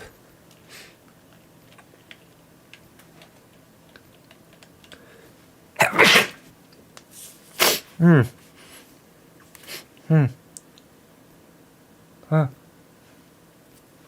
Oh my gosh. Press to send a waypoint on the map. Tagging map. We'll see, I'm gonna go, I think. Oh, okay. I'm gonna finish stream after the tutorial. Waypoints you have placed on map are visible on your compass. Okay. What now? What do I do now? Take me with you. What?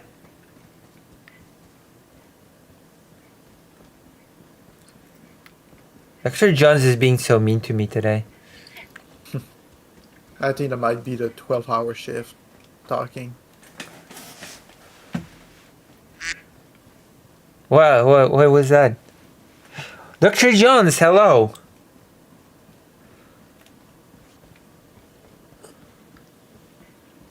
Hello. Why are you being a bully?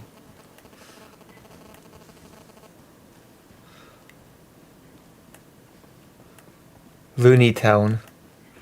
Creator ain't is taking you with them.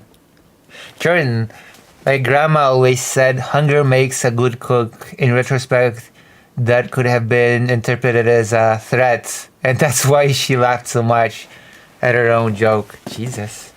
Wait, what am I supposed to do now? Use the map to navigate to Helldiver training facility. Oh, okay. Yeah, you need to go to the training camp. To the camp. Jesus, I have to take myself to the camp. Yeah, you need to go to the boot camp. Usually... I know in canon right now because it's supposed to be on Mars, but Mars is under occupation. Oh, it's not just on the occupation, they raised it. Wait, so this is Canada? I don't know, it's an undisclosed location. Could be Canada. I am not easy. We can pull up the official Super Earth map because I know like half of the like Britain or something is supposed to have been like just a radioactive like crater. Like most of Russia. And if only. What am I supposed to do? Now you need to do the obstacle course. Yeah, they need to tell me what to do. Oh, crouch. Is crouching ever useful in this game actually during missions? Yes. It is? Like Yeah, doing it helps the... with recoil. Hold.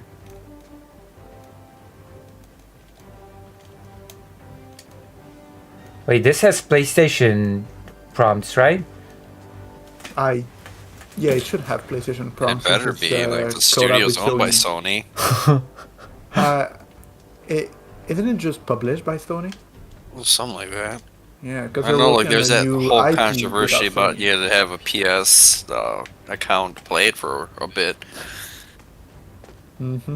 And then realized they alienated like 90% of their audience with that.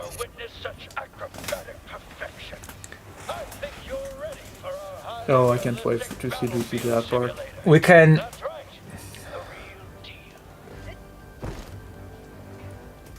We can like do the whole permanent team thing. Eliminated. Killed by Gatling Sentry. Oh, we're gonna be here a while, aren't we? Maybe. I remember clearing this on my first try when I did this alone. Drive. Wait, I'm supposed to run first, right? Yeah. Oh! Wait, when am I supposed to jump? There's a thing on the floor that tells you. Yeah, the little foot with the arrows Oh. painted on the ground. Where? Here? Like oh. right before you hit the pit, you're supposed to jump in.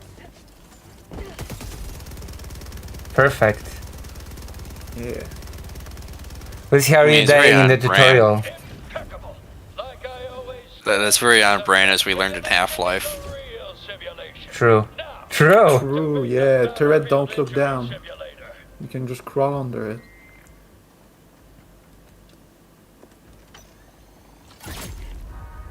Oh my gosh.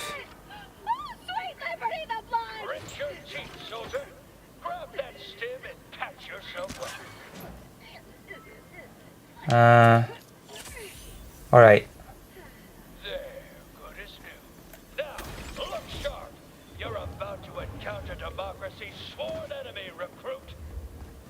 Is it aliens? Illegal aliens?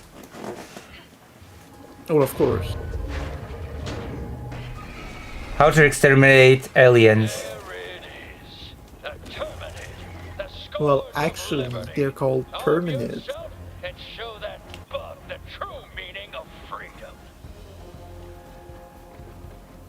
True meaning of freedom. Oh. Wait, how do you shoot? You gotta pick up ammo. Bullet for that. Oh.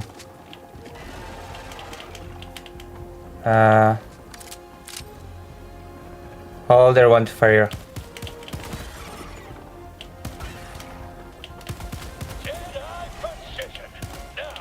Wait, hold or tap? Depends on the fire mode, but it's gonna be tap for the pistol. Yeah, it's it hold, but I had to tap it. Oh, they want me to blow the thing up, right? Yes. Here we go. Booby! Yeah. Alright, let's go. Look up in the sky, recruit. That there is a super destroyer. And its all powerful stratagems are yours to command. Use a stratagem now to... Wait, I'm trying. I'm trying to use it. Just make sure you take a few steps back. Alright. Then you gotta stand in the little area. Here? maybe. You might have to re-trigger the prompt. Oh. Oh, there you go. And then you throw it like a grenade.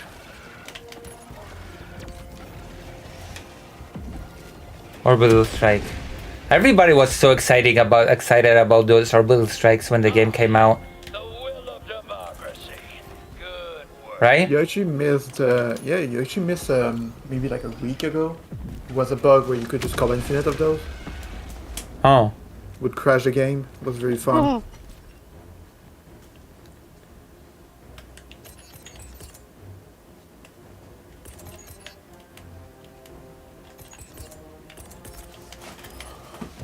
I mean, they're unlimited for me now. Alright. Oh, what I mean is like unlimited at the same time. So you could like, you would have like 0 cooldown. Right. They're unlimited, but most of them, well, Have most of them are cooldown, yeah. unlimited. They're just gonna, yeah. Like, it took me an embarrassing amount of time to figure out that you could rearm the Eagles ones. It will take us a long time to grind me into having any sort of useful skills and gear. I'm just warning you right now. I mean, Yeah, the it's basic fine. stratagems are pretty solid. Machine gun, precision strikes, they're all good. All to open is. I mean, you got a whole bunch of the war bonds when you first logged in anyway, so. Okay, reinforcement. This is like in that mining game, by the way, the reinforcement thing. Yeah, Deep Rock Galactics. Yeah. I like that game too. It was very fun. A bit more goofy than Helldivers in my opinion, but This is the real deal. It's just you, the gun in your hands, and 2,000 megatons of explosives in close orbit. That's it. Piece of advice. Moving around makes it hard to aim. For A-list accuracy, stay still while you shoot. Alright. I'm gonna try. So I have to shoot enemies, right? I would say that you didn't stand still. Because they like to overwhelm you. yeah, shoot and move. Like, I don't know if you saw my little rant in the Discord on that. Yeah, I still don't get the pay to win part, but the rest is pretty accurate. I mean, the gameplay is pretty fun from what I've played it.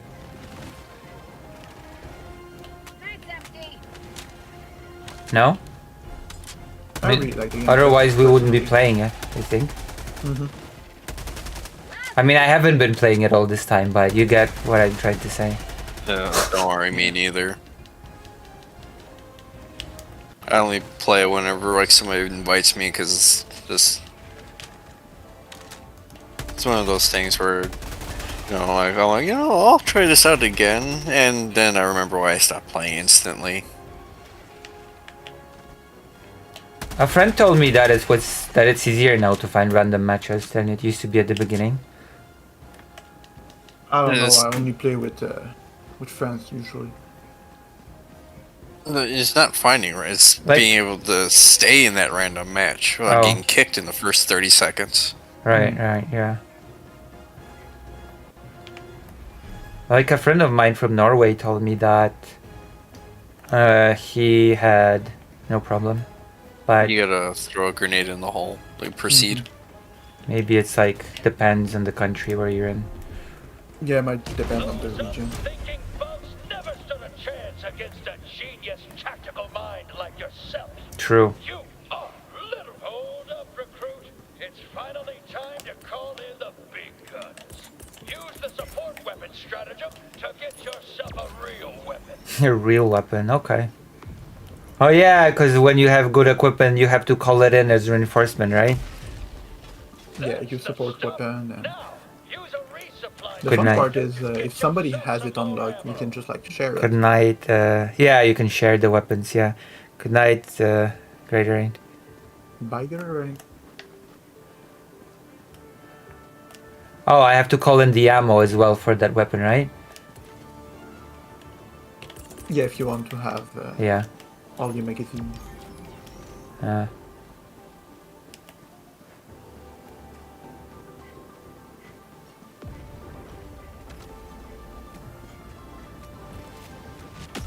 I actually cleared some levels solo because I had nobody to join. You know, I just went into missions alone. Yeah. I know that feeling all too well too. Well, I do that, but I do that just for the credit farming because I want the war bond and I'm poor. Hey, it works pretty well. Okay, I haven't spent money on super credit yet. Oh, how? You gotta go back to the terminal and then do the. Alright, we did it. That's a cool element of the game, I think. It's pretty simple, but I like it. Yeah, the DDR mechanic. Yeah. The airstrike no jutsu. That's the flag of Super Earth, recruit. Planted in the designated area. That was easy.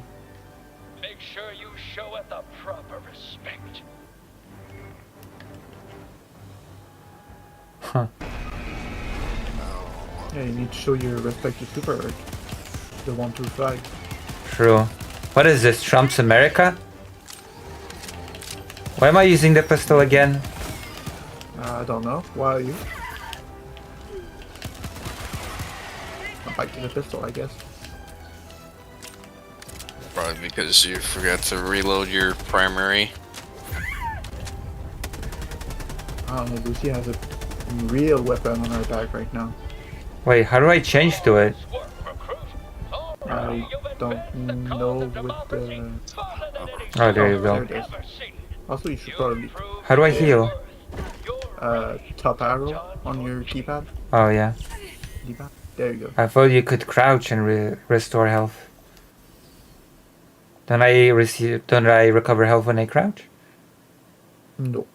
Oh, wrong game, I guess. Not that I know. I don't think so. You just gotta inject yourself with like morphine or something. Morphine? Mighty Morphine Power Rangers. Get your facts straight, Dr. Johns. It's super morphine. Look, I have a cape now. I love capes. I just love about this too is you just it's like you just you control your own like just naval vessel. Oh yeah, it's like in what's that game's name? You know what I mean, right? That free-to-play game where you have a spaceship and you have a bunch of different skins. What was the name of that game? It's a pretty well-known game. Oh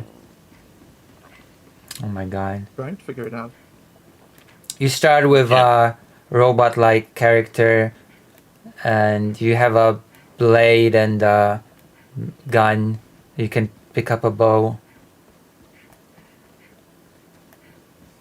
I forgot the name of that game. Oh my god. Warframe? Warframe, yeah, exactly, Warframe.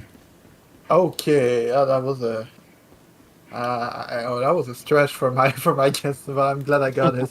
That was not a stretch. You literally start. No, Warframe like it's a game about space ninjas. No. The only thing I know about Warframe is just that we all live together. So Only one character is a ninja.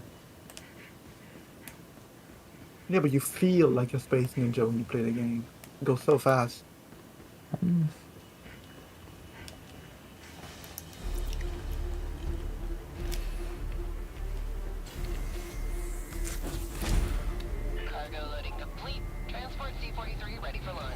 Hey, is that it for the tutorial? unless you want to like just browse like the Warbond stuff real quick. Yeah, yeah. I'm sure you'll forget all of this by the weekend, anyways. I'll forget everything by the weekend. I think he said the opposite, that you'll figure it out by the weekend. But maybe I misheard.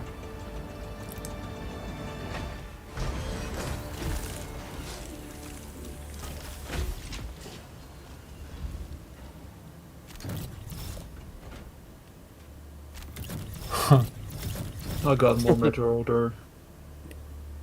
Ooh. Gold Eagle. I don't have that helmet. Issued by the Ministry of Prosperity.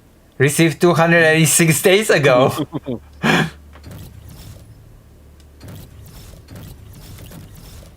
Wow. Why am I all bloody? Because you were fighting bugs.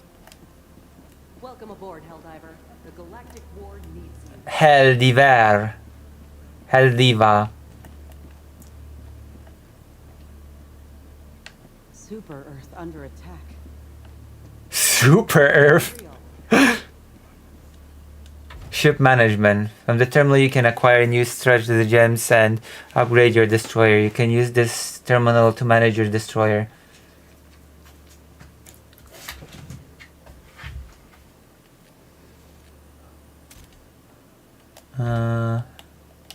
So this is all the stratagems you can call Unlock in. new stratagems, battlefields. Yeah, only can. Yeah, like this is just cost money. Or just your credits. Yeah, the requisition slips. So I don't have much now, as you can I see. think all the ones you can unlock are at the bottom. No, the one at the top are the one that Lucy can use. Right.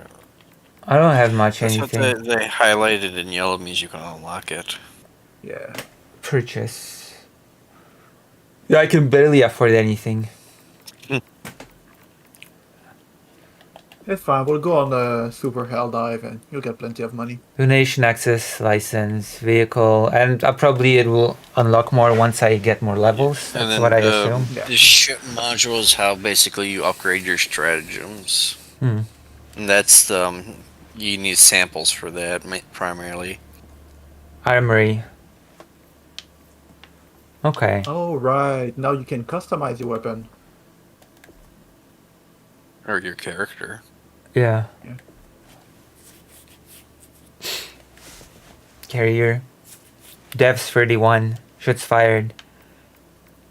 Enemy kill. Friendly kills. Two friendly kills under my belt. Wonderful. Primary.